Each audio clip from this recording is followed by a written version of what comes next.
Ahmad पुनिंग वारोल theorem मिजें ताबिरिबसिंग पुरमपु GeM सगुजमना तराम नुक्चरी कौनोना खुरमजरी पुनिंग वारोल की season नजरी number C screen लेजरे कोई नंबर 9077222001 हारिबा नंबर सिदा दोमना थोरम सिदा सरुग याबिदुना दोंगी पुनिंग वारोल फोंदोपिबे यागनी थोरम वीडियो कॉल दोमना करीगुंबा कॉल तौदुना उहनबिनिंग लेरबसु अखोगी नंबर 7005707808 हारिबा नंबर सिदा दमक लेजरे लोइनाना थोरम चनबी मतुंगिना नुक्तिगी फोंलेबा पाउसे सिंगी हेडलाइंस करा हान ममुतुदा पिजरी ngasi headlines sing asi tabiro matungda adongi puning da fawbiro pakhallon sing share tobiu loinana han mamaktada nuktigi fongleba pauche sanalai paktigi han badal lokhachari kuki sing na nauna landarak pada mishi mina kya marum yaunare kuki mari sakhang da basing na kangchop sing khongdagi fakre hairi ama kalhore kuki sing na kaptharak pa nongmai maruna miyoi mapan sokre कांगसुप सिंखोंदगी फाखिबा कुकी मंगा पुंग कुनमरी की मनुंगदा पुथोकदबनी हाइना कोटुना फोंदोरक्ले लोइनाना कैराव बिट्रदा लोकसेन मंगा की फोबै मई थारमले हाइबा असिगमा थौदोगसि मतुंगदा मोहना थोन बिगनो हाइबा वाफम यावरे लोइनाना यामना अथुबगी ओइना LMG नसु हारिबसद लुपा लिसिंग मंगा की तेंगबांग पिखरे लोइनाना एमएलए रोबिंद्रो लोइनाना डॉक्टर देवेनगिदा नोंमै कापसिलमले हाइबा वाकत मिफम फमन चिंग क्या यावरी मैतई नहा अनि फाबद चेनबा KRAU गे कदर अनि फारे हरी हार्वर्ड की फजरवा track record ngak nana bhona khigini haina Dr. K Nabachandra na phongdokre su group sing takthok nana operation sathagada bani haba mahiroi luk taruk na phongdorokpa warol jawri pruk sobi lambi da miyo em kaptun halam ne hari school khudimak to crisis intervention center ama hangne na bagi da khonari han utam na phongdokre irang leitaba mafam sing da internet hangdong na high court na khanghan kre panangi headlines tasu kuki militants na tapaki mafung kya da no make up silakre kangchop sing khong kuki militants sing na kapsil ko da nu pi ama yaw na mioi mapan sok apan nangkre noina na mahirin thine na bagidam akan bathabak chathari singna ba hum ama sufare hai bawarol yawri kuki lal hobana na thai hining labadi hankhro harak podagi lomi sing labuk tagi chenkhan na rakre hairi loina na terrorism के थोंग सथर लेबा cookie तर militant सिंग operation सथ दुना तक थोक खिगे the बनि हाबा मैरोय loop तरु की वरोल यावरी जेनिम्स के डायरेक्टर युम द नोमै कापसिलम ले यानिंग द फोंग दोतन वाकन बि पम खरे चीफ सेक्रेटरी ना थास की मनुंग द पोपी मरु फंगना माहन गनि हाइबा थाजबा पिरेना हाइना महे सोन फोंग दोरगले लोइना मिनिस्ट्री की मतेंग लौबा याना नबा MSR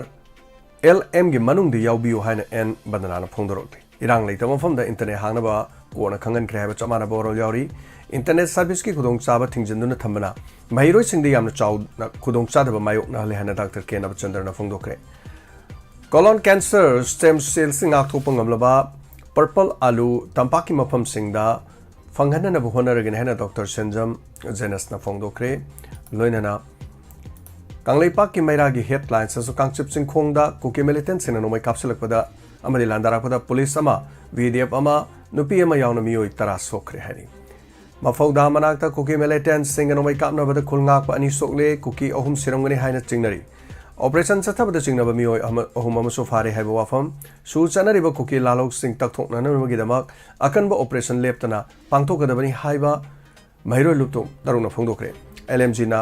ngarang phoboi mei chakiba dulu palising ma tengwam kre haiba pau yauri loinana tingkhai khonau khulda kuki militants ne security force ka kamna bdu kuki militant nipal sirambe haina thajanari hairi tonga tonga no pau source manadri siramgani haibagi masing ase adubu tamna popu gi lokonda lo yei ne na ba sem saringe de kuki militants ne lo yei bi yaroi haina lawrok gi BSM ngak sen kre hairi janimski director da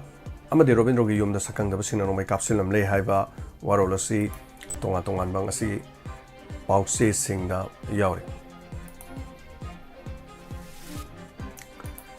Nasi naharol ge thawdang ge headlines tasu kuki militants na mafong kya no mai kapsila kre mafawdam do security force na handuno kapada kuki militant mari sire kangsup chingkhong da kuki militants na kapsila da police personnel ama BDF ama nupi ama yawna miyo mapan sok le haba paw yauri minister L Soshindron urkul da water supply scheme yata hun kre hairi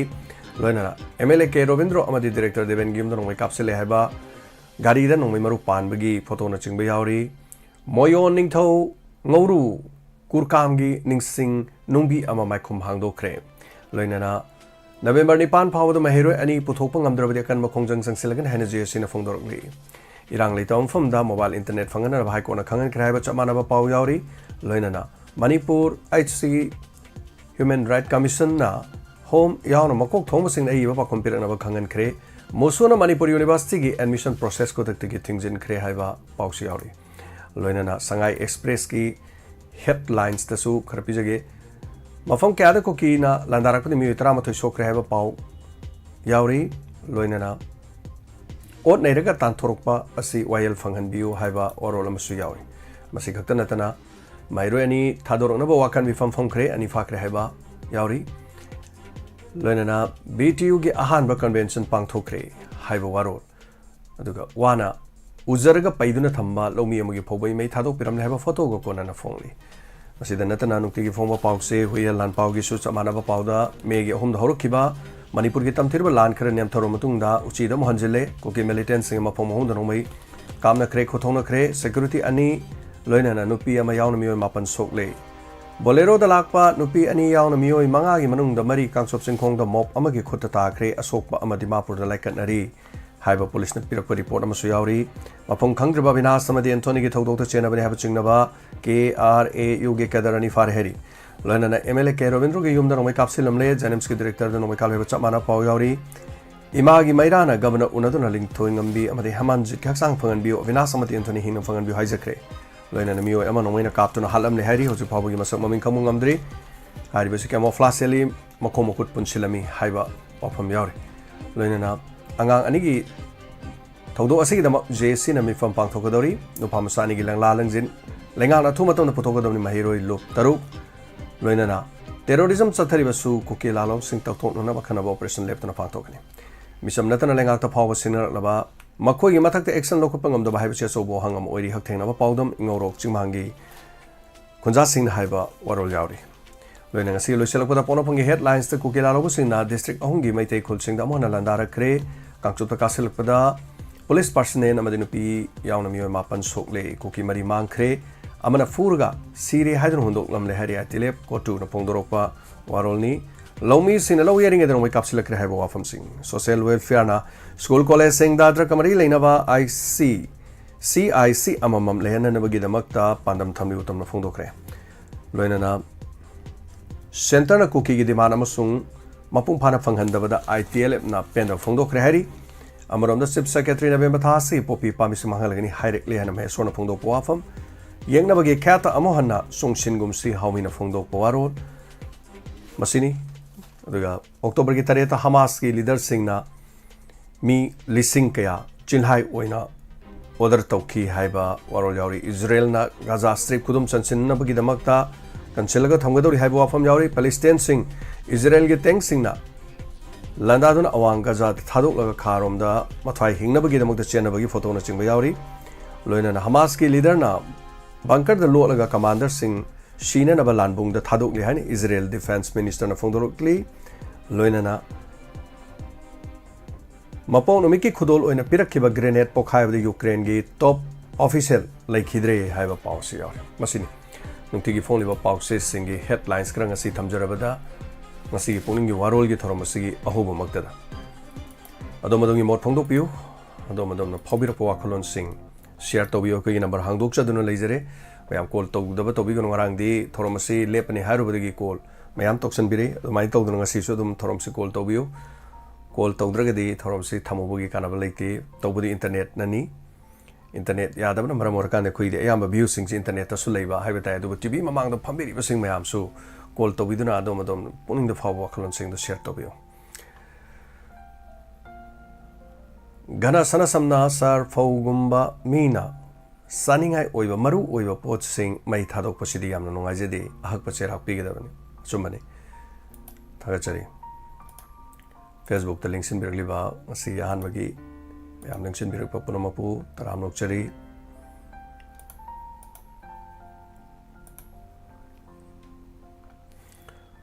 mioi humfu Facebook live ta lebiri ba call tawduna phongdopio khoi lengak sei si ngang si duga madugumba kanagumba tamna na karigumba amta leite aduna ꯑꯗꯣꯝꯗ ꯅꯠꯇꯕꯤꯗ ꯍꯥꯏꯇꯥꯔꯦꯀꯣ ꯑꯗꯣꯝ ꯑꯗꯣꯝꯒꯤ ꯑꯣꯏꯕ ꯃꯣꯠ ꯁꯝ ꯆꯝꯅ ꯐꯣꯡꯗꯣꯛꯄꯤꯌꯨ hello Halo sir, ini Jiten sir. ꯇꯔꯥꯝ ꯅꯣꯛꯆꯔꯤ ꯁꯔ ꯖꯤꯇꯦꯟ ꯇꯥꯛꯄꯤꯌꯨ ꯀꯔꯤ Sir, ꯋꯥꯐꯝ ꯍꯥꯏꯕꯤꯅꯤꯡꯉꯤ sir pau fauna ko pagdali am nungai. Ay puning Warol untang puntuk sage. ꯍꯥꯏꯕꯤꯁꯤ Hauzik lau lok pa matam moyak panina cookie jingina lauji lohol loy dogi. Nong may kapa je horak le. Hangdin laksani ba wafam de. Moina ki halak pa jida ki akoy ki daga adum laithoga lauji lok tana mangal lagadra ba akoy lai ba lauji je. Aduna kunja singdi kaisu kulai paija buju nate. Isam samna lau lok chaba ngak tani. Masida bo khud thara aga di lau lok pa kina raga di kina dana labu tu chana roi lau lok na roi hajari basa. Masi sarkar na ming singsen na lingi. Taseng na hai badi sida na baca dori bani cahi ji magi sana na phawni lok dori baje. Ada sarkar na masi tumina na pam thukti hai baje tham jage. Ngarang makta da ekoi somdani ekoi gi sida ireng maning hai tare ko. Kuki kul nama leram bani adu akoy arang bai tengol lak na mai thadok ki bani kuki kul do that 3 da tare. Tang mi tang asomda tolbung da mai tharak pulga nungdang da somda pung tare nipan soida mai thadok khaga yum manga tok tile hewe adubu masai da irang se lakpa ya na akoi gi side khun gi akoi bi da su akoi SSB gi sipai me am duty taraga li adu chingkhong ji da brick farm am lai sing gi hek mana ki da sing gi makhong ji da bog ji akoi gi lawni adu ching gi mathak da meter nipu ya kai kadang karaga lai ba khun ni hꯧꯖꯤꯛꯀꯤ ꯇꯤꯡꯒ ꯀꯨꯀꯤ ꯈꯨꯟꯁꯤꯅ ꯇꯦꯡꯀꯥꯏ ꯀꯣꯟꯅꯧ ꯍꯥꯏꯔꯤꯁꯦ ꯑꯗꯨꯒ ꯆꯤꯡꯒꯤ ꯃꯈꯣꯡꯁꯤꯗꯁꯨ ꯑꯩꯈꯣꯏꯒꯤ brick farm ꯑꯆꯧꯕ ꯑꯃ ꯂꯩꯌꯦꯕ brick ꯐꯥꯔꯝꯁꯦ ꯃꯩꯇꯩꯒꯤꯅꯤ ꯃꯁꯤꯗ ꯑꯩꯈꯣꯏꯒꯤ ꯒꯣꯔꯈꯥꯒꯤ regiment ꯃꯌꯥꯝ ꯑꯃ ꯂꯩꯔꯤꯕꯅꯦꯕ ꯁꯥꯔ ꯑꯗꯨ ꯑꯩꯈꯣꯏꯅ ꯇꯥꯖꯕꯗꯗꯤ ꯒꯣꯔꯈꯥ ꯔꯦꯖꯤꯃꯦꯟꯁꯤꯡꯁꯦ ꯄꯦꯇ꯭ꯔꯣꯂꯤꯡ ꯆꯠꯇ꯭ꯔꯕ ꯖꯥꯠꯂꯥ ꯍꯪꯖꯤꯟ ꯂꯥꯛꯆꯅꯤꯡꯉꯤꯕ ꯀꯣꯏꯁꯟꯁꯤꯡꯁꯦ ꯑꯩꯈꯣꯏꯒꯤ ꯃꯔꯝꯗꯤ ꯁꯤꯐꯥꯏ ꯂꯩꯅ ꯆꯤꯡꯒꯤ ꯍꯧꯖꯤꯛꯀꯤ ꯆꯤꯡꯒꯤ ꯃꯈꯣꯡꯁꯤꯗ ꯂꯩꯔꯤꯕ ꯂꯝꯕꯤ ꯑꯁꯤ ꯀꯗꯥꯏꯗ ꯐꯥꯎꯒꯦꯗ ꯀꯥꯡꯄꯣꯛꯄꯤ ꯇꯥꯕ ꯌꯥꯏꯑꯕ ꯂꯝꯕꯤꯁꯦ ꯑꯗꯨꯝ ꯆꯠꯈ꯭ꯔꯒ ꯁꯤꯒꯤ ꯄꯔꯤꯡ ꯆꯠꯈ꯭ꯔꯒ ꯂꯩꯃꯔꯥꯝꯒꯤ ꯋꯥꯇꯔꯐꯣꯜ ꯆꯠꯈ꯭ꯔꯀꯥꯟꯗ ꯑꯁꯤ ꯀꯥꯃꯣꯡ ꯇꯥꯔꯀꯥꯟꯗ ꯑꯩꯈꯣꯏꯒꯤ ꯀꯩꯊꯦꯜ ꯃꯥꯟꯕꯤ ꯇꯥꯔꯒ ꯀꯧꯇ꯭ꯔꯨꯡꯗ ꯑꯗꯨꯝ ꯐꯥꯎꯈꯤꯕ ꯌꯥꯕ ꯂꯝꯕꯤꯅꯦꯕ ꯍꯥꯟꯅꯗꯤ ꯂꯝꯕꯤꯁꯦ ꯐꯥꯎꯔꯝꯗꯦ ꯑꯗꯨꯕꯨ ꯍꯧꯖꯤꯛꯇꯤ ꯐꯖꯅ ꯀꯣꯏꯂꯥ ꯊꯥꯔꯕꯅꯤꯅ ꯆꯠꯊꯣꯛ ꯆꯠꯁꯨ ꯌꯥꯔꯦ ꯑꯗꯨ ꯁꯤꯐꯥꯏꯁꯦ ꯀꯩꯊꯦꯜ ꯃꯥꯟꯕꯤꯒꯤ ꯁꯤꯐꯥꯏ ꯃꯌꯥꯝ ꯂꯥꯛꯏꯕꯅꯤ ꯈꯣꯠꯂꯤꯕꯅꯤ ꯑꯗꯨ ꯃꯊꯛꯁꯤꯗ ꯃꯣꯏꯅ ꯕꯪꯀꯔ ꯁꯥꯔꯦ ꯍꯥꯏꯕꯁꯦ ꯅꯨꯃꯤꯠ 5ꯅꯤ 10ꯅꯤꯒꯤ ꯍꯥꯏꯕꯗꯤ ꯅꯨꯃꯤꯠ 10ꯅꯤꯒꯤ ꯃꯃꯥꯡꯗ ꯃꯤꯅꯗꯤ ꯍꯥꯏꯅꯕ ꯂꯩ ꯑꯗꯨ ꯁꯥꯕ꯭ꯔꯥ ꯁꯥꯗꯕ꯭ꯔꯥ ꯍꯥꯏꯅꯗꯤ ꯈꯪꯗꯦ ꯑꯗꯨꯗꯤ ꯉꯔꯥꯡꯗꯤ ꯃꯣꯏꯅ ꯁꯤꯗ ꯄꯥꯎꯗ ꯍꯥꯏꯔꯛꯄꯗꯗꯤ ꯕꯪꯀꯔ ꯁꯤꯗꯣꯛꯈ꯭ꯔꯦ ꯍꯥꯏ ꯀꯥꯞꯅꯔꯀꯥꯟꯗ ꯁꯤꯗꯣꯛꯑꯦꯁꯦ ꯌꯥꯕ꯭ꯔꯥꯕ ꯁꯥꯔ ꯕꯪꯀꯔ ꯁꯥꯕ ꯇꯧꯕ ꯇꯥꯔꯒꯗꯤ ꯃꯣꯏ ꯄꯦꯇ꯭ꯔꯣꯂꯤꯡ ꯆꯠꯂꯤꯕꯅꯤ ꯆꯤꯡꯗꯨꯒꯤ ꯍꯦꯛ ꯃꯅꯥꯛꯇ ꯂꯩꯔꯤꯕꯅꯤ ꯈꯨꯟꯗꯨꯒꯤ ꯃꯅꯥꯛꯇ ꯂꯩꯔꯤꯕꯅꯤ ꯁꯤꯐꯥꯏꯁꯤꯡꯗꯣ ꯃꯣꯏꯅ ꯍꯥꯟꯅ ꯕꯪꯀꯔ ꯁꯥꯕ ꯌꯥꯔꯣꯏ ꯈꯣꯠꯂꯣꯏꯅ ꯄꯦꯇ꯭ꯔꯣꯂꯤꯡ ꯆꯠꯇꯅ ꯈꯣꯠꯇꯅ ꯃꯣꯏꯅ ꯉꯥꯛꯇꯅ ꯁꯦꯟꯅ ꯇꯧꯔꯒꯗꯤ ꯅꯣꯡꯃꯩꯁꯦ ꯀꯥꯞꯄꯣꯛꯑꯣꯏꯕ ꯑꯗꯨꯗꯤ ꯃꯣꯏꯒ ꯃꯔꯤ ꯂꯩꯅꯔꯕ꯭ꯔꯥ ꯍꯥꯏꯕꯒꯤ ꯆꯤꯡꯅꯕ ꯑꯃ ꯑꯩꯈꯣꯏꯗ ꯐꯥꯎꯖꯩꯑꯕ ꯁꯥꯔ ꯇꯁꯦꯡꯅ ꯍꯥꯏꯔꯒꯗꯤ ꯑꯩꯈꯣꯏꯒꯤꯁꯤꯗꯩꯗ ꯉꯔꯥꯡꯁꯦ ꯂꯧ ꯌꯩꯕ ꯊꯣꯛꯑꯦ ꯑꯩꯈꯣꯏꯒꯤ ꯏꯃꯥꯟꯅꯕꯒꯤꯅꯤ ꯂꯧ ꯌꯩꯔꯤꯉꯩ ꯇꯟꯖꯥꯁꯤꯗ ꯃꯣꯏꯁꯦ ꯅꯣꯡꯃꯩꯁꯦ ꯀꯥꯞꯄꯛꯄꯁꯦ ꯑꯩꯈꯣꯏꯒꯤ ꯐꯧ ꯈꯣꯝꯕꯅ ꯑꯃ ꯂꯩꯌꯦ ꯂꯧꯒꯤ ꯐꯧꯁꯤ ꯐꯧꯕꯤꯟ ꯈꯣꯝꯃꯀꯥꯟꯗ ꯄꯩꯁꯜꯂꯀꯥꯟꯗ ꯂꯧꯁꯤ ꯌꯩꯕꯅꯦ ꯑꯗꯨꯕꯨ ꯅꯍꯥꯟ ꯑꯇꯣꯞꯄ ꯑꯃꯗꯤ ꯌꯩꯕ ꯍꯧꯕꯗ ꯉꯥꯏꯔꯤꯕꯅꯤ ꯂꯧꯐꯝ 2 ꯈꯛꯇ ꯉꯥꯏꯔꯤꯕꯅꯤ ꯂꯧꯐꯝ ꯑꯃꯁꯤꯗꯤ ꯉꯍꯥꯟ ꯃꯣꯏ ꯈꯥꯎꯔꯒ ꯑꯩꯈꯣꯏꯒꯤ ꯇ꯭ꯔꯦꯛꯇꯔꯒꯤ ꯇꯦꯂꯔꯁꯤꯗ ꯐꯧꯁꯤꯡꯗꯣ ꯍꯥꯞꯄꯒ ꯄꯨꯔꯛꯑꯒ ꯃꯌꯨꯝꯗ ꯌꯩꯈ꯭ꯔꯦꯕ ꯑꯗꯨꯗ ꯌꯩꯕ ꯀꯤꯖꯩꯌꯦꯅ ꯑꯗꯨꯒ ꯍꯧꯖꯤꯛꯀꯤ ꯂꯧꯁꯤꯅ ꯃꯣꯏꯁꯦ ꯉꯔꯥꯡꯁꯦ ꯈꯣꯝꯖꯤꯜꯂꯀꯥꯟꯗ ꯌꯩꯕꯅꯤ ꯌꯩꯕꯁꯤꯗ ꯀꯃꯥꯏꯅ ꯇꯧꯒꯦꯕꯨ ꯄꯨꯡ ꯃꯣꯏꯁꯦ ꯃꯩꯈꯨ ꯀꯥꯏ ꯍꯥꯏ ꯍꯧꯖꯤꯛꯀꯤ ꯈꯨꯟꯁꯤꯗ ꯌꯥꯝ ꯉꯥꯟꯅ ꯎꯅꯕ ꯉꯥꯛꯇꯅꯤ ꯃꯩꯈꯨ ꯌꯥꯝ ꯀꯥꯏ ꯍꯥꯏ ꯑꯌꯨꯛ ꯄꯨꯡ 9 10 ꯁ꯭ꯋꯥꯏꯗ ꯀꯩꯒꯨꯝꯕ ꯊꯣꯡꯗꯅ ꯈꯣꯠꯇꯅ ꯆꯥꯕ ꯂꯩꯕ꯭ꯔꯥ ꯑꯗꯨꯒ ꯄꯨꯡ 12ꯒ ꯃꯤꯅꯤꯠ 5 ꯇꯥꯔꯛꯄ ꯁ꯭ꯋꯥꯏꯗ ꯅꯣꯡꯃꯩꯁꯦ ꯀꯥꯞꯁꯤꯜꯂꯛꯄꯅꯤ ꯍꯥꯏꯅꯦꯕ ꯁꯥꯔ ꯑꯗꯨ ꯑꯣꯏꯕ ꯇꯥꯔꯒꯗꯤ ꯃꯣꯏꯁꯨ ꯉꯁꯥꯏꯒꯤ ꯂꯧꯁꯦ ꯁꯨꯔꯒ ꯄꯣꯊꯥꯕ ꯃꯇꯝꯅꯤꯅ ꯄꯨꯂꯞ ꯐꯝꯃꯒ ꯂꯩꯕꯁꯤꯗ ꯑꯩꯈꯣꯏꯒꯤ ꯂꯧ ꯌꯩꯕꯒꯤ ꯃꯦꯆꯤꯟꯁꯤꯗ ꯅꯣꯡꯃꯩꯁꯤꯅ ꯄꯥꯟꯕꯗꯒꯤ ꯑꯩꯈꯣꯏꯒꯤ ꯆꯤꯡꯈꯣꯡ ꯃꯌꯥ ꯑꯣꯏꯕꯅꯤꯅ ꯂꯧꯔꯤꯁꯤꯗꯤ ꯌꯥꯝ ꯋꯥꯡꯉꯦꯕ ꯂꯧꯔꯤꯁꯤꯒꯤ ꯃꯈꯥꯗ ꯃꯣꯏꯁꯦ ꯂꯨꯞꯊꯗꯅ ꯂꯩꯅꯔꯒ ꯁꯤꯐꯥꯏꯁꯤꯡꯗꯣ ꯅꯣꯡꯃꯩ ꯀꯥꯞꯄ ꯇꯥꯗꯤ ꯍꯥꯏꯔꯤꯑꯕ ꯃꯣꯏ ꯀꯥꯡꯕꯨꯅ ꯍꯥꯏꯕꯗꯗꯤ ꯑꯗꯣ ꯃꯣꯏꯅ ꯆꯠꯂꯒ ꯂꯧꯔꯤ ꯃꯅꯨꯡꯁꯤꯗ ꯆꯠꯂ ꯁꯤꯐꯥꯏꯁꯤꯡꯗ ꯅꯣꯡꯃꯩ ꯀꯥꯞꯄꯦ ꯈꯣꯠꯂꯦꯅ ꯍꯥꯏꯕꯗꯒꯤ ꯇꯥꯕꯗꯒꯤ ꯑꯗꯨꯃꯥꯏꯅ ꯇꯧꯗꯅ ꯁꯤꯐꯥꯏꯁꯤꯡꯗꯨꯅ ꯍꯜꯂꯒ ꯍꯥꯏꯐꯦꯠ ꯀꯥꯞꯄꯦꯗꯤ ꯍꯥꯏ ꯑꯗꯨꯒ ꯃꯣꯏꯅ ꯉꯁꯤ ꯄꯥꯎꯗꯗꯤ ꯀꯨꯀꯤ 9 ꯁꯤꯔꯦ ꯑꯗꯨ ꯇꯧꯔꯦ ꯑꯗꯥ ꯇꯧꯔꯦ ꯍꯥꯏꯕꯗꯤ ꯐꯦꯛ ꯑꯣꯏꯔꯝꯗꯧ ꯃꯥꯜꯂꯦ ꯃꯔꯝꯗꯤ ꯀꯥꯞꯄꯨꯗꯤ ꯀꯥꯞꯅꯔꯒꯁꯨ ꯌꯥꯝꯅ ꯃꯈꯥ ꯀꯨꯏꯅꯗꯤ ꯇꯥꯈꯤꯗꯦꯕ ꯑꯗꯨꯝ ꯈꯔ ꯇꯧꯔꯒ ꯇꯣꯛꯈ꯭ꯔꯕ ꯍꯥꯏꯇꯥꯔꯦ ꯑꯗꯨꯅ ꯍꯧꯖꯤꯛ ꯆꯤꯡꯈꯣꯡ ꯆꯤꯡꯌꯥꯁꯤꯗ ꯂꯩꯔꯤꯕ ꯂꯧꯁꯤꯡꯁꯤ ꯂꯣꯛꯄꯗ ꯁꯣꯏꯅ ꯆꯤꯡꯅꯕ ꯃꯤꯄꯥꯟꯕ ꯀꯤꯅꯤꯡꯉꯥꯏ ꯑꯃꯗꯤ ꯑꯣꯏꯔꯦ ꯑꯗꯨꯅ ꯁꯔꯀꯥꯔꯒꯤ ꯃꯐꯝꯗ ꯊꯝꯖꯅꯤꯡꯕꯗꯤ ꯃꯤꯑꯣꯏꯕꯅꯤ ꯍꯤꯡꯃꯤꯟꯅꯕ ꯄꯥꯝꯃꯤ ꯑꯗꯨꯅ ꯍꯤꯡꯗꯕꯗꯤ ꯌꯥꯗꯦ ꯆꯥꯗꯕꯗꯤ ꯌꯥꯗꯦ ꯑꯗꯨꯅ ꯏꯁꯤꯡ ꯐꯪꯗꯗꯅ ꯂꯧ ꯁꯤꯠꯈꯤꯕ ꯃꯌꯥꯝ ꯂꯧ ꯄꯥꯟꯗꯗꯅ ꯂꯩꯕ ꯃꯌꯥꯝ ꯑꯃꯁꯨ ꯌꯥꯎꯔꯤ ꯍꯟꯗꯛꯇꯤ ꯆꯤꯡꯁꯤꯁꯨ ꯏꯁꯤꯡ ꯏꯊꯣꯛ ꯊꯣꯛꯇꯦ ꯑꯗꯨꯅ ꯂꯧ ꯌꯥꯝ ꯋꯥꯅ ꯄꯥꯟꯅꯈꯤꯕꯅꯤ ꯀꯦꯅꯦꯜꯗ ꯀꯩꯗ ꯂꯩꯕ ꯏꯁꯤꯡꯁꯤꯅ ꯅꯣꯡ ꯇꯥꯔꯛꯄꯗ ꯂꯩꯕꯗꯒꯤ ꯆꯤꯡꯗꯅ ꯈꯣꯠꯇꯅ ꯄꯥꯟꯅꯕꯁꯨ ꯌꯥꯎꯔꯤ ꯑꯗꯨ ꯁꯦꯐꯥꯏꯁꯨ ꯂꯩꯔꯤ ꯒꯣꯔꯈꯥꯅ ꯍꯧꯖꯤꯛꯀꯤ ꯆꯤꯡꯈꯣꯡꯁꯤꯗ ꯂꯩꯕꯅꯤ ꯑꯗꯨ ꯈꯨꯟꯁꯤꯒꯤ ꯑꯀꯣꯏꯕꯁꯤꯗꯅ ꯑꯩꯈꯣꯏꯒꯤ SSB ꯂꯩꯔꯤꯕꯅꯤ ꯍꯥꯏꯔꯤꯕ ꯁꯥꯔ ꯑꯗꯨ ꯑꯣꯏꯇꯥꯔꯒꯗꯤ ꯁꯤꯗꯩ ꯁꯤꯒꯤ ꯃꯔꯛꯁꯤꯗꯕꯨ ꯑꯦꯇꯦꯛ ꯇꯧꯁꯜꯂꯛꯏꯅꯦꯕ ꯑꯗꯨꯅ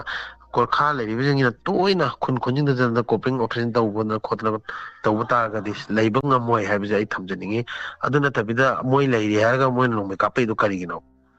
ꯑꯗꯨꯅ ꯑꯩꯈꯣꯏ ꯃꯩꯇꯩꯔꯣꯝꯗ ꯍꯥꯏꯖꯤꯜꯂꯒꯗꯤ ꯃꯣꯏꯅ ꯃꯩꯇꯩꯒꯤ ꯈꯨꯟꯗ ꯑꯣꯄꯔꯦꯁꯟ ꯇꯧꯒꯦ ꯀꯣꯃꯤꯡ ꯑꯣꯄꯔꯦꯁꯟ ꯇꯧꯅꯤ ꯍꯥꯏꯕ ꯑꯥꯗ ꯆꯤꯡꯗꯒꯤ ꯀꯨꯀꯤꯁꯤꯡꯗꯨꯅ ꯀꯥꯞꯄꯒ ꯃꯩꯇꯩ ꯈꯨꯟꯗ ꯀꯣꯃꯤꯡ ꯑꯣꯄꯔꯦꯁꯟ ꯇꯧꯅꯤꯡꯉꯦ ꯍꯥꯏꯁꯨ ꯀꯔꯤꯅꯣ ꯍꯥꯏꯔꯤꯁꯤꯕꯣ ꯑꯗ ꯅꯣꯡꯃꯩꯁꯦ ꯃꯣꯏꯅ ꯀꯥꯞꯍꯜꯂꯒ ꯐ꯭ꯔꯤꯗ ꯊꯥꯔ ꯀꯥꯞꯍꯟꯕꯁꯦ ꯌꯥꯝ ꯅꯨꯡꯉꯥꯏꯖꯗꯦ ꯑꯩꯈꯣꯏ ꯃꯤꯆꯝ ꯑꯃ ꯑꯣꯏꯅ ꯀꯤꯖꯩ ꯑꯗꯨꯅ ꯃꯌꯥꯝꯁꯦ ꯊꯕꯛ ꯁꯨꯕ ꯉꯝꯅꯅꯕꯒꯤꯗꯃꯛꯇ ꯁꯔꯀꯥꯔꯅ ꯄ꯭ꯔꯣꯇꯦꯛꯁꯟ ꯄꯤꯍꯟꯅꯤꯡꯉꯤ ꯍꯥꯏꯕꯁꯦ ꯑꯩ ꯊꯝꯖꯒꯦ ꯁꯥꯔ ꯌꯥꯝꯅ ꯐꯖꯕ ꯋꯥꯐꯝꯅꯤ ꯑꯩꯈꯣꯏꯒꯤ ꯁꯥꯔ ꯖꯤꯇꯦꯟꯅ ꯊꯝꯕꯤꯔꯤꯕ ꯋꯥꯐꯝꯁꯦ ꯑꯗꯨꯒ ꯏꯔꯦꯡꯕꯝꯗꯗꯤ ꯍꯧꯖꯤꯛꯁꯤ ꯑꯣꯜꯃꯣꯁ ꯑꯩꯈꯣꯏꯒꯤ ꯂꯧꯁꯦ ꯑꯌꯥꯝꯕ ꯃꯗꯨꯒꯤ ꯃꯐꯝꯁꯦ ꯑꯌꯥꯝꯕ ꯌꯩꯅꯗ꯭ꯔꯤꯕ꯭ꯔꯥ ꯁꯥꯔ ꯖꯤꯇꯦꯟ ꯀꯃꯥꯏꯅ ꯇꯧꯕꯤꯔꯤ ꯑꯃꯕꯨ ꯌꯩꯗꯦ ꯁꯥꯔ ꯃꯐꯝ ꯑꯅꯤ ꯈꯛꯇꯅꯤ ꯑꯃꯗꯤ ꯉꯍꯥꯟ ꯈꯥꯎꯔꯒ ꯈꯥꯎꯔꯤꯕ ꯐꯧ ꯃꯌꯥꯝꯗꯣ ꯐꯧꯕꯨꯜꯗꯣ ꯆꯔꯨ ꯌꯥꯎꯅ ꯑꯗꯨꯝ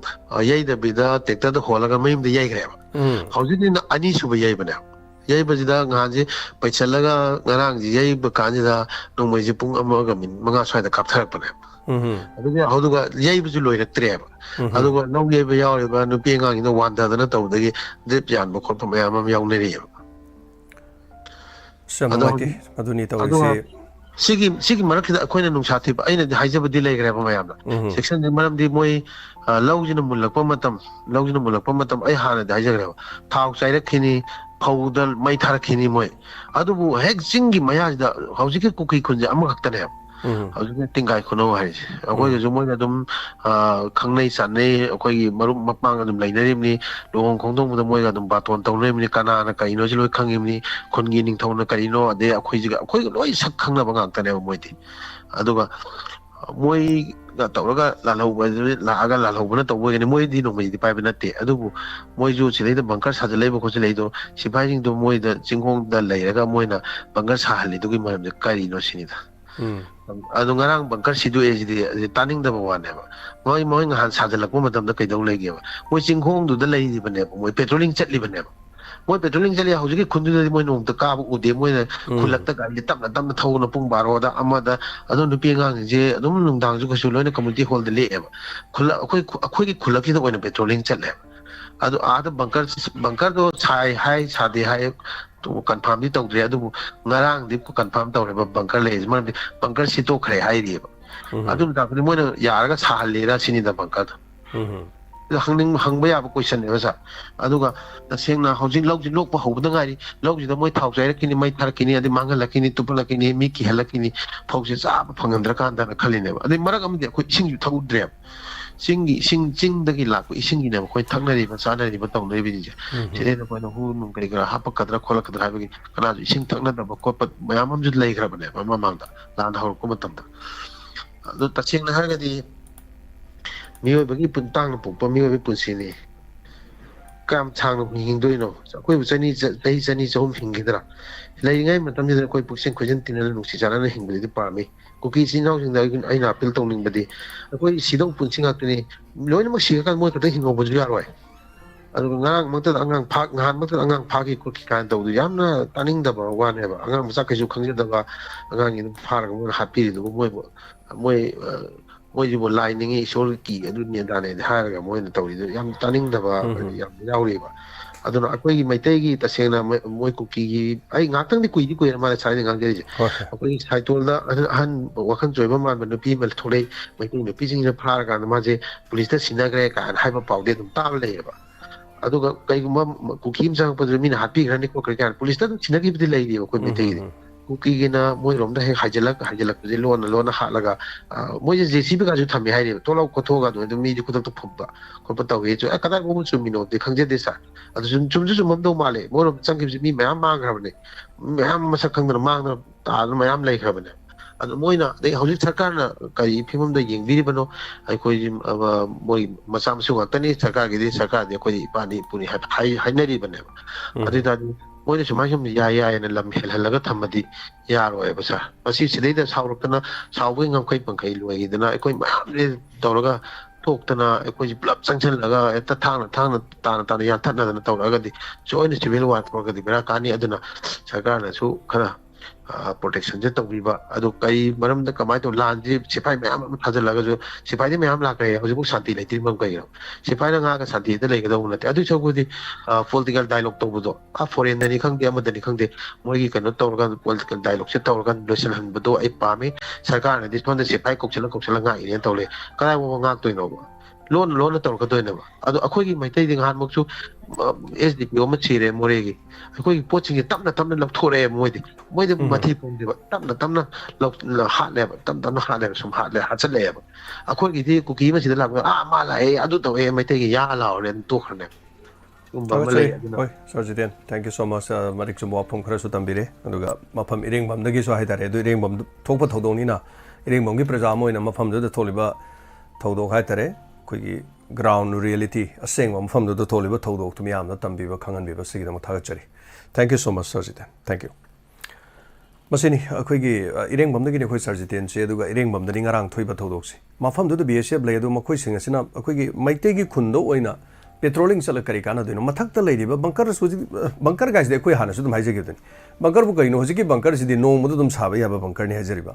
ꯑꯗꯨꯝ ꯐꯠ ꯁꯤꯗꯣꯛꯑꯒꯁꯨ ꯑꯗꯨꯝ ꯍꯣꯔꯦꯟ ꯉꯥꯏꯍꯥꯛ ꯂꯩ ꯁꯤꯗꯣꯛꯑꯝꯃꯦ ꯍꯥꯏꯕꯅꯤ ꯇꯤꯟ ꯈꯔ ꯑꯃꯟꯕ ꯈꯔ ꯄꯨꯔꯊꯣꯛ ꯈꯥꯖꯤꯜꯂꯗ ꯕꯨꯔꯨꯝ ꯈꯥꯖꯤꯜꯂ ꯂꯩꯕꯗ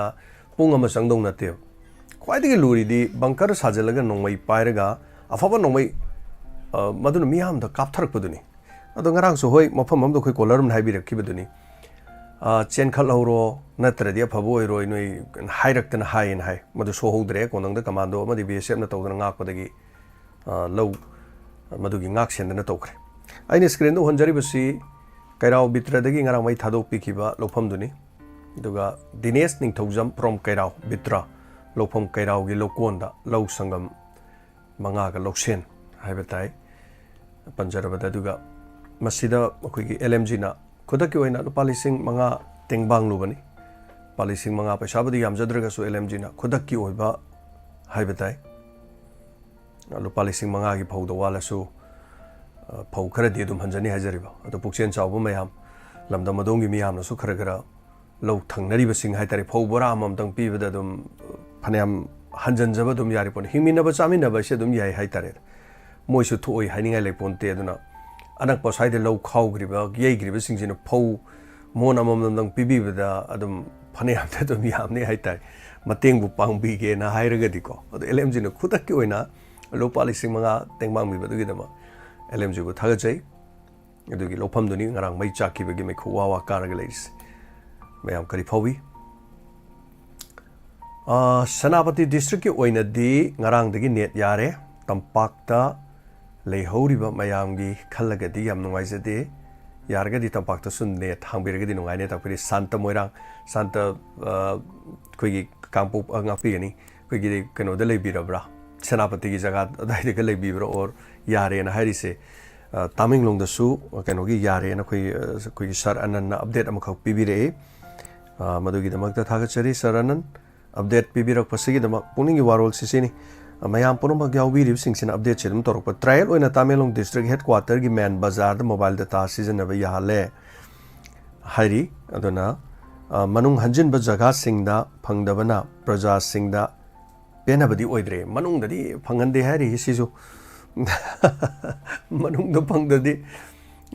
ꯆꯤꯡꯒꯤ ꯗꯤꯁꯇ꯭ꯔꯤꯛꯅꯦ ꯑꯩꯈꯣꯏꯗꯤ ꯀꯩꯅꯣ ꯏꯔꯥꯡ ꯌꯥꯎꯖꯗꯦꯅ ꯍꯥꯏꯔꯒ ꯑꯩꯈꯣꯏ ꯁ꯭ꯋꯥꯏꯗ ꯑꯃꯨꯛ ꯐꯪꯗꯦꯅ ꯍꯥꯏꯔꯗꯤ ꯍꯥꯏꯇꯥꯔꯦ ꯑꯗꯨꯅ ꯃꯌꯥꯝ ꯃꯁꯤ ꯉꯔꯥꯡ ꯅꯍꯥꯟ ꯃꯣꯏ ꯕ꯭ꯂꯣꯀꯦꯠ ꯇꯧꯅꯤ ꯃꯃꯥꯡꯗꯁꯨ ꯕ꯭ꯂꯣꯀꯦꯠ ꯃꯆꯥ ꯑꯃꯅꯤ ꯇꯧꯕꯅꯤ ꯕ꯭ꯂꯣꯀꯦꯠ ꯃꯆꯥ ꯑꯃꯅꯤꯗꯨ ꯇꯧꯔꯕ ꯃꯇꯨꯡꯗ ꯃꯗꯨꯒꯤ ꯏꯐꯦꯛ ꯑꯣꯏꯅ ꯍꯥꯏꯇꯥꯔꯦ ꯂꯥꯛꯈꯤꯕꯅꯤ ꯍꯥꯏꯇꯥꯔꯦ ꯍꯟꯗꯛꯇꯤ ꯒꯥꯔꯤ 200-300 ꯍꯦꯛꯇ ꯈꯥꯂꯤꯐꯥꯎ ꯆꯠꯍꯟꯈꯤꯗꯕꯅꯦꯕ ꯃꯣꯏꯅ ꯇꯧꯁꯤꯜꯂꯛꯈꯤꯕꯁꯦ ꯍꯥꯏꯇꯥꯔꯦ ꯑꯗ ꯑꯩꯈꯣꯏꯒꯤꯗꯤ ꯊꯤꯡꯉꯤ hello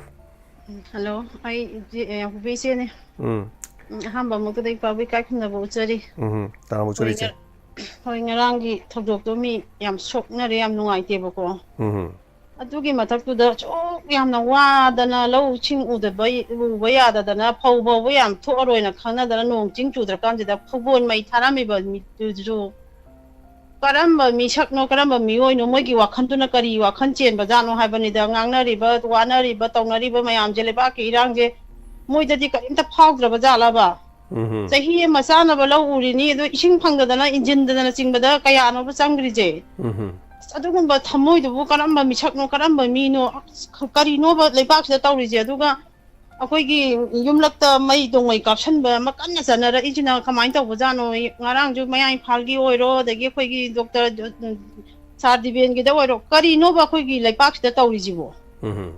karino mayam ji karamaina hingdori no akoigi akoi machen makta da karino khangdre ne akoi mayam ji hai ningai lei chalaktre ba ko aduga ngarang je koi chilnang mayam inspector tayai je hoi taba ngami ngamde aduga mayam pukhat pire ba ko hoi thamoi chokpa mayam ma yawbani na khoi gi wakhan puba ngamdaba kangbu khara hoi yawbodi yawbajane chu hana ma haijai dune khoi ise do naayana do akoi na mu kamai tawrige da inspector tayai je mukta hodra di nungai taba hai tare ne ko kari gi no haraga athoba mayam je kari lamdano kadai mafamdano siri di siye di targa ju kanano kari no je khoi khangba nate ba adubu ipagi si taba kana di lamdudagi di athoba aduni adudagi ni ma ina tawramba thabak na aduni imung manung adugum budget akoy na hayeng na kanagi laktoy na akoy na ngai bada mu wari ne ba aduna akoy da di amu yam nungai jaba nungai ba habadi wari do nungai ba nataba moigi mawa ma pawda tajaraga akoy da khangjaba do nungai jai haibane ba adugum adu mana chu lei aduna akoy na mo inspector tayai je adum athauba jingdugi maramda dagi wari ba lilukem gi lei ba aduna ikwana lilukem manipur da kya lei akoy khangde ba akoy kai chup khangde ba do sidai sida haira akanda akoy na asuda duda adu lei na khara chimpha pu jabai wani hojing ma kayam lei ge habado akoy kashu chimpha pu bangam de kashu khangjade ba ko aduna akoy di inspector tayai je hoi thamoi khara sonba taba ngam da ba kangbu sim khara di sin naw khara di myawram gani do aduna he kan thokpi ba hai tare ne dumaina tawraga akoy di jum tajaningi ba ko aduna han ipagi liliken aroi bagi do thieng bani na ngai bangam na da ba su yawe akoy su ngam da ba yawe mikap tho amani akoy di tumjadri habado akoy di nonga lago na tari ne ba repeat to tana aduna adum makha sa thabiro ona mo haijaningi ba akoy di dum hoi che mayam na sune marakta hai khoi lekai gi ama leitabadu yaurak tri adu lekai gi nahan ama leitabadu yaurak tri haidane khoi de so hairak pa leiye ado liru rabani na mayam na ne leitre athoba ma leitre ha paudi dum taraga mai nu pina kai dauri masa na kai dauri ga ji khangdaba mayam yawe ba ko akhoi so dum khomjan jara tawri ni wadi dum wai ado khomjan base mu khoma ge che mu kolom pare eri ni do adagi mathakta mu ai se operation ma cham chong wali ba operation ma sa se hayeng amuk minor operation hai tare adum pungkhai muk tawdabani aduna si somuk leiba hai tare aduna masi leibina isu isa je sikpana bagi adum khara adum leiye problem se aduna yamni yangsin na tawbu sungam daba isa je sum khara potharaga sum leiraga na khara nungai ba de wakal khara nungai gidraga di po hugala sai da muk chali sai thongan maya da muk chali diamond ge koi base muk chali so mathak ta muk ka khatli ain tawri si che angapani aduna nungai pham si khang daba adagi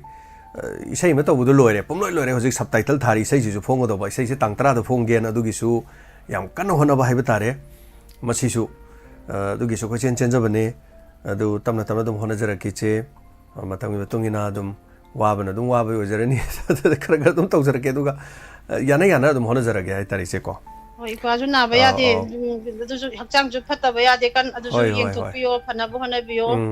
aduga hakchang kalaga ne ba mayang gi seba tok dui je hakchang solaga taw ya ponte ba hakchang phana ba du bu hana dum hona bi go khoi ju hana dum haija ba du ne ngamdraga di matam khara potha biyo na bu dum adu sana thenga su thengna sana gi na phei che sana hodra kan adu ne mo hena i ana bi hinjang ge tawe yam ngai jare hoi isai du ju athuba matam da phonga je mayam ta ba ngai leina ra bani tang tara da di soidana dum phongjarage tang tara do ko mayam u phangani aduga hanjan mayam pangeng di yeng biro hai tare khoi mathang hoi project si sum torok na bagi hai tare ko che yeng ase pa ju thuna na ba pharo yang gi chaba taw ba matong lom ngam na ko thank you che thank you thamjare yam ngai jare mathang amuk call to birak si mayam phongdok pio do mo do chance dum pijari ngarang taw ba oiresu taw da bo oiresu pijari aduga khoi brother sarat mau get leina tapire brother sarat net yai habdu nungai jai net yarabani na mi masing khara haitare chingi district cha sui khuigi thorom se am tabani inspector te yai te se aine khanmada mi yamdrabada mi samwa satru lising magi mathakta di hengalakani khalle urkhul gi jaga rom ate jaga da so haitare khuigi sana ke thel keno leiba dugi site su yam leiba khuigi naga da khoi thorom si taba aingon da message ka tharak pa yam leiba khoi net yadabani na khoi ꯀꯩꯅꯣꯁꯤ ꯐꯪꯗ꯭ꯔꯦꯅꯦ ꯏꯅꯥꯎꯒꯤ ꯄ꯭ꯔꯣꯒ꯭ꯔꯥꯝꯁꯤ ꯐꯪꯗ꯭ꯔꯦ ꯑꯩꯈꯣꯏꯗꯤ call ꯇꯧꯔꯒ ꯊꯧꯔꯝ ꯁꯔꯨꯛ ꯌꯥꯕꯁꯨ ꯑꯩꯈꯣꯏꯗꯤ ꯊꯣꯏꯅ ꯍꯩꯇꯦꯅꯦ ꯅꯣꯏꯒꯤ ꯄ꯭ꯔꯣꯒ꯭ꯔꯥꯝ ꯑꯇꯩ ꯑꯇꯩꯗꯣ ꯂꯣꯟꯁꯨ ꯈꯣꯏꯕꯅꯤꯅ ꯀꯥꯏꯅ ꯇꯧꯕ ꯅꯨꯡꯁꯤꯕ ꯃꯌꯥꯝ ꯂꯩ ꯑꯩꯉꯣꯟꯗ ꯃꯦꯁꯦꯖ ꯊꯥꯔꯛꯄ ꯑꯗꯨ ꯍꯧꯖꯤꯛꯁꯦ ꯃꯣꯏ ꯅꯦꯠ ꯌꯥꯔꯦꯅ ꯈꯟꯕꯗꯀꯣ ꯃꯤ 100,000ꯃꯨꯛꯇꯤ ꯍꯦꯟꯒꯠꯂꯗ꯭ꯔꯅ ꯈꯜꯂꯤꯌꯦ ꯑꯩꯈꯣꯏꯒꯤ ꯑꯇꯩ ꯊꯧꯔꯝꯁꯤꯡꯗ ꯌꯥꯝ ꯅꯨꯡꯉꯥꯏꯖꯩ ꯑꯗꯣ ꯃꯊꯪꯒꯤ ꯀꯣꯂꯔ ꯑꯃꯗ ꯈꯨꯗꯣꯡꯆꯥꯕ ꯄꯤꯖꯔꯤ ꯍꯜꯂꯣ ꯁꯦꯛꯁꯄꯤꯌꯔ ꯔꯥꯖꯁꯊꯥꯟꯗꯒꯤ ꯇꯔꯥꯝ ꯂꯧꯆꯔꯤ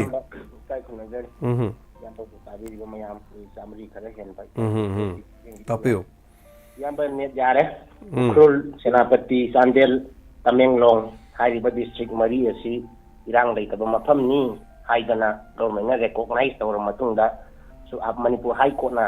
ꯍꯥꯏꯔꯛꯄꯒꯤ ꯃꯇꯨꯡ ꯏꯟꯅ ꯉꯁꯤꯗꯒꯤ ꯅꯦꯠ ꯉꯔꯥꯡꯗꯒꯤ ꯑꯗꯨꯝ ꯊꯥꯕ ꯉꯁꯤꯗꯒꯤ ꯊꯥꯕ ꯌꯥꯎꯔꯒ ꯅꯦꯠ ꯌꯥꯔꯦ ꯍꯥꯏꯗꯅ ꯑꯩꯈꯣꯏ ꯄꯥꯎ ꯏꯗ ꯌꯥꯎꯔꯦ ꯌꯥꯝ ꯅꯨꯡꯉꯥꯏ ꯑꯗꯨꯒꯨꯝꯁꯨꯡ ꯍꯥꯏꯔꯤꯕ 4 ꯈꯛꯇ ꯏꯔꯥꯡ ꯂꯩꯇꯕꯅꯤ ꯍꯥꯏꯗꯅ ꯇꯧꯔꯒ ꯅꯦꯠ ꯊꯥꯕꯗꯤ ꯂꯥꯟꯒꯅꯤ ꯃꯅꯤꯄꯨꯔꯗ ꯄꯨꯂꯞ ꯄꯨꯟꯅ ꯊꯥꯕꯔꯒ ꯑꯃꯨꯛꯇꯪ ꯌꯦꯡꯍꯟꯅꯤꯡꯉꯤ ꯀꯩꯒꯤꯅꯣ ꯍꯥꯏꯕꯗ ꯏꯝꯐꯥꯜ ꯃꯌꯣꯟꯅ ꯏꯔꯥꯡ ꯂꯩꯕ ꯃꯐꯝꯅꯤ ꯍꯥꯏꯗꯅ ꯅꯦꯠ ꯊꯥꯗ꯭ꯔꯒꯗꯤ ꯃꯁꯤ ꯃꯥꯡꯖꯕ ꯇꯣꯡꯖꯕ ꯅꯦꯠꯀꯤ ꯃꯇꯨꯡ ꯌꯥꯝꯅ ꯂꯩꯕꯅꯤ나 ꯍꯥꯏꯇꯥꯔꯦ ꯅꯣꯡꯃ ꯅꯤꯅꯤꯒꯤ ꯃꯇꯨꯡꯗ ꯑꯊꯨꯕꯗ ꯊꯥꯔꯕꯅꯤꯅ ꯃꯤꯆꯪ ꯃꯤꯈꯥꯏ ꯅꯥꯏꯗꯕꯩ ꯃꯑꯣꯡꯗ ꯄꯨꯂꯞꯅ ꯅ꯭ꯌꯨꯇ꯭ꯔꯦꯜ ꯑꯣꯏꯅ ꯌꯦꯡꯕꯤꯔꯒ ꯊꯥꯕꯗ ꯀꯌꯥꯃꯨꯛ ꯌꯥꯝꯅ ꯀꯥꯏꯒꯗꯧꯔꯤꯅꯣ ꯍꯦꯟꯅ ꯆꯤꯡꯅꯖꯔꯤꯕꯗꯤ ꯃꯐꯝ 4ꯁꯤꯗ ꯊꯥꯔꯒꯁꯨ ꯑꯩꯅ ꯆꯤꯡꯅꯖꯕ ꯑꯃꯈꯛ ꯂꯩ ꯆꯨꯔꯆꯥꯟꯄꯨꯔꯁꯨ ꯑꯗꯨꯃꯛ ꯅꯦꯠ ꯌꯥꯔꯝꯒꯗꯕ ꯃꯥꯜꯂꯤ ꯃꯃꯥꯡ ꯈꯛꯇꯁꯨ ꯌꯥꯈꯤ ꯑꯩꯈꯣꯏꯒꯤ ꯃꯣꯕꯥꯏꯜ ꯄꯥꯏꯕ ꯏꯆꯤꯟ ꯏꯅꯥꯎ ꯌꯥꯝꯕꯅꯤꯅ ꯃꯈꯣꯏꯁꯤ ꯚ꯭ꯌꯨꯁꯦ ꯌꯥꯝ ꯇꯣꯏꯅ ꯌꯥꯝꯃꯦ ꯃꯈꯣꯏꯁꯦ ꯆꯤꯡꯅꯕ ꯑꯃ ꯑꯗꯨꯝ ꯂꯩ ꯍꯥꯏꯇꯥꯔꯦ ꯃꯃꯥꯡꯗꯁꯨ ꯑꯗꯨꯝ ꯂꯩꯕ ꯑꯗꯨꯃꯥꯏꯅ ꯑꯗꯨꯅ ꯏꯝꯐꯥꯜ ꯃꯅꯨꯡꯒꯤꯁꯨ ꯌꯥꯔꯒꯗꯤ ꯑꯗꯨꯝ ꯊꯥꯕꯤꯕꯗ ꯀꯌꯥꯃꯨꯛ ꯌꯥꯝꯅ ꯀꯥꯏꯕꯒꯦ ꯍꯥꯏꯕ ꯋꯥꯍꯪ ꯑꯃ ꯑꯩ ꯍꯪꯖꯒꯦ ꯑꯗꯨꯒ ꯑꯊꯨꯕꯗꯁꯨ ꯊꯥꯅꯅꯕꯗꯤ ꯁꯤꯜꯂꯤ ꯍꯥꯏ ꯑꯗꯨꯕꯨ ꯑꯊꯨꯕꯗ ꯍꯥꯏꯔꯤꯁꯤ ꯄꯥꯛꯇꯤ ꯊꯨꯅ ꯌꯥꯡꯅ ꯊꯥꯔꯛꯀꯗꯧ ꯃꯥꯟꯗꯦ ꯍꯥꯏꯇꯥꯔꯦ ꯃꯈꯥ ꯇꯥꯔꯛꯄꯗ ꯑꯉꯥꯡ 2 ꯐꯥꯈꯤꯕꯒꯤ ꯃꯈꯣꯏꯒꯤ ꯆꯦꯟꯅꯕꯅꯤ ꯍꯥꯏꯕ ꯑꯩꯈꯣꯏꯒꯤ KRAUꯒꯤ ꯃꯈꯣꯏꯒꯤ ꯂꯥꯟꯃꯤ 2 ꯐꯥꯔꯦ ꯍꯥꯏꯔꯒꯗꯤ ꯑꯉꯥꯡ 2ꯒꯤ ꯂꯤꯈꯣꯡ ꯃꯈꯣꯏꯒꯤ ꯃꯔꯤ ꯃꯈꯣꯡ ꯈꯪꯐꯝꯗꯤ ꯊꯣꯛꯑꯕꯅꯤ ꯑꯗꯨꯕꯨ ꯍꯥꯟꯅꯒꯤ ꯍꯥꯟꯅ ꯍꯧꯖꯤꯛꯐꯥꯎꯁꯨ ꯈꯪꯉꯣꯏꯗꯧꯔꯤꯕ꯭ꯔꯥ ꯆꯤꯡꯅꯕꯗꯤ ꯑꯗꯨꯃꯛ ꯋꯥꯡꯉꯤ ꯍꯥꯏꯇꯥꯔꯦ ꯑꯗꯨ ꯑꯣꯏꯔꯒꯗꯤ ꯑꯩꯅ ꯍꯥꯏꯖꯅꯤꯡꯕ ꯋꯥꯐꯝꯅ ꯀꯣꯇꯨꯅ ꯆꯨꯝꯃꯤ ꯅꯠꯇ꯭ꯔ ꯂꯥꯜꯂꯤ ꯑꯩ ꯈꯪꯖꯕ ꯅꯠꯇꯦ ꯑꯗꯨꯕꯨ ꯑꯩꯈꯣꯏꯒꯤ ꯁꯥꯏꯠꯇꯒꯤ ꯃꯣꯏꯒꯤ ꯁꯥꯏꯠꯇꯒꯤ ꯍꯥꯏꯔꯛꯄꯗ ꯀꯨꯀꯤ 5 ꯑꯃ ꯐꯥꯈꯤꯕ ꯂꯩ ꯍꯥꯏꯗꯅ ꯀꯥꯡꯄꯣꯛꯄꯤ ꯆꯤꯡ ꯍꯥꯏꯕ꯭ꯔꯥ ꯀꯩꯅꯣ ꯑꯗꯨꯗꯒꯤ ꯂꯩꯔꯒꯗꯤ ꯃꯗꯨꯅ ꯇꯁꯦꯡꯕꯃꯛ ꯐꯥꯕꯃꯛ ꯑꯣꯏꯔꯒꯗꯤ ꯑꯩꯒꯤ ꯑꯣꯏꯕ ꯃꯣꯠꯇꯗꯤ ꯑꯉꯥꯡ 2ꯗꯨꯒ ꯃꯈꯣꯏ 5ꯗꯨꯒ ꯁꯤꯟꯅꯖꯦ ꯍꯥꯏꯕ ꯃꯣꯠꯇ ꯂꯩ ꯅꯠꯇ꯭ꯔꯒꯗꯤ ꯃꯁꯤ ꯉꯝꯃꯤ ꯍꯥꯏꯗꯅ ꯑꯁꯦꯡꯕꯅꯤ ꯏꯌꯥꯝꯕ ꯑꯩꯈꯣꯏꯒꯤ ꯆꯨꯝꯃꯤ ꯅꯠꯇ꯭ꯔ ꯂꯥꯜꯂꯤꯗꯤ ꯈꯪꯖꯗꯦ ꯑꯗꯨꯕꯨ ꯃꯈꯣꯏꯗꯤ ꯌꯥꯝꯅ ꯉꯝꯕꯅꯤꯅ ꯐꯥꯗꯅ ꯐꯥꯒꯤ ꯃꯥꯡꯈꯤ ꯍꯥꯏꯗꯅ ꯑꯃꯨꯛ ꯇꯥꯏꯁꯜꯂꯤꯕ꯭ꯔꯥ ꯍꯥꯏꯕꯗꯨꯗꯤ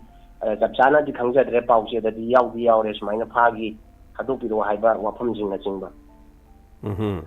ꯑꯗꯨꯒ ꯁꯤꯃꯁꯨ ꯊꯝꯖꯒꯦ ꯑꯗꯨꯒ ꯑꯔꯣꯏꯕ ꯏꯔꯣꯏ ꯂꯣꯏꯕꯗ ꯑꯗꯨꯝ ꯑꯩꯈꯣꯏꯁꯤ ꯌꯥꯔꯣꯏ ꯏꯌꯥꯝꯕ ꯃꯩꯁꯨ ꯑꯗꯨꯝ ꯊꯥꯔꯛꯀꯅꯤ ꯑꯗꯨꯒ ꯃꯤꯁꯨ ꯑꯗꯨꯝ ꯍꯥꯜꯂꯛꯀꯅꯤ ꯉꯁꯤ ꯉꯔꯥꯡꯁꯤꯃꯛꯇꯗ ꯀꯅꯥꯅꯣ XY ꯈꯪꯗꯦ ꯃꯁꯛ ꯃꯃꯤꯡ ꯈꯪꯗꯦ ꯅꯨꯄꯤꯒꯤ ꯑꯁꯤꯕ ꯍꯛꯆꯥꯡ ꯇꯥꯔꯝꯃꯤ ꯅꯨꯄꯥꯒꯤ ꯑꯁꯤꯕ ꯍꯛꯆꯥꯡ ꯃꯐꯝꯗ ꯇꯥꯔꯝꯃꯤ ꯃꯁꯤ ꯑꯗꯨꯝ ꯄꯣꯁꯃꯣꯔꯇꯦꯝ ꯇꯧꯅꯕ ꯄꯨꯂꯤꯁꯅ ꯈꯨꯟꯀꯠꯂꯒ ꯑꯩꯈꯣꯏꯒꯤ ꯃꯣꯛꯇ ꯑꯗꯨꯝ ꯊꯝꯃꯤ ꯍꯥꯏꯇꯥꯔꯦ ꯍꯧꯖꯤꯛꯐꯥꯎꯗꯤ ꯃꯁꯛ ꯃꯃꯤꯡ ꯈꯪꯗꯦ ꯁꯨꯃꯥꯏꯅ ꯇꯧꯗꯅ ꯈꯨꯠꯂꯥꯏ ꯄꯥꯏꯔꯒ ꯃꯐꯝ ꯃꯔꯥꯡ ꯈꯪꯗꯅ ꯅꯣꯡꯃꯩ ꯀꯥꯞꯁꯤꯟꯕꯒꯤ ꯊꯧꯗꯣꯛꯁꯦ ꯑꯁꯨꯛꯀꯤ ꯃꯇꯤꯛ ꯊꯣꯛꯈ꯭ꯔꯦ ꯍꯥꯏꯇꯥꯔꯦ ꯃꯁꯤ ꯈꯟꯊꯔꯨꯕꯗ ꯁꯦꯡꯅ ꯍꯥꯏꯔꯒꯗꯤ ꯂꯣ ꯂꯩꯕ ꯂꯩꯕꯥꯛꯇꯨꯃꯗꯤ ꯄꯨꯡꯆꯥꯏ ꯆꯥꯏꯔꯦ ꯂꯣ ꯃꯊꯛ ꯃꯈꯥ ꯑꯣꯜꯂꯦ ꯂꯩꯇ꯭ꯔꯦ ꯍꯥꯏꯗꯅ ꯑꯩꯒꯤꯗꯤ ꯑꯗꯨꯝ ꯂꯧꯖꯔꯦ ꯍꯧꯖꯤꯛꯁꯨ ꯃꯃꯥꯡꯗꯤ ꯀꯨꯏꯔꯦ ꯂꯧꯖꯕꯁꯨ ꯑꯗꯨꯅ ꯃꯔꯝ ꯆꯥꯗꯅ ꯀꯤꯍꯟ ꯈꯪꯍꯟꯕꯁꯨ ꯆꯨꯝꯗꯦ ꯍꯣꯏ ꯆꯥꯕ ꯃꯔꯝ ꯆꯥꯕꯗ ꯑꯣꯏꯔꯒꯗꯤ ꯁꯦꯡꯅ ꯍꯥꯏꯔꯒ ꯑꯩꯕꯧꯗ ꯁꯨꯃꯥꯏꯅ ꯍꯥꯏꯅꯤꯡꯉꯦꯕ ꯂꯧ ꯃꯩ ꯊꯥꯔꯤꯕ ꯃꯤꯗꯣ ꯇꯁꯦꯡꯅ ꯆꯦꯟꯅꯔꯦ ꯍꯥꯏꯔ ꯐꯪꯉꯒꯗꯤ ꯃꯈꯣꯡꯗ ꯑꯗꯨꯝ ꯀꯥꯞꯄꯒ ꯋꯥꯔꯛꯄꯐꯥꯎꯗ ꯑꯩꯗꯤ ꯄꯥꯝꯖꯩ ꯍꯥꯏꯇꯥꯔꯦ ꯃꯇꯨꯡꯗ ꯇꯧꯗꯅꯕ ꯁꯤꯕꯃꯛ ꯅꯠꯇ꯭ꯔꯒꯁꯨ ꯑꯗꯨꯅ ꯃꯁꯤꯒꯤ ꯊꯧꯗꯣꯛꯁꯤ ꯃꯩ ꯊꯥꯕꯁꯨ ꯑꯗꯨꯝ ꯊꯣꯛꯂꯛꯀꯅꯤ ꯀꯩꯅꯣꯗ ꯑꯩꯈꯣꯏꯁꯦ ꯃꯣꯔꯦꯜ ꯌꯥꯝꯅ ꯋꯥꯡꯕ ꯃꯥꯟꯖꯕꯩ ꯋꯥꯅꯤ ꯆꯤꯟꯗ ꯈꯛꯇ ꯐꯕꯩ ꯋꯥꯅꯤ ꯑꯩꯉꯣꯟꯗꯒꯤ ꯆꯤꯡꯅ ꯃꯣꯔꯦꯜꯁꯦ ꯑꯗꯨꯃꯛꯀꯤ ꯌꯥꯎꯗꯦ ꯍꯥꯏꯇꯥꯔꯦ ꯑꯩꯅ ꯇꯧꯕꯅ ꯑꯩꯅ ꯆꯨꯝꯃꯦ ꯍꯥꯏꯗꯅ ꯂꯩꯅꯈꯤꯕ ꯋꯥꯈꯜꯗꯅ ꯍꯦꯟꯈꯤꯗꯅ ꯑꯗꯨꯃꯛꯅꯅꯦ ꯃꯃꯥꯡꯗꯁꯨ ꯑꯣꯛ ꯁꯤꯕꯒꯤ ꯃꯇꯥꯡꯗ ꯂꯣꯛꯇꯥꯛꯀꯤ ꯃꯐꯝꯗꯒ ꯌꯧꯔꯛꯈꯤꯕ ꯁꯤꯕꯅ ꯑꯩꯈꯣꯏꯔꯣꯝꯗ ꯁꯤꯔꯒ ꯁꯨꯝ ꯊꯥꯗꯔꯛꯄꯗ ꯃꯊꯪ ꯇꯧꯔꯛꯑꯒ ꯂꯣꯛꯇꯥꯛꯇ ꯌꯧꯔꯤ ꯁꯨꯃꯥꯏꯅ ꯑꯗꯨꯅ ꯃꯁꯤꯒꯤ ꯂꯧ ꯃꯄꯨꯅ ꯌꯥꯔꯤꯃꯈꯩ ꯂꯧ ꯁꯨꯗ꯭ꯔꯒꯗꯤ ꯆꯤꯡꯌꯥ ꯇꯝꯌꯥꯗ ꯌꯥꯝꯅ ꯑꯍꯤꯡꯗꯨꯃ ꯑꯩꯈꯣꯏꯒꯤ ꯄꯨꯟꯁꯤ ꯇꯦꯝꯁꯤꯡꯅꯒꯗꯕ ꯑꯣꯏꯔꯒꯗꯤ ꯄꯨꯟꯁꯤꯅ ꯍꯦꯟꯅ ꯃꯔꯨ ꯑꯣꯏꯕꯅꯤꯅ ꯂꯧꯗꯨꯗꯤ ꯑꯃꯨꯛ खरा फरे पुंसीदा कैसु येक्नाबना तेमसिंगनारवैदब मफम ओरगदि अहिंगदुमा मी मरी मंगा तोरगा कोई संहन्नि हाइतारे मसिगि थौदोकसे दु थोकनेबा हेक संगु संगिङैदि थोकनेबा दु यारो होजिसु एनोदा कलक कमी हो मी याम लै होजिसे मसागी मरो मकै लैजदबा नत्रगना युथा ऑप्शनबु ओरसु नत्रगना हाकी अदुम हागी जुगाइदा मखेत मरु का नत्रगना चुरु अम था लंजलंबदा अदुम थाबा चिंगदोरिबरा नत्रगा माना लंथोमबुदिदगि थागा ꯀꯗꯥꯏꯗ ꯌꯨ ꯊꯛꯑꯝꯕꯗ ꯂꯪꯊꯣꯛꯑꯝꯕꯗꯒꯤ ꯕꯠꯇꯨꯗꯒꯤ ꯆꯨꯔꯛꯄ ꯑꯣꯏꯗꯣꯏꯅꯤꯗ ꯌꯥꯝꯅ ꯆꯤꯡꯅꯅꯤꯡꯉꯥꯏ ꯂꯩ ꯍꯥꯏꯇꯥꯔꯦ ꯑꯗꯨꯅ ꯁꯪꯍꯟꯅꯤꯡꯉꯤ ꯅꯠꯇ꯭ꯔꯒꯗꯤ ꯃꯇꯨꯡꯗꯁꯨ ꯑꯗꯨꯝ ꯊꯣꯛꯂꯛꯀꯅꯤ ꯑꯗꯨꯒ ꯁꯪꯗ꯭ꯔꯤꯉꯩ ꯃꯩ ꯊꯥꯕ ꯇꯧꯕ ꯑꯗꯨ ꯊꯣꯛꯀꯅꯤ ꯍꯥꯏꯗꯅ ꯁꯪꯗ꯭ꯔꯒꯁꯨ ꯃꯤꯑꯣꯏꯕꯅ ꯒ꯭ꯌꯥꯟ ꯇꯥꯔꯒꯗꯤ ꯊꯥꯅꯤꯡꯉꯥꯏꯗꯤ ꯑꯣꯏꯗꯦ ꯑꯗꯨꯕꯨ ꯒ꯭ꯌꯥꯟ ꯇꯥꯕ ꯃꯤꯁꯤ ꯃꯁꯤꯡ ꯋꯥꯠꯄꯅꯤꯅ ꯊꯥꯔꯛꯀꯅꯤ ꯃꯇꯨꯡꯗꯁꯨ ꯁꯤ ꯑꯗꯨꯅ ꯆꯦꯛꯁꯤꯟꯁꯤ ꯈꯤꯇꯪ ꯊꯝꯖꯒꯦ ꯅꯅꯥꯎ ꯊꯥꯒꯠꯆꯔꯤ ꯊꯦꯡꯛ ꯌꯨ ꯊꯥꯒꯠꯆꯔꯤ ꯁꯦꯛꯁꯄꯤꯌꯔ ꯃꯊꯪꯒꯤ ꯀꯣꯂꯔꯗ ꯈꯨꯗꯣꯡꯆꯥꯕ ꯄꯤꯖꯔꯤ ꯁꯔꯨꯛ ꯌꯥꯕꯤꯌꯨ ꯍꯥꯟꯅꯅ ꯉꯁꯤꯒꯤ ꯊꯧꯔꯝ ꯑꯁꯤꯗ ꯃꯄꯨꯡ ꯐꯥꯍꯟꯕꯤꯔꯤꯕ ꯃꯌꯥꯝ ꯄꯨꯝꯅꯃꯛꯄꯨ ꯊꯥꯒꯠꯆꯔꯤ ꯑꯗꯨꯒ ꯀꯣꯜ ꯇꯧꯕꯤꯌꯨ ꯐꯣꯡꯗꯣꯛꯄꯤꯌꯨ ꯀꯣꯜ ꯇꯧꯗ꯭ꯔꯒꯗꯤ ꯒꯦꯞ ꯂꯩꯔꯒ ꯑꯩꯅ ꯁꯨꯝ ꯁꯥꯡꯅ ꯉꯥꯡꯉꯒ ꯑꯗꯨꯝ ꯂꯩ ꯃꯌꯥꯝ ꯐꯣꯡꯗꯣꯛꯄꯤꯁꯦ ꯏꯝꯐꯥꯜ ꯃꯅꯨꯡꯗꯗꯤ ꯕ꯭ꯔꯣꯗꯕꯦꯟ ꯉꯥꯛꯇꯅꯤ ꯊꯣꯏꯗꯣꯛꯄ ꯋꯥꯅꯤꯡꯉꯥꯏ ꯂꯩꯇꯦꯗ ꯔꯟꯖꯨ ꯋꯥꯍꯦꯡꯕꯝ ꯌꯦꯁ ꯏꯝꯐꯥꯜ ꯃꯅꯨꯡꯗꯤ ꯅꯦꯠ ꯍꯥꯡꯕꯒ ꯆꯞ ꯃꯥꯟꯅꯩ ꯍꯥꯏꯕꯅꯤ ꯑꯔꯊꯗꯤ ꯆꯞ ꯃꯥꯟꯅꯩ ꯑꯗꯨꯒ ꯑꯩꯈꯣꯏꯒꯤ ꯌꯥꯝ ꯊꯥꯖꯗꯅ ꯍꯥꯏꯇꯥꯔꯦ ꯊꯧꯕꯥꯜ ꯗꯤꯁꯇ꯭ꯔꯤꯛꯁꯨ ꯑꯩꯈꯣꯏꯒꯤ ꯅꯦꯠꯁꯤ ꯌꯥꯝꯅ ꯁꯤꯖꯤꯟꯅꯕꯁꯤꯡꯒꯤ ꯃꯅꯨꯡꯗ ꯑꯗꯨꯝ ꯆꯤꯡꯏ ꯊꯧꯕꯥꯜꯁꯨ ꯑꯌꯥꯝꯕ ꯕ꯭ꯔꯣꯗꯕꯦꯟ ꯉꯥꯛꯇꯅꯤ ꯂꯩꯔꯤꯁꯤꯡꯁꯦ ꯑꯗꯨꯕꯨ ꯕ꯭ꯔꯣꯗꯕꯦꯟ ꯄꯥꯏꯔꯤꯕ ꯐꯅꯌꯥꯝ ꯌꯥꯝ ꯄꯥꯏꯔꯒꯁꯨ ꯕ꯭ꯔꯣꯗꯕꯦꯟ ꯁꯝꯗꯕ ꯍꯥꯏꯕ ꯇꯥꯏ ꯁꯝꯗꯕꯁꯤꯁꯨ ꯑꯗꯨꯛꯀꯤ ꯃꯇꯤꯛ ꯌꯥꯝꯃꯤ ꯑꯗꯨꯒ ꯁꯝꯕꯒ ꯁꯝꯗꯕꯒꯁꯤ ꯍꯥꯏꯇꯥꯔꯦ ꯑꯪꯀ ꯍꯣꯠꯅꯔꯨꯔꯗꯤ ꯁꯝꯗꯕꯅ ꯑꯗꯨꯝ ꯌꯥꯝꯃꯤ ꯑꯗꯨꯅ ꯄꯨꯝꯅꯃꯛꯁꯦ ꯑꯩꯈꯣꯏꯒꯤꯗꯤ ꯂꯣꯏꯅꯃꯛ ꯊꯥꯕꯗꯅꯤ ꯕ꯭ꯔꯣꯗꯕꯦꯟꯒꯤ ꯑꯗꯨꯒꯤ ꯑꯗꯥꯒꯤ ꯋꯥ ꯅꯠꯇꯅ ꯈꯖꯤꯛꯇꯪ ꯏ ꯄꯥꯎ ꯍꯦꯛ ꯈꯪꯅꯤꯡꯕ ꯑꯗꯒꯤꯗꯤ ꯑꯃ ꯋꯥꯍꯩ ꯑꯃꯇꯪ ꯍꯦꯛ ꯐꯣꯡꯗꯣꯛꯅꯤꯡꯕ ꯃꯥꯒꯤ ꯑꯅꯤꯡꯕ ꯑꯄꯥꯝꯕꯗꯣ ꯀꯔꯤꯒꯨꯝꯕ ꯑꯔꯥꯟꯕ ꯇꯧꯔꯦꯗꯅ ꯑꯔꯥꯟꯕ ꯇꯧꯔꯤꯗꯨ ꯑꯣꯏꯅ ꯍꯦꯛꯇ ꯐꯥꯒꯠꯄꯤꯌꯨ ꯑꯩꯈꯣꯏꯒꯤ ꯃꯔꯥꯜ ꯂꯩꯔꯝꯃꯦꯅ ꯍꯥꯏꯔꯒꯁꯨ ꯀꯔꯟ ꯇꯨꯔꯟ ꯇꯧꯔꯝꯃꯦꯅ ꯍꯥꯏꯔꯁꯨ ꯑꯔꯥꯟꯕꯁꯤꯡꯗꯣ ꯃꯗꯨ ꯍꯦꯛꯇ ꯐꯥꯕꯤꯌꯨ ꯁꯤꯅꯤ ꯑꯗꯨꯅ ꯌꯥꯔꯒꯗꯤ ꯅꯦꯠꯁꯦ ꯊꯥꯗꯣꯛꯄꯤꯔꯗꯤ ꯌꯥꯝꯅ ꯅꯨꯡꯉꯥꯏꯗꯣꯏꯅꯤ ꯍꯥꯏꯇꯥꯔꯦ thank you so ꯃꯆ Anita madam ꯊꯥꯒꯠꯆꯔꯤ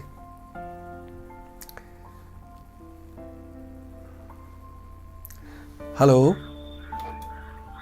ꯍꯜꯂꯣ ꯍꯜꯂꯣ ꯇꯔꯥꯝ ꯅꯣꯛꯆꯔꯤ ꯃꯤꯡꯒ ꯂꯩꯐꯝꯒ ꯇꯥꯛꯄꯤꯁꯤ ꯑꯩ ꯀꯦꯔꯂꯥꯗꯒꯤ ꯃꯅꯤꯃꯣꯠ ꯇꯔꯥꯝ ꯅꯣꯛꯆꯔꯤ ꯃꯅꯤꯃꯣꯠ ꯀꯔꯤ ꯋꯥꯐꯝ ꯊꯝꯕꯤꯅꯤꯡꯉꯤ ꯀꯔꯤ ꯄꯨꯛꯅꯤꯡꯗ ꯐꯥꯎꯕꯤꯕ ꯋꯥꯈꯜꯂꯣꯟ ꯁꯤꯌꯔ ꯇꯧꯕꯤꯅꯤꯡꯉꯤ ꯑꯩ ꯄꯨꯛꯅꯤꯡꯒꯤ ꯑꯣꯏꯕ ꯋꯥꯐꯝ ꯈꯔꯇꯪ ꯐꯣꯡꯗꯣꯛꯆꯅꯤꯡꯗꯅ ꯇꯥꯛꯄꯤꯌꯨ ꯇꯥꯛꯄꯤꯌꯨ ꯇꯧꯖꯔꯛꯄꯅꯦ ꯀꯩꯁꯨ ꯀꯥꯏꯕ ꯂꯩꯇꯦ ꯃꯃꯥꯡꯗ ꯇꯥꯛꯄꯤꯌꯨ ꯑꯩꯅ ꯁꯨꯝ ꯉꯔꯥꯡꯁꯨ ꯏꯔꯥꯡ ꯊꯣꯛꯄꯗꯒꯤ ꯃꯤꯑꯣꯏ ꯃꯥꯄꯜ ꯑꯁꯣꯛ ꯑꯄꯜ ꯀꯌꯥ ꯑꯃ ꯊꯣꯛꯍꯟꯈ꯭ꯔꯦ ꯑꯗꯨ ꯃꯤꯑꯣꯏꯕꯅꯤꯅ ꯇꯁꯦꯡꯅ ꯑꯩꯅ ꯁꯣꯛꯄ ꯍꯥꯏꯁꯤꯗꯤ ꯑꯗꯨꯝ ꯗꯣꯛꯇꯔꯒꯤ ꯃꯐꯝꯗ ꯌꯧꯕ ꯍꯥꯏꯁꯤꯗꯤ ꯁꯦꯜ ꯑꯗꯨꯃꯛ ꯆꯪꯗꯣꯏꯅꯦꯕꯀோ ꯌꯥꯝ ꯆꯨꯝꯃꯤ ꯑꯗꯨ ꯁꯤꯕ ꯍꯥꯏꯁꯤꯅ ꯑꯃꯔꯣꯝꯗ ꯍꯥꯏꯔꯒꯗꯤ ꯑꯃꯨꯛꯁꯨ ꯈꯔꯗꯤ ꯑꯩꯒꯤ ꯋꯥꯈꯜꯂꯣꯟꯗ ꯐꯩꯌꯦꯅ ꯈꯜꯂꯦꯕ ꯌꯥꯝꯅ ꯂꯥꯏꯔꯕ ꯑꯗꯨꯗꯒꯤ ꯄꯩꯁꯥ ꯄꯥꯏꯖꯗꯕ ꯏꯃꯨꯡ ꯑꯃꯗ ꯁꯣꯛꯄꯗ ꯍꯟꯗꯛ ꯑꯉꯥꯡ ꯅꯨꯄꯥ ꯑꯃꯁꯨ ꯂꯥꯏꯌꯦꯡꯕꯗꯒꯤ ꯔꯥꯖꯅꯤꯇꯤꯁꯤꯅ ꯂꯩꯈꯤꯗꯕ ꯃꯇꯥꯡ ꯑꯃꯁꯨ ꯂꯩꯈ꯭ꯔꯦ ꯑꯗꯩ ꯑꯁꯣꯛꯄ ꯃꯌꯥꯝ ꯑꯃꯁꯨ ꯑꯗꯩ ꯉꯔꯥꯡꯃꯨꯛꯇ ꯁꯣꯛꯏꯕ ꯅꯨꯄꯤꯗꯨꯁꯨ ꯂꯧꯁꯤꯡ ꯆꯠꯄ ꯃꯇꯝꯗ ꯁꯣꯛꯄ ꯑꯗꯩ ꯅꯨꯄꯥ ꯃꯆꯥ ꯃꯌꯥꯝ ꯑꯃ ꯁꯣꯛꯏꯕ ꯃꯌꯥꯝꯁꯤꯡꯗꯣ ꯍꯥꯏꯗꯤ ꯁꯔꯀꯥꯔꯅꯗꯤ ꯍꯥꯏꯕꯤꯔꯤ ꯑꯁꯣꯛꯄꯗ ꯄꯩꯁꯥ ꯄꯤꯒꯅꯤ ꯑꯗꯨꯗꯒꯤ ꯑꯁꯤꯕꯗ ꯄꯩꯁꯥ ꯄꯤꯒꯅꯤꯗꯤ ꯍꯥꯏꯕꯤꯕꯗꯤ ꯑꯗꯨꯃꯛ ꯂꯩꯌꯦꯕꯀꯣ ꯑꯗꯣ ꯑꯁꯤꯕꯗꯨꯗꯤ ꯃꯥꯒꯤ ꯃꯇꯝꯗꯨꯒꯤ ꯃꯇꯨꯡ ꯏꯟꯅ ꯄꯤꯔꯛꯄ ꯌꯥꯏ ꯑꯃꯁꯨꯡ ꯄꯤꯔꯛꯇꯕ ꯌꯥꯏ ꯃꯗꯨꯃꯛꯇꯤ ꯁꯔꯀꯥꯔꯒꯤ ꯃꯣꯠ ꯇꯥꯔꯦ ꯑꯗꯨꯕꯨ ꯍꯧꯖꯤꯛ ꯃꯤꯌꯥꯝꯒꯤꯗꯃꯛꯇ ꯊꯣꯛꯏꯕ ꯃꯤꯌꯥꯝꯒꯤꯗꯃꯛꯇ ꯆꯠꯂꯤꯕ ꯈꯨꯗꯤꯡꯃꯛꯁꯤꯗ ꯁꯣꯛꯏ ꯄꯜꯂꯤꯕꯁꯤꯡꯁꯦ ꯁꯔꯀꯥꯔꯅ ꯍꯥꯏꯕꯗꯤ ꯄꯤꯐꯝ ꯊꯣꯛꯄꯗꯣ ꯍꯥꯟꯅ ꯄꯤꯕꯤꯕ ꯇꯥꯔꯒꯗꯤꯀꯣ ꯑꯁꯣꯛꯄꯁꯤꯡꯁꯤꯗ ꯂꯥꯏꯌꯦꯡꯕꯤꯗꯅ ꯄꯤꯕꯤꯕ ꯇꯥꯔꯒꯗꯤ ꯁꯣꯛꯏꯕ ꯏꯃꯨꯡꯗꯨꯗ ꯑꯋꯥꯕꯗꯣ ꯈꯔ ꯃꯈꯩꯗꯤ ꯐꯒꯗ꯭ꯔꯥ ꯍꯥꯏꯅ ꯈꯟꯕ ꯍꯥꯏꯕ ꯇꯥꯔꯦꯀꯣ ꯌꯥꯝ ꯆꯨꯝꯃꯤ ꯍꯥꯏꯕꯗꯤ ꯃꯐꯝ ꯃꯇꯝꯒꯤ ꯃꯇꯨꯡ ꯏꯟꯅ ꯑꯩ ꯁꯣꯛꯑꯦ ꯑꯗꯣ ꯑꯩꯒꯤ ꯏꯃꯨꯡ ꯃꯅꯨꯡꯗꯗꯤ ꯑꯩ ꯆꯥꯅꯤꯡꯉꯥꯏ ꯐꯥꯎ ꯂꯩꯄꯣꯠꯇꯦ ꯃꯤꯌꯥꯝꯒꯤ ꯅꯤꯡꯗ ꯆꯠꯄꯗꯤ ꯌꯥꯎꯔꯣꯏꯕꯅꯦꯕꯀꯣ ꯑꯗꯣ ꯁꯣꯛꯑꯕꯅꯤꯅ ꯑꯩ ꯗꯣꯛꯇꯔꯗ ꯍꯥꯏꯗꯤ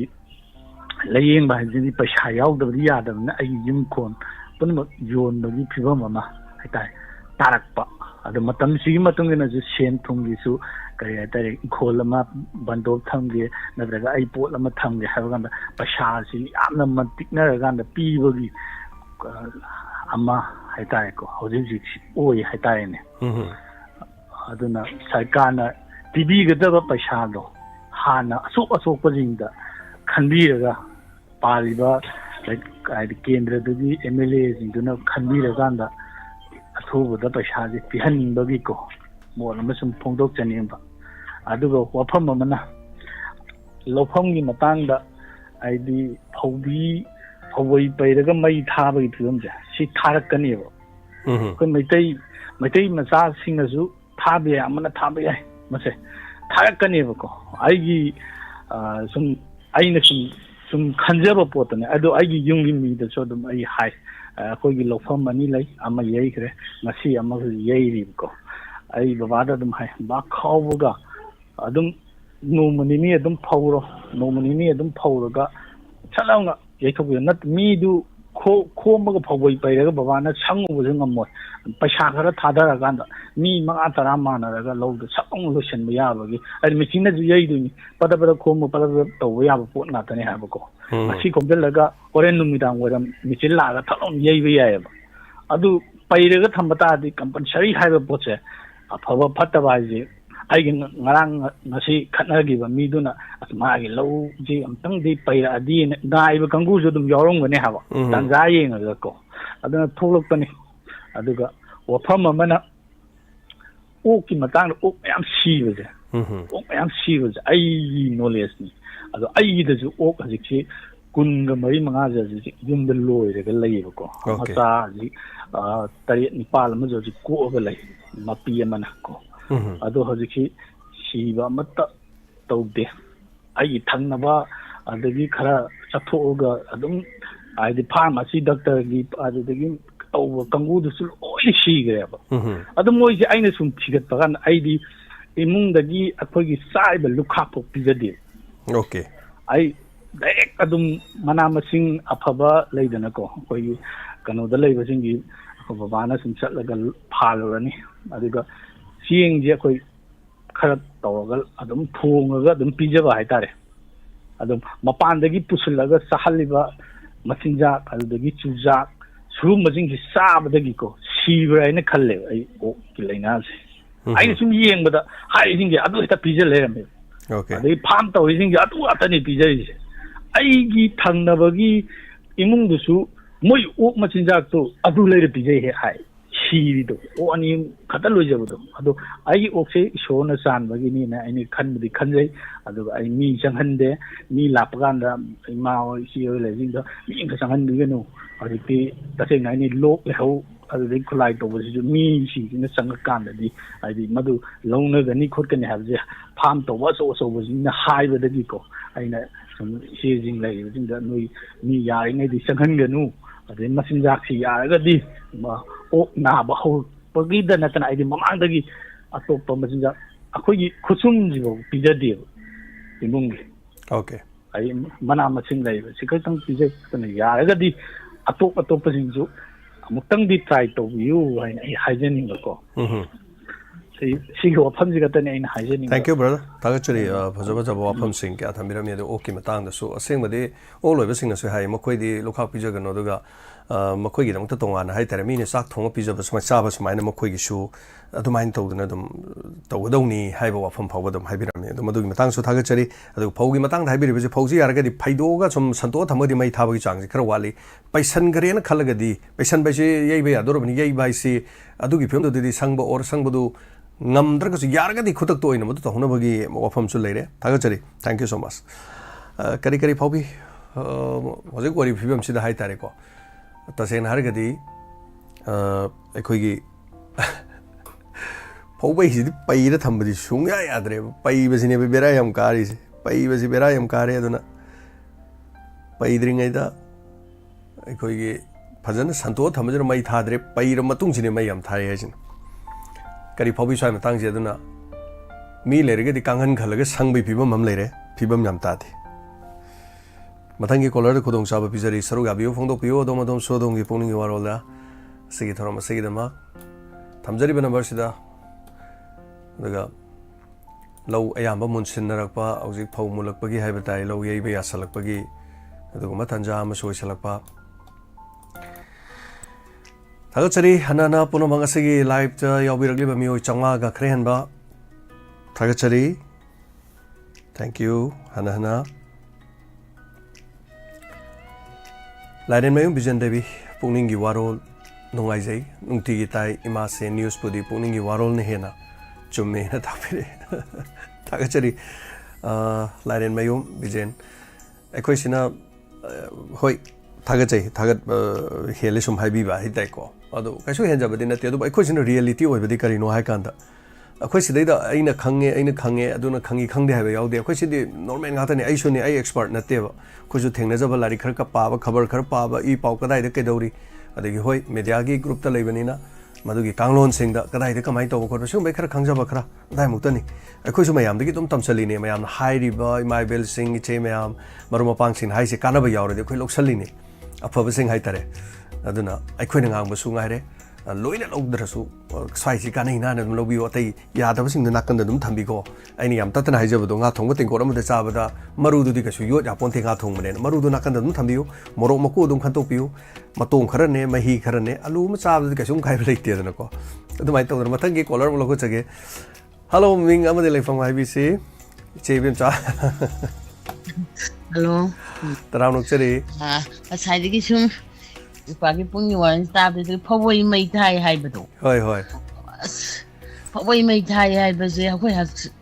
ꯏꯁꯥꯗ ꯃꯩꯅ ꯆꯨꯕꯗꯧꯅ ꯍꯦꯛ ꯁꯥꯕ ꯏꯆꯦꯅꯀꯣ ꯋꯥꯈꯜꯁꯦ ꯃꯥꯅꯦ ꯌꯥꯝꯅ ꯃꯥꯅꯦ ꯏꯆꯦ ꯌꯥꯝ ꯐꯧ ꯅꯨꯡꯉꯥꯏꯇꯦ ꯂꯧ ꯎꯕꯒꯤ ꯑꯋꯥꯕꯁꯦ ꯑꯩꯈꯣꯏꯁꯨ ꯂꯧꯃꯤ ꯑꯃ ꯑꯣꯏꯕꯅꯤꯅ ꯍꯟꯗꯛꯀꯤ ꯃꯇꯥꯡꯁꯤꯗꯩꯁꯤꯗ ꯏꯁꯤꯡ ꯐꯪꯗꯗꯅ ꯏꯟꯖꯤꯟꯅ ꯆꯤꯡꯉꯒ ꯌꯥꯝ ꯋꯥ ꯎꯅꯔꯦ ꯑꯗꯨꯒ ꯑꯩꯈꯣꯏꯒꯤ ꯃꯄꯨꯡ ꯃꯔꯩ ꯐꯥꯔ ꯌꯣꯝꯁꯤꯜꯂꯀꯥꯟꯗ ꯃꯩ ꯊꯥꯗꯣꯛꯄꯤꯕ ꯍꯥꯏꯕꯁꯦ ꯃꯁꯤ ꯏꯁꯣꯔꯅꯁꯨ ꯌꯥꯔꯣꯏꯗ ꯃꯁꯤ ꯃꯥ ꯑꯐꯕꯈꯛ ꯂꯥꯏꯟꯗ ꯀꯩꯁꯨ ꯏꯁꯣꯔꯅ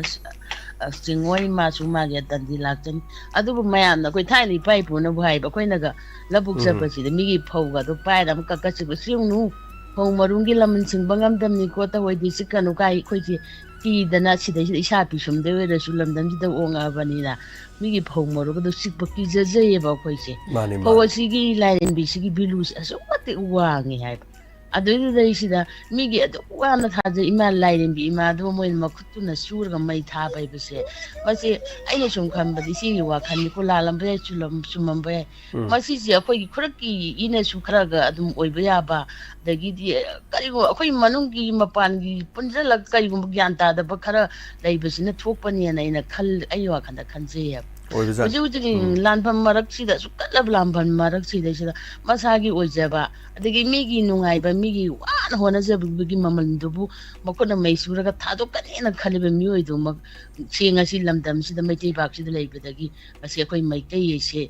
ꯖꯥꯇꯤꯁꯦ ꯑꯩꯈꯣꯏꯒꯤ ꯈꯔ ꯁꯣꯜꯂꯞ ꯇꯧꯅ ꯆꯠꯂꯤꯕꯁꯤ ꯃꯈꯣꯏꯒꯨꯝꯕ ꯈꯔ ꯂꯩꯕꯗꯩꯅꯤ ꯏꯆꯦ ꯊꯝꯖꯅꯤꯡꯉꯤ ꯑꯗꯨꯒ ꯂꯣꯏꯅꯅ ꯑꯩꯅ ꯍꯥꯏꯖꯅꯤꯡꯕꯗ ꯏꯆꯦꯁꯨ ꯂꯧꯁꯤ ꯌꯥꯝꯅꯕꯨꯗꯤ ꯎꯖꯗꯦ ꯂꯧ ꯄꯔꯤ ꯑꯃ ꯈꯤꯇꯪ ꯍꯦꯟꯅ ꯎꯖꯩ ꯎꯖꯔꯤꯕ ꯄꯣꯠꯁꯦ ꯍꯧꯖꯤꯛ ꯑꯩꯈꯣꯏ ꯈꯥꯎꯕꯕꯨ ꯀꯤꯔꯦꯕ ꯍꯧꯖꯤꯛꯁꯦ ꯈꯥꯎꯔꯒ ꯀꯃꯥꯏꯅ ꯇꯧꯅꯤ ꯃꯤꯒ ꯂꯩꯇ꯭ꯔꯦ ꯃꯩ ꯊꯥꯗꯣꯛꯄꯤꯔꯝꯒꯗ꯭ꯔꯥ ꯀꯃꯥꯏꯅ ꯇꯧꯅꯤ ꯍꯥꯏꯕꯁꯤ ꯅꯍꯥꯟ ꯑꯩꯅ ꯏꯄꯥꯗ ꯑꯍꯥꯟꯕꯃꯛꯇꯗ ꯍꯥꯏꯖꯩꯗꯣ ꯇꯤꯟ ꯈꯔꯗꯤ ꯁꯣꯏ ꯇꯥꯒꯗꯧꯔꯤꯁꯦ ꯑꯩ ꯑꯗꯨꯝ ꯈꯪꯖꯈꯤꯑꯕ ꯇꯤꯟꯁꯦ ꯑꯗꯨꯝ ꯇꯧꯒꯗꯧꯔꯦꯅ ꯑꯗꯣ ꯃꯁꯤ ꯇꯧꯕꯤꯒꯅꯨ ꯃꯁꯤ ꯌꯥꯝ ꯅꯨꯡꯉꯥꯏꯖꯗꯦ ꯃꯁꯤ ꯃꯤꯑꯣꯏꯕ ꯑꯃꯒꯤ ꯋꯥꯈꯜ ꯆꯦꯟꯗꯕ ꯃꯤꯅꯦꯅ ꯂꯧꯖꯩ ꯁꯃꯥꯖꯁꯤꯗ ꯃꯥ ꯍꯤꯡꯕꯒꯤ ꯃꯍꯥꯎ ꯂꯩꯇ꯭ꯔꯦ ꯑꯗꯨꯅ ꯑꯩꯅ ꯊꯝꯖꯒꯦ ꯑꯔꯣꯏꯕ ꯑꯣꯏꯅ ꯏꯆꯦꯅ ꯂꯣꯏꯕ ꯂꯧꯁꯤ ꯍꯦꯛ ꯂꯣꯛꯄꯒ ꯏꯄꯥꯒꯤꯁꯨ ꯁꯔꯨꯛ ꯌꯥꯎꯔꯤ ꯏꯄꯥꯒꯤ ꯆꯥꯡꯔꯧ ꯑꯗꯨꯝ ꯇꯝꯃꯛꯀꯅꯤ ꯅꯍꯥꯟꯁꯨ ꯑꯩꯅ ꯄꯪ ꯃꯅꯥꯛꯇ ꯂꯥꯛꯀꯦ ꯇꯧꯕ ꯍꯣꯏ ꯍꯣꯏ ꯊꯕꯛꯁꯤꯅ ꯈꯔ ꯌꯥꯝꯕꯅꯦ ꯑꯗꯒꯤꯗꯤ ꯁꯨꯝ ꯈꯣꯡ ꯈꯨꯠꯁꯤꯅ ꯈꯤꯇꯪ ꯅꯨꯡꯉꯥꯏꯇꯕꯅꯤ ꯆꯠꯄꯁꯤ ꯈꯤꯇꯪ ꯈꯨꯗꯣꯡ ꯆꯥꯈꯤꯗ ꯅꯤꯡꯕ ꯈꯔ ꯊꯨꯡꯈꯤꯗꯔꯦ ꯏꯄꯥꯒꯤ ꯁꯔꯨꯛ ꯌꯥꯎꯔꯤ ꯏꯆꯦꯅ ꯆꯍꯤ ꯈꯨꯗꯤꯡꯒꯤ ꯂꯣꯛꯄ ꯈꯨꯗꯤꯡꯒꯤ ꯏꯄꯥꯒꯤ ꯆꯥꯡꯔꯧ ꯇꯝꯃꯛꯀꯅꯤ ꯍꯥꯏꯕꯁꯦ ꯀꯩꯅꯣꯅ ꯅꯆꯦꯅ ꯏꯄꯥꯗ ꯁꯨꯝ ꯑꯩꯈꯣꯏ ꯋꯥꯈꯜꯁꯦ ꯃꯔꯛꯁꯤꯗꯈꯤꯇꯪ ꯅꯨꯡꯉꯥꯏꯃꯤꯟꯅꯁꯤ ꯑꯗꯨꯒ ꯏꯄꯥꯁꯨ ꯄꯨꯟꯁꯤ ꯅꯨꯡꯖꯥꯡꯅꯕ ꯇꯦꯛꯇ ꯀꯥꯏꯗꯕꯒ ꯄꯨꯟꯁꯤꯒꯤ ꯌꯥꯝ ꯁꯥꯡꯅꯅꯕ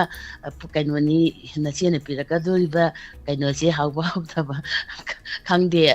ꯑꯗꯣ ꯁꯤ ꯍꯥꯏꯔꯒ ꯏꯆꯦ ꯊꯝꯖꯔꯒꯦꯀꯣ ꯊꯥꯒꯠꯆꯔꯤ ꯏꯆꯦ ꯃꯃꯥꯡꯗꯁꯨ ꯇꯝꯕꯤꯔꯛꯈ꯭ꯔꯕꯅꯤ ꯏꯆꯦꯅ ꯑꯩ ꯂꯤꯂꯥ ꯆꯠꯄ ꯀꯥꯟꯗ ꯀꯥꯔ ꯃꯅꯤꯡꯗ ꯐꯧ ꯆꯦꯡ ꯍꯥꯞꯄꯛꯈ꯭ꯔꯕꯅꯤ ꯑꯗꯨ ꯈꯛꯇ ꯅꯠꯇꯅ ꯏꯆꯦ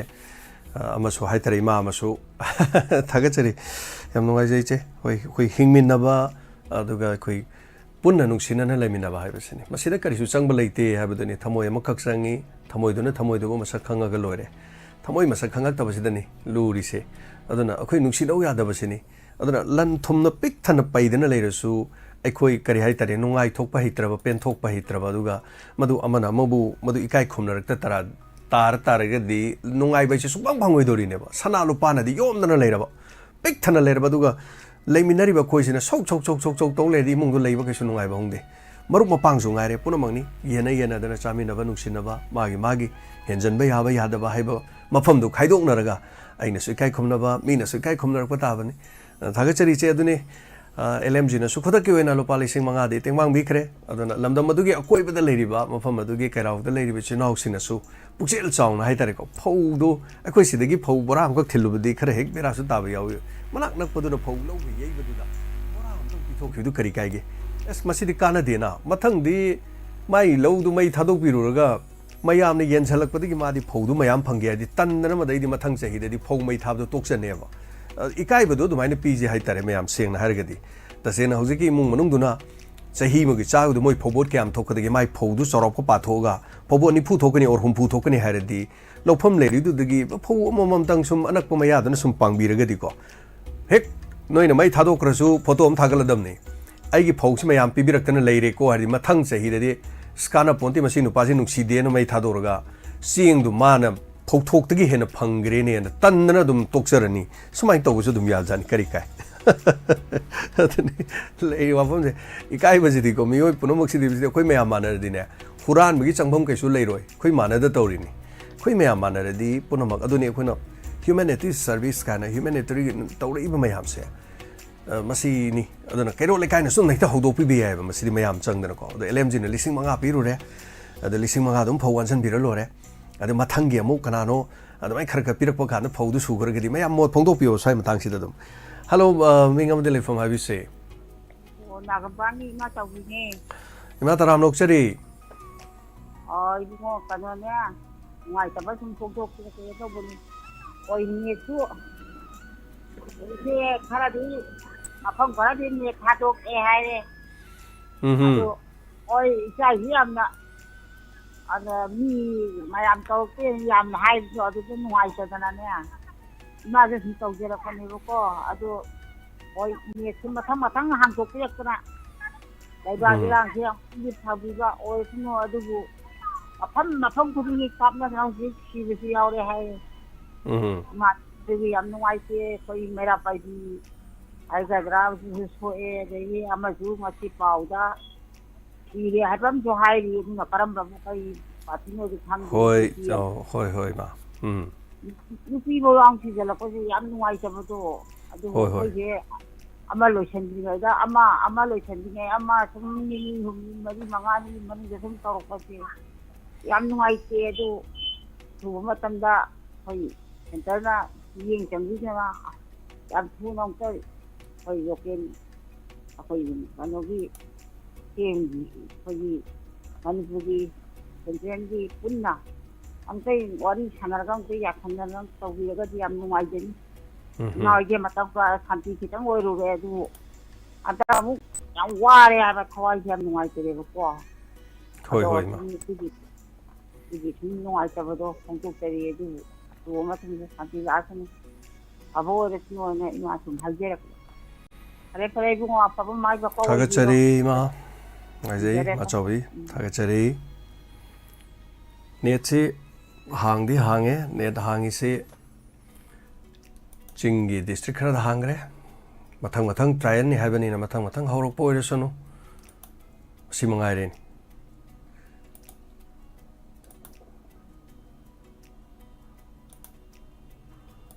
mathang gi color de khodong sa ba pizari phongdo pio do musum adongi Pukning Warol thorom simak tada phongdo pio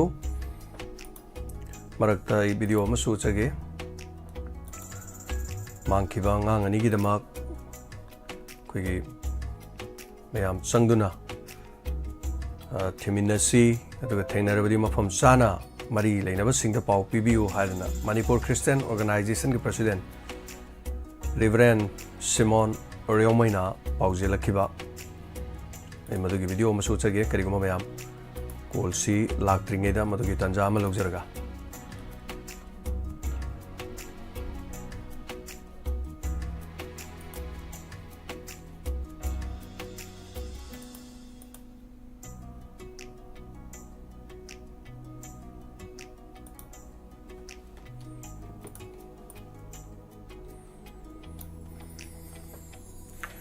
Kwadi ngai se moi ngarang mi ani mari phagi bado pungkun mari marung da thadoro natradi aphabo iroi haidana wafam amsu lai lenga na madugi daita pugadabani haidan adu makhoi gi su angang ꯐꯥꯔꯤꯗꯨꯁꯨ ꯑꯩꯈꯣꯏ ꯊꯥꯗꯣꯔꯛꯀꯦ ꯑꯩꯈꯣꯏꯁꯨ ꯊꯤꯔꯛꯀꯦ ꯍꯥꯏꯕ ꯋꯥꯗꯤ ꯂꯩꯇꯦ ꯑꯗꯨ ꯑꯉꯛꯄꯅꯦ ꯍꯥꯏꯇꯥꯔꯦ ꯀꯔꯤ ꯍꯥꯏꯗꯣꯏꯅꯣ ꯁ꯭ꯋꯥꯏ ꯃꯇꯥꯡꯁꯤꯁꯨ ꯑꯗꯨꯝ ꯃꯌꯥꯝ ꯑꯗꯨꯝ ꯐꯣꯡꯗꯣꯛꯄꯤꯌꯨ ꯑꯗꯨꯒ ꯑꯩꯅ ꯁ꯭ꯀ꯭ꯔꯤꯟꯗ ꯎꯠꯆꯔꯤꯕꯁꯤ ꯑꯩꯈꯣꯏꯒꯤ ꯈ꯭ꯔꯤꯁꯇꯤꯌꯥꯟ ꯀꯝꯃ꯭ꯌꯨꯅꯤꯇꯤ ꯍꯥꯏꯕ ꯇꯥꯔꯦ ꯈ꯭ꯔꯤꯁꯇꯤꯌꯥꯟꯒꯤ ꯙꯔꯃꯕꯨ ꯆꯠꯄ ꯆꯤꯡꯃꯤ ꯍꯥꯏꯕ ꯂꯩꯇꯦ ꯇꯝꯃꯤ ꯍꯥꯏꯕ ꯂꯩꯇꯦ ꯃꯁꯤꯕꯨ ꯙꯔꯃꯁꯤꯕꯨ ꯅꯨꯡꯁꯤꯖꯕ ꯙꯔꯃ ꯍꯥꯏꯁꯤꯗꯤ ꯑꯊꯣꯏꯕꯅꯤ ꯙꯔꯃꯗꯨꯗ ꯌꯥꯎꯕꯤꯕꯁꯤꯡꯅ ꯑꯩꯈꯣꯏꯒꯤ ꯃꯅꯤꯄꯨꯔ ꯈ꯭ꯔꯤꯁꯇꯤꯌꯥꯟ ꯑꯣꯔꯒꯅꯥꯏꯖꯦꯁꯟꯒꯤ ꯄ꯭ꯔꯦꯁꯤꯗꯦꯟ ꯔꯦꯚꯔꯦꯟ ꯁꯤꯃꯣꯟ ꯑꯔꯌꯥꯎꯃꯩꯅ ꯄꯥꯎꯖꯦꯜꯂꯛꯂꯤ ꯋꯥꯐꯝ ꯑꯁꯤ ꯉꯔꯥꯡ ꯑꯣꯜ ꯃꯅꯤꯄꯨꯔ ꯈ꯭ꯔꯤꯁꯇꯤꯌꯥꯟ ꯑꯣꯔꯒꯅꯥꯏꯖꯦꯁꯟ ꯑꯃꯗꯤ ꯃꯩꯇꯩ ꯈ꯭ꯔꯤꯁꯇꯤꯌꯥꯟ ꯆꯔꯆꯦꯁ ꯀꯥꯎꯟꯁꯤꯜ ꯃꯅꯤꯄꯨꯔꯒ ꯄꯨꯟꯅ ꯈꯨꯠꯁꯝꯅꯗꯨꯅ ꯏꯝꯐꯥꯜꯗ ꯂꯩꯕ ꯇꯥꯡꯈꯨꯜ ꯕꯥꯞꯇꯤꯁ ꯆꯔꯆꯇ ꯄꯤꯁ ꯑꯦꯟ ꯍꯥꯔꯃꯣꯅꯤ ꯍꯥꯏꯕ ꯊꯤꯝꯗ ꯄꯥꯡꯊꯣꯛꯈꯤꯕ ꯄ꯭ꯔꯦꯌꯔ ꯐꯦꯂꯣꯁꯤꯞꯀꯤ ꯊꯧꯔꯝꯗ ꯍꯥꯏꯈꯤꯕꯅꯤ ꯑꯗꯨꯒ ꯉꯔꯥꯡꯒꯤ ꯊꯧꯔꯝ ꯑꯗꯨꯗ ꯇꯣꯉꯥꯟ ꯇꯣꯉꯥꯟꯕ ꯐꯨꯔꯨꯞ ꯀꯌꯥꯒꯤ ꯆꯔꯆꯀꯤ ꯄꯥꯁꯇꯔ ꯑꯃꯗꯤ ꯂꯤꯗꯔ ꯀꯌꯥꯁꯨ ꯌꯥꯎꯈꯤ ꯂꯣꯏꯅꯅ ꯊꯧꯔꯝ ꯑꯗꯨꯒ ꯃꯔꯤ ꯂꯩꯅꯅ ꯂꯝꯗꯝ ꯑꯁꯤꯗ ꯊꯣꯛꯂꯤꯕ ꯏꯔꯥꯡ ꯑꯁꯤ ꯂꯣꯏꯁꯤꯟꯕꯤꯗꯨꯅ ꯇꯪꯗꯨ ꯂꯩꯇꯥꯕ ꯂꯝꯗꯝ ꯑꯃ ꯑꯣꯏꯍꯟꯕ ꯃꯄꯨꯒꯤ ꯃꯐꯝꯗ ꯊꯧꯔꯝ ꯑꯗꯨꯗ ꯃꯅꯤꯄꯨꯔ ꯕꯥꯞꯇꯤꯁ ꯀꯟꯚꯦꯟꯁꯟꯒꯤ ꯖꯦꯅꯔꯦꯜ ꯁꯦꯀ꯭ꯔꯦꯇꯔꯤ ꯔꯦꯚ ꯑꯦꯜ ꯂꯣꯁꯤꯃꯥꯎ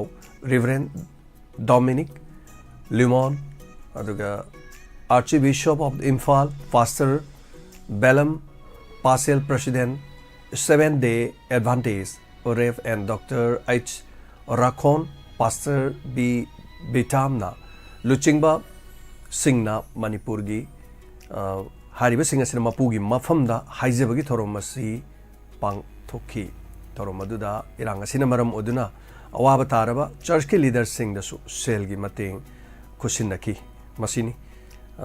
अखनबा है तारे मथंग कॉल सु लाई अदुगा आई मथंग कॉल से मुलोख चगे मखा ताबा वीडियो मु चगे हेलो हेलो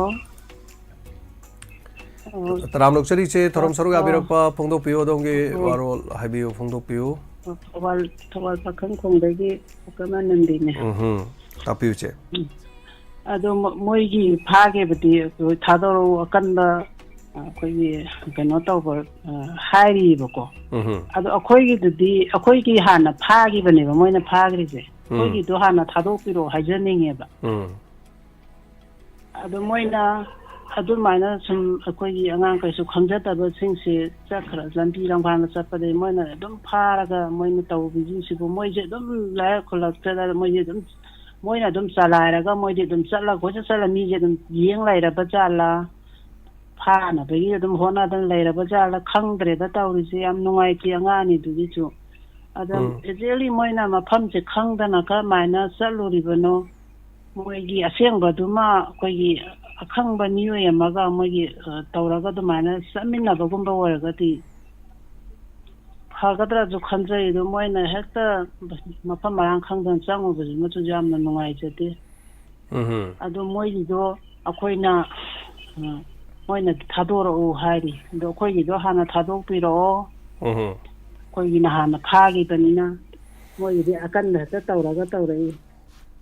अदु सिमजु यामना नुंगाइजते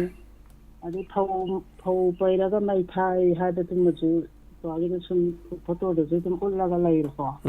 येंबदा उबदा यामना नुंगाइते थवाइसे यामना अदु फौ मै थाई दजु सुम पुंसिदो जु मोजु नुंगाइबो ngамoi अदुम आइदो मोइ मपुंसिगा निगी मपोट मरमजे अदुम मोइ कलागा मोइ मपुंसिगा मोइ अदुम नुंगाइबो दु ngamdana मोइ अदुम मपुंसिगा लेंदोनि मथोंग खंदा मोइ अदुम मोइजु अदगी आइगी इगा कोइ पुंगनि वारोन सु लेपिगनु कोइ अकै मारकता कोइ हेल्थी ओइरो मखल मखलगी डॉक्टर सिंग सुम उनाबगी प्रोग्राम का सु थंबीबसु दुम हसिंबीबसु दुम अदुम हापियो ना हाइजरी याम नुंगाइजति इसा हमदो मांग याम अंगांग नातने बताउदो मोइना बकरी खंगदोइनोबा अदु याम खंगदेदा तौरिसे अदु सोइबा खोलिबा मयाम इरांजे याम तौरे कोइ सादना खितंग बुंगो नेमथाबो वानी संगालमदि इरांजे खना दम कल्लेबा सोको खोपा मयाम यावना जिजु याम नुंगाइजति खल्लबदो ꯍꯥꯒꯠꯆꯔꯤꯁꯦ ꯅꯨꯡꯉꯥꯏꯇꯕꯒꯤ ꯅꯨꯡꯉꯥꯏꯇꯕ ꯉꯥꯛꯇꯅꯤ ꯃꯦꯟꯃꯥꯟ ꯇꯥꯗꯦ ꯑꯉꯥꯡ ꯑꯅꯤꯗꯨ ꯂꯩꯔꯝꯃꯦ ꯀꯥꯏꯅ ꯊꯥꯗꯣꯛꯄꯤꯔꯗꯤ ꯌꯥꯝ ꯅꯨꯡꯉꯥꯏꯅꯤ ꯑꯗꯨꯔꯒꯗꯤ ꯀꯩꯅꯣꯝꯃ ꯑꯗꯨꯝ ꯄꯣꯖꯤꯇꯤꯕ ꯀꯩꯅꯣꯝꯃ ꯂꯥꯛꯀꯅꯦꯅ ꯈꯜꯂꯦ ꯍꯥꯏꯇꯥꯔꯦ ꯑꯗꯨ ꯃꯩꯇꯩꯁꯤꯡꯅꯗꯤ ꯊꯥꯗꯣꯛꯈꯤꯗꯕ꯭ꯔꯥ ꯍꯥꯏꯕꯗꯤ ꯊꯥꯗꯣꯛꯈꯤ ꯑꯩꯈꯣꯏ ꯈꯪꯖꯕ ꯌꯥꯝ ꯌꯥꯎꯏ ꯀꯛꯆꯤꯡ ꯂꯝꯈꯥꯏꯗ ꯊꯦꯡꯅꯕꯗꯨ ꯊꯥꯗꯣꯛꯈꯤ ꯌꯥꯔꯤꯄꯣꯛꯇꯒꯤ ꯃꯃꯥ ꯍꯥꯏꯕ ꯇꯥꯔꯦ ꯑꯗꯨꯒ ꯃꯆꯥ ꯑꯅꯤꯒ ꯊꯥꯗꯣꯛꯈꯤ ꯍꯥꯠꯀꯦ ꯍꯥꯏꯗꯤ ꯑꯗꯨꯝ ꯍꯥꯠꯄ ꯌꯥꯏ ꯀꯩꯅꯣ ꯑꯗꯨꯝ ꯀꯣꯝ ꯑꯃꯗ ꯑꯗꯨꯝ ꯍꯥꯏꯐꯦꯠ ꯂꯦꯞꯍꯜꯂꯒ ꯃꯩ ꯊꯣꯛ ꯊꯥꯗꯣꯛꯑꯒ ꯊꯥꯎ ꯈꯔ ꯍꯩꯖꯤꯜꯂ ꯊꯥꯗꯣꯛ ꯌꯥꯏꯑꯕ ꯑꯗꯨ ꯄꯥꯛ ꯇꯧꯗꯦꯕ ꯁꯣꯝꯗꯒꯤ ꯍꯣꯏ ꯂꯥꯟ ꯃꯅꯨꯡꯗ ꯊꯣꯛꯈ꯭ꯔꯦꯀꯣ ꯏꯔꯥꯡ ꯃꯅꯨꯡꯗ ꯊꯣꯛꯍꯟꯅꯤꯡꯗꯕ ꯊꯣꯛꯈ꯭ꯔꯦ ꯑꯗꯨꯗꯤ ꯀꯅꯥꯅ ꯍꯥꯟꯅ ꯍꯧꯔꯛꯈꯤ ꯑꯗꯨꯗꯤ ꯑꯗꯨꯝ ꯂꯩꯈ꯭ꯔꯦ ꯃꯣꯏꯅꯁꯨ ꯑꯩꯈꯣꯏꯅ ꯍꯥꯏ ꯑꯩꯈꯣꯏꯅꯁꯨ ꯃꯣꯏꯅ ꯍꯥꯏ ꯇꯧꯕꯗꯤ ꯑꯩꯈꯣꯏꯅ ꯈꯪꯕꯗꯗꯤ ꯃꯣꯏꯅ ꯍꯧꯋꯦꯅ ꯑꯗꯨꯝ ꯂꯩꯔꯤꯅꯤ ꯑꯩꯈꯣꯏꯁꯨ ꯑꯗꯨꯝ ꯍꯥꯏꯔꯤꯅꯦꯕ ꯑꯗꯨ ꯃꯗꯨ ꯑꯆꯨꯝ ꯑꯔꯥꯟꯗꯨ ꯊꯤꯅꯗꯅ ꯃꯅꯨꯡꯗꯨꯗꯗꯤ ꯊꯣꯛꯈ꯭ꯔꯦ ꯑꯗꯨꯕꯨ ꯃꯐꯝꯗꯨꯗ ꯀꯟꯈꯤꯕ ꯌꯥꯝ ꯌꯥꯎꯏ ꯍꯥꯏꯕ ꯇꯥꯏ ꯑꯗꯨꯒ ꯂꯥꯟꯒꯤ ꯃꯅꯨꯡꯗꯗꯤ ꯂꯥꯟꯐꯝꯗ ꯅꯣꯡꯃꯩ ꯀꯥꯞꯅꯔꯤꯕ ꯑꯅꯤꯗꯨꯗꯤ ꯑꯩꯈꯣꯏꯒꯤꯁꯨ ꯁꯤ ꯃꯣꯏꯗꯨ ꯁꯤ ꯑꯗꯨꯒꯤ ꯃꯐꯝꯗ ꯀꯥꯞꯅꯕꯗꯨꯅ ꯑꯃꯅꯦꯕ ꯑꯗꯨ ꯍꯦꯟꯖꯜꯂꯛꯄꯒꯨꯝꯕ ꯑꯗꯒꯤ ꯑꯉꯥꯡꯒꯨꯝꯕ ꯅꯨꯄꯤ ꯑꯉꯥꯡ ꯂꯝ ꯈꯪꯗꯗꯅꯒ ꯂꯥꯛꯄ ꯋꯥꯈꯜ ꯖꯣꯏꯕꯒꯨꯝꯕ ꯀꯩ ꯇꯧꯔꯨꯗꯣꯏꯅꯣ ꯑꯗꯩꯗ ꯈꯨꯠ ꯊꯥꯔꯨꯗꯅ ꯇꯁꯦꯡꯅ ꯍꯥꯏꯗꯤ ꯂꯥꯟ ꯍꯥꯏꯁꯦ ꯅꯣꯡꯃꯩ ꯀꯥꯞꯅꯔꯤꯕ ꯃꯤꯁꯨ ꯃꯈꯨꯠꯇ ꯅꯣꯡꯃꯩ ꯃꯔꯨ ꯌꯥꯎꯗ꯭ꯔꯗꯤ ꯍꯥꯠꯄ ꯌꯥꯄꯣꯟꯇꯦꯅꯤ ꯐꯥꯔꯀꯥꯟꯗ ꯃꯥꯁꯤ ꯑꯩꯈꯣꯏꯒꯤ ꯄ꯭ꯔꯤꯖꯅꯔ ꯑꯣꯐ ꯋꯥꯔ ꯒꯥꯏꯅ ꯐꯥꯖꯟꯅꯒ ꯊꯝꯃꯒ ꯂꯥꯟꯒꯤ ꯃꯅꯨꯡꯗ ꯐꯥꯕ ꯂꯥꯟ ꯐꯥ ꯒꯥꯏꯅ ꯃꯣꯏꯁꯤ ꯄꯤꯖ ꯄꯤꯊꯛ ꯇꯧꯔ ꯊꯝꯃꯤꯅꯦ ꯍꯥꯏꯖꯔꯤꯕ ꯍꯧꯖꯤꯛꯁꯨ ꯁꯨꯃꯥꯏꯅ ꯂꯥꯟꯒꯤ ꯂꯥꯟ ꯐꯥꯁꯤ ꯃꯌꯥꯝ ꯑꯃ ꯂꯩꯅꯔꯤꯅꯤ ꯂꯥꯟ ꯁꯣꯛꯅꯔꯤꯁꯦ ꯑꯗꯨ ꯂꯥꯟꯐꯥꯏ ꯋꯥ ꯂꯩꯇꯦ ꯂꯥꯟꯗ ꯆꯪꯉꯛꯄꯗꯤ ꯆꯪꯉꯗꯤ ꯍꯥꯠꯂꯗꯧꯅꯦꯅ ꯍꯦꯛꯇ ꯃꯈꯨꯠꯇ ꯈꯨꯠꯂꯥꯏ ꯌꯥꯎꯗ꯭ꯔꯕ ꯃꯤꯗꯨ ꯈꯨꯠ ꯊꯥꯔꯤꯕꯅꯦꯕ ꯌꯥꯝ ꯐꯠꯇꯦ ꯃꯣꯏꯁꯦ ꯑꯗꯣ ꯅꯠꯇꯦ ꯃꯣꯏꯒꯤ ꯃꯈꯨꯠ ꯆꯜꯂꯒ ꯁꯤꯒꯗꯧ ꯁꯔꯨꯛꯄꯨꯗꯤ ꯂꯥꯟꯗ ꯑꯩꯈꯣꯏ ꯀꯥꯞꯅꯕꯗ ꯁꯤꯈꯤꯕꯗꯨꯅ ꯐꯩꯌꯦꯕ ꯑꯗꯨꯅ ꯈ꯭ꯋꯥꯏ ꯐꯩ ꯑꯗꯨꯅꯦ ꯃꯣই ꯃꯈꯨꯠꯇ ꯆꯪꯉ ꯁꯤꯗꯧ ꯁꯔꯨꯛ ꯂꯥꯟꯗ ꯅꯣꯡꯃꯩ ꯀꯥꯞꯅꯔꯒ ꯁꯤꯈꯤꯕꯗꯨꯅ ꯐꯩ ꯑꯗꯨꯅ ꯁꯦꯛꯁꯄꯤꯌꯥꯔꯅꯁꯨ ꯍꯥꯏꯗꯨ ꯃꯣꯏꯒꯤꯁꯨ ꯄꯨꯊꯣꯔꯛꯑꯣ ꯑꯩꯈꯣꯏꯒꯤꯁꯨ ꯄꯨꯊꯣꯛꯄꯤꯔꯛꯑꯣ ꯑꯗꯨꯒ ꯑꯉꯥꯡ ꯑꯅꯤꯁꯦ ꯀꯩꯅꯣ ꯇꯧꯁꯤ ꯍꯥꯏꯕꯗꯣ ꯑꯗꯨ ꯄꯥꯝꯃꯦꯕ ꯑꯩꯈꯣꯏꯁꯨ ꯑꯩꯈꯣꯏꯅꯦ ꯄ꯭ꯔꯖꯥꯁꯤꯡꯁꯤꯁꯨ ꯑꯗꯨꯃꯥꯏꯅ ꯇꯧꯕꯤꯔꯒꯗꯤ ꯌꯥꯝ ꯐꯒꯅꯤ ꯑꯗꯨꯅ ꯇꯦꯛꯇ ꯀꯥꯏꯗꯅ ꯑꯝꯇ ꯄꯨꯊꯣꯛꯄꯤꯔꯒꯗꯤ ꯈꯤꯇꯪ ꯍꯥꯏꯖꯔꯒ ꯊꯝꯖꯔꯒꯦꯀꯣ ꯊꯥꯒꯠꯆꯔꯤ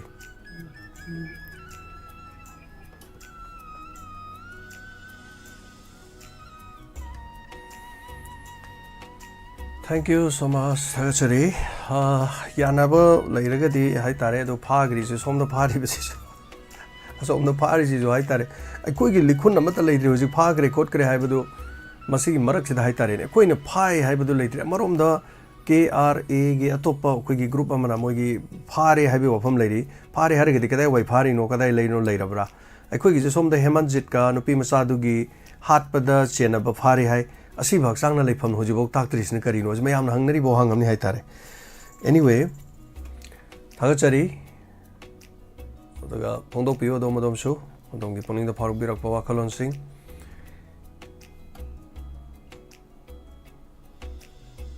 minute कुमल लेजरी मैम सो दम फोंदो पियो हेलो मिंग अमदे लेफम आईबीसी आई मोंगसांगैदेगी क्रिमिनल कुजे तापियो सर करी वफम थम्बिनिंगी वफम खर गत सम थमजबे और कई वफम थमजबे यागे अकन वफम थम्बे याब्रा पेन दबनदी अकन बसी लेंगा कोम चैबदंग नतबिदे दुम थम्बिसे कोइगी आया मन लेरिसी कोइगी पेन दबदी सुम हाइबे याय लेंगा कोम पंदब सुम इसाई पेन दबदी सुम हाइबे याय कैम काइदे पेन दबसी ओजाबो कोइगी अंगांग पमसा आनी मखक थौदो अमखक थौरम अमखक यावगी यावब चलिने तरके होजि मफम रां खंगदना लैबसी होय कनो सिंगनब खराबुदी फारे ना हाइबगी पाव खन रिचुमे बे लालेब्रा इंटरोगेशन तोरिब्रा दुमदि खंगजद्रिको यस अदेदा कुइशलगा आदि ममादि चानी मगी प्रोसीजर मांगरा पिपम पिंचामगा अखोय सिबु अखोय रमदमसिदा संमाइदा लोरब्रा माने अखोय सथोक सब याजद्रबा ꯑꯩꯒꯤ ꯅꯨꯄꯤ ꯑꯉꯥꯡ ꯌꯨꯝꯅ ꯁꯨꯝ ꯑꯁ꯭ꯋꯥꯏꯕꯨ ꯆꯠꯀꯦ ꯍꯥꯏꯕꯗ ꯒꯥꯔꯤ ꯃꯆꯥ ꯑꯃ ꯄꯤꯔꯒ ꯊꯧꯍꯟꯅꯤꯡꯗ꯭ꯔꯦ ꯅꯥꯅꯤ ꯑꯗꯨꯒꯤ ꯃꯇꯤꯛ ꯁ꯭ꯋꯥꯏꯗꯒ ꯑꯗꯨꯝ ꯂꯩꯔꯕ꯭ꯔꯥ ꯈꯪꯗ꯭ꯔꯦꯕ ꯑꯩꯈꯣꯏꯅ ꯌꯥꯝ ꯂꯨꯔꯤꯁꯤ ꯃꯈꯣꯏꯁꯦ ꯑꯩꯈꯣꯏꯗꯤ ꯑꯃꯔꯣꯝꯗ ꯃꯣꯏꯅ ꯈꯪꯕ ꯃꯇꯝꯗ ꯃꯩꯇꯩꯅꯦꯁꯦ ꯑꯃꯥꯏꯅ ꯈꯪꯉꯤ ꯃꯣꯏꯗꯤ ꯑꯩꯈꯣꯏꯒꯤ ꯈꯨꯠꯂꯥꯏ ꯄꯥꯏꯗꯕ ꯃꯤꯆꯝꯅꯦꯁꯨ ꯑꯩꯈꯣꯏꯅꯁꯨ ꯈꯪꯕ ꯉꯝꯗꯕ ꯀꯔꯝꯍꯥꯏꯅ ꯑꯩꯈꯣꯏꯅ ꯑꯥꯏꯗꯦꯟꯇꯤꯐꯥꯏ ꯇꯧꯅꯤ ꯑꯗꯒꯤ ꯑꯩꯈꯣꯏꯕꯨ ꯅꯨꯡꯁꯤꯗꯕ ꯃꯤ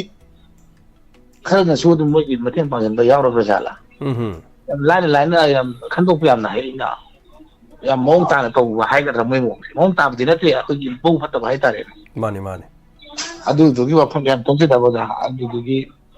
ꯑꯣꯖꯥꯒꯤ ꯄ꯭ꯔꯣꯒ꯭ꯔꯥꯝꯁꯤꯒꯤ ꯊ꯭ꯔꯨꯗ ꯃꯁꯨꯝꯕ ꯊꯧꯗꯣꯛꯁꯦ ꯑꯃꯨꯛ ꯇꯧꯔꯛꯑꯒꯗꯤ ꯑꯩꯈꯣꯏꯁꯨ ꯃꯤꯑꯣꯏꯕ ꯈꯨꯗꯤꯡꯃꯛ ꯂꯣꯏ ꯁꯥꯎꯅꯔꯒ ꯃꯤꯑꯣꯏꯕ ꯈꯨꯗꯤꯡꯃꯛꯁꯤ ꯏꯁꯥꯗ ꯄꯦꯟꯗꯕꯅ ꯍꯦꯟꯗꯣꯔꯛꯇꯅ ꯈꯨꯠꯁꯨ ꯈꯨꯠꯂꯥꯏ ꯄꯥꯏꯈꯠꯂꯛꯄꯒꯤ ꯋꯥꯈꯜꯂꯣꯟꯗ ꯂꯥꯛꯑꯒꯗꯤ ꯃꯅꯤꯄꯨꯔꯁꯤ ꯅꯤꯡꯇꯝꯅ ꯅꯨꯡꯉꯥꯏꯅ ꯂꯩꯃꯤꯟꯅꯕ ꯍꯥꯏꯕꯗꯨꯒꯤ ꯀꯩꯅꯣꯗꯨꯒꯤ ꯋꯥꯡꯃꯅ ꯆꯠꯈꯤꯗꯅ ꯄꯨꯔꯥ ꯇꯔꯃꯣꯏꯜꯗ ꯄꯨꯕ ꯊꯥꯡꯕ ꯉꯝꯂꯣꯏꯗꯕ ꯋꯥꯔꯕꯒꯤ ꯁꯤꯆꯨꯋꯦꯁꯟꯗ ꯂꯥꯛꯅꯤꯡꯉꯥꯏꯁꯤ ꯑꯩꯅ ꯂꯩꯇꯦ ꯂꯥꯛꯑꯗꯕꯅꯤ ꯀꯃꯥꯏꯅ ꯁꯨꯝ ꯈꯔꯒꯗꯤ ꯊꯥ ꯇꯔꯨꯛ ꯍꯦꯜꯂꯦ ꯍꯧꯖꯤꯛ ꯌꯥꯝ ꯆꯨꯝꯃꯤ ꯁꯤꯗꯒꯤ ꯃꯅꯥ ꯄꯪꯂꯤꯕ ꯂꯩꯉꯥꯛꯁꯤꯕꯨ ꯑꯃꯨꯛꯇꯪ ꯇꯥꯍꯟꯕꯤꯔꯒ ꯋꯥꯍꯩ ꯈꯔꯗꯤ ꯐꯣꯡꯗꯣꯛꯄꯤꯌꯨ ꯀꯔꯤꯅꯣ ꯑꯩꯈꯣꯏꯅ ꯁꯨꯃꯥꯏꯅ ꯇꯧꯔꯤ ꯁꯤ ꯇꯧꯔꯤ ꯈꯔꯗꯤ ꯍꯥꯏꯕꯤꯌꯨ ꯍꯥꯏꯗ꯭ꯔꯒ ꯇꯨꯃꯤꯟꯅ ꯁꯨꯝ ꯂꯩꯁꯤꯜꯂꯗꯤ ꯑꯆꯨꯝꯕ ꯑꯣꯏꯔꯁꯨ ꯇꯨꯃꯤꯟꯅ ꯋꯥꯗꯨ ꯉꯥꯡꯊꯣꯛꯇ꯭ꯔꯒꯗꯤ ꯑꯗꯨꯝ ꯃꯔꯥꯟꯕ ꯇꯥꯔꯛꯀꯅꯤ ꯃꯥꯅꯤ ꯈꯔ ꯍꯥꯏꯕꯤꯔꯒꯗꯤ ꯐꯩꯌꯦꯅ ꯈꯔ ꯊꯝꯖꯒꯦ ꯊꯦꯡꯛ ꯌꯨ ꯌꯥꯝ ꯅꯨꯡꯉꯥꯏꯖꯩ ꯌꯥꯝ ꯆꯨꯝꯕ ꯋꯥꯐꯝꯅꯤ ꯑꯗꯣ ꯋꯥ ꯉꯥꯡꯕꯁꯨ ꯂꯨꯕ ꯑꯗꯨꯒ ꯍꯥꯏꯗꯕꯗꯤ ꯌꯥꯗꯕ ꯍꯥꯏꯇꯥꯔꯦ ꯑꯩꯈꯣꯏꯒꯤ ꯂꯝꯗꯝꯁꯤꯕꯨ 700 ꯁ꯭ꯀ꯭ꯋꯥꯔ ꯀꯤꯂꯣꯃꯤꯇꯔꯁꯤ ꯁꯨꯝ ꯆꯨꯝꯒꯗꯧꯔ ꯖꯥꯠꯂꯥ ꯑꯩꯈꯣꯏꯁꯤ ꯁꯤꯗꯩ ꯆꯠꯂꯒ ꯃꯣꯏꯔꯥꯡ ꯑꯁ꯭ꯋꯥꯏꯐꯥꯎ ꯆꯠꯂ ꯑꯗꯨꯝ ꯂꯣꯏꯕ ꯑꯗꯩ ꯁꯣꯝꯗ ꯍꯦꯛ ꯆꯠꯂꯒ ꯁꯦꯛꯃꯥꯏꯗ ꯑꯗꯨꯝ ꯂꯣꯏꯕ ꯅꯍꯥꯟꯋꯥꯏ ꯐꯥꯒꯤ ꯁꯨꯝ ꯍꯥꯏꯅꯕꯗꯣ ꯑꯩꯈꯣꯏꯁꯨ ꯁꯦꯛꯃꯥꯏ ꯑꯁ꯭ꯋꯥꯏꯗꯒꯤ ꯂꯣꯏꯔꯒꯗꯤ ꯍꯥꯏꯇꯥꯔꯦ ꯑꯗꯨꯅ ꯏꯄꯥ ꯏꯄꯨꯅ ꯑꯩꯈꯣꯏꯒꯤꯗꯃꯛ ꯊꯝꯃꯝꯃꯤꯕ ꯑꯩꯈꯣꯏꯒꯤ ꯂꯩꯔꯤꯕ ꯑꯁꯨꯛ ꯆꯥꯎꯈ꯭ꯔꯕ ꯀꯩꯅꯣꯁꯤ ꯁꯨꯝ ꯄꯤꯛꯁꯜꯂꯛꯇꯅ ꯍꯧꯖꯤꯛꯇꯤ ꯃꯄꯨ ꯑꯩꯈꯣꯏꯅ ꯄꯨꯔꯥ ꯑꯩꯈꯣꯏꯒꯤ ꯀꯩꯅꯣꯒꯤ ꯇꯥꯏꯞꯇ ꯍꯥꯏꯇꯥꯔꯦ ꯃꯤꯉꯣꯟꯗ ꯌꯨꯝꯗꯥꯡꯕꯒꯤ ꯇꯥꯏꯞꯇ ꯂꯩꯁꯜꯂꯛꯄ ꯑꯗ ꯁꯤꯗꯩꯗ ꯀꯔꯤꯒꯨꯝꯕ ꯑꯦꯛꯁꯟ ꯑꯃꯇꯁꯨ ꯂꯥꯛꯇꯕꯁꯤꯅ ꯍꯥꯏꯇꯥꯔꯦ ꯃꯤ ꯄꯥꯏꯕ ꯁꯨꯝ ꯍꯦꯟꯒꯠꯂꯛꯄ ꯑꯗꯨꯒ ꯀꯅꯥꯝꯇꯅꯁꯨ ꯀꯔꯤꯝꯇ ꯁꯨꯝ ꯍꯥꯏꯗꯕ ꯇꯧꯔꯤꯗꯤ ꯁꯨꯝ ꯍꯥꯏꯔ ꯁꯨꯝ ꯂꯩꯕꯒꯤ ꯃꯑꯣꯡ ꯑꯃꯗ ꯂꯩꯁꯜꯂꯛꯄꯅꯤ ꯃꯤ ꯄꯥꯏꯕ ꯐꯥꯎꯖꯔꯛꯄ ꯍꯥꯏꯇꯥꯔꯦ ꯂꯩꯄꯥꯛꯁꯤꯗ ꯂꯩꯖꯕ ꯑꯗꯨꯒ ꯃꯅꯤꯄꯨꯔꯅꯤ ꯍꯥꯏꯕꯁꯤ ꯑꯩꯈꯣꯏ ꯉꯝꯖꯔꯣꯏ ꯍꯥꯏꯇꯥꯔꯦ ꯗꯤꯁꯇ꯭ꯔꯤꯛ ꯈꯔꯒꯤ ꯃꯤ ꯑꯃꯅꯦꯅ ꯍꯥꯏꯕꯒꯤ ꯐꯤꯕꯝꯗ ꯂꯥꯛꯀꯗꯧꯔꯦ ꯊꯥꯒꯠꯆꯔꯤ ꯁꯔ ꯐꯖꯕ ꯋꯥꯐꯝ ꯊꯝꯕꯤꯔꯝꯃꯦ ꯃꯊꯪꯒꯤ ꯀꯣꯂꯔꯗ ꯈꯨꯗꯣꯡꯆꯥꯕ ꯄꯤꯖꯒꯦ ꯑꯗꯨꯒ ꯌꯥꯝ ꯅꯨꯡꯉꯥꯏꯇꯕ ꯑꯃꯈꯛꯇꯤ ꯉꯔꯥꯡ ꯅꯍꯥꯟ ꯀꯔꯤ ꯐꯥꯎꯕꯤꯒꯦ ꯑꯝꯇ ꯌꯦꯡꯕꯤꯌꯨꯀꯣ ꯑꯩꯒꯤ ꯑꯣꯏꯅꯗꯤ ꯌꯥꯝ ꯅꯨꯡꯉꯥꯏꯇ꯭ꯔꯦ ꯃꯌꯥꯝꯒꯤꯗꯤ ꯈꯪꯗꯦ ꯃꯁꯤ ꯃꯦꯗꯝ ꯁꯝꯖꯦꯠ ꯁꯥꯕꯝ ꯁꯥꯟꯇꯤꯅꯁꯨ ꯋꯥꯐꯝꯁꯦ ꯍꯥꯏꯐꯦꯠ ꯄꯨꯈꯠꯄꯤꯔꯝꯕꯅꯤ ꯀ꯭ꯋꯥꯀꯩꯊꯦꯜꯗꯒꯤꯅꯦꯅ ꯋꯥꯈꯜ ꯇꯥꯖꯗ꯭ꯔꯦ ꯍꯣꯏ ꯋꯥꯈꯜ ꯇꯥꯗꯕ ꯍꯥꯏꯁꯤ ꯃꯥꯅ ꯇꯧꯔꯛꯄ ꯊꯕꯛꯇꯤ ꯃꯊꯣꯡ ꯆꯥꯗꯕꯁꯨ ꯌꯥꯎꯏꯀꯣ ꯂꯝꯕꯤꯗꯒ ꯆꯠꯄꯗ ꯅꯨꯡꯅꯒ ꯊꯣꯛꯍꯦꯛꯇ ꯊꯥꯖꯤꯜꯂꯛꯄꯤ ꯑꯗꯒꯤ ꯂꯝꯕꯤꯗ ꯀꯔꯤ ꯍꯥꯏꯇꯥꯔꯦꯀꯣ ꯂꯝꯕꯤꯗ ꯆꯠꯂꯤꯉꯩꯗꯒ ꯇꯨꯡꯂꯣꯝꯗꯒꯤ ꯖꯥꯏ ꯍꯦꯛꯇ ꯀꯣꯟꯁꯤꯜꯂꯛꯄꯤ ꯅꯨꯄꯥꯗ ꯀꯣꯜꯂꯗꯤ ꯑꯃꯨꯛ ꯐꯩꯗꯣ ꯅꯨꯄꯤ ꯅꯍꯥꯗꯒ ꯑꯃꯨꯛ ꯀꯣꯟꯁꯤꯜꯂꯨꯔꯗꯤ ꯉꯁꯥꯏꯒꯤ ꯏꯔꯥꯡ ꯑꯃꯅꯦꯕ ꯐꯨꯕꯤ ꯆꯩꯕꯤꯕ ꯍꯥꯏꯇꯥꯔꯦ ꯃꯈꯣꯡꯁꯨ ꯆꯄꯜ ꯇꯣꯡꯕꯁꯨ ꯅꯠꯇꯕ ꯑꯗꯨꯒ ꯋꯥꯈꯜꯁꯨ ꯆꯣꯏꯔꯒ ꯂꯩꯖꯕ ꯃꯥꯏꯁꯦ ꯀꯅꯥꯃꯨꯛꯁꯨ ꯂꯩꯇꯦ ꯃꯌꯨꯝꯁꯨ ꯂꯩꯇꯦ ꯍꯥꯏꯕ ꯃꯥꯜꯂꯦ ꯈꯕꯔꯗ ꯉꯔꯥꯡ ꯌꯥꯎꯕꯗꯣ ꯀ꯭ꯋꯥꯀꯩꯊꯦꯜꯗ ꯂꯩꯕ ꯃꯤꯅꯗꯤ ꯃꯌꯦꯛ ꯁꯦꯡꯅ ꯑꯗꯨꯝ ꯈꯪꯕꯤꯔꯝꯒꯅꯦꯅ ꯈꯜꯂꯦ ꯋꯥꯈꯜ ꯆꯣꯏꯔꯦ ꯃꯤꯃꯥꯟꯅꯗꯦ ꯑꯁꯤ ꯂꯣꯏꯔꯦ ꯑꯗꯨꯏ ꯃꯤꯗꯨꯅ ꯅꯨꯡ ꯊꯥꯔꯨꯕ꯭ꯔꯥ ꯀꯔꯤ ꯇꯧꯔꯨꯕꯅꯣ ꯈꯪꯗꯦ ꯅꯍꯥꯁꯤꯡ ꯈꯔꯗ ꯅꯣꯡꯃꯩ ꯁꯠꯇꯣꯛꯑꯒ ꯃꯈꯣꯡꯗ ꯅꯣꯡꯃꯩ ꯀꯥꯞꯁꯤꯟꯕꯤꯔ ꯃꯈꯣꯡꯗ ꯃꯇꯠ ꯍꯦꯛ ꯇꯠꯄ ꯍꯥꯏꯕ ꯇꯥꯏ ꯂꯥꯟꯕꯕꯨꯗꯤ ꯃꯥ ꯂꯥꯜꯂꯝꯕ ꯌꯥꯏꯀꯣ ꯑꯗꯨ ꯅꯣꯡꯃꯩꯗꯨ ꯀꯥꯞꯇꯕ ꯀꯔꯤ ꯀꯥꯏꯒꯦ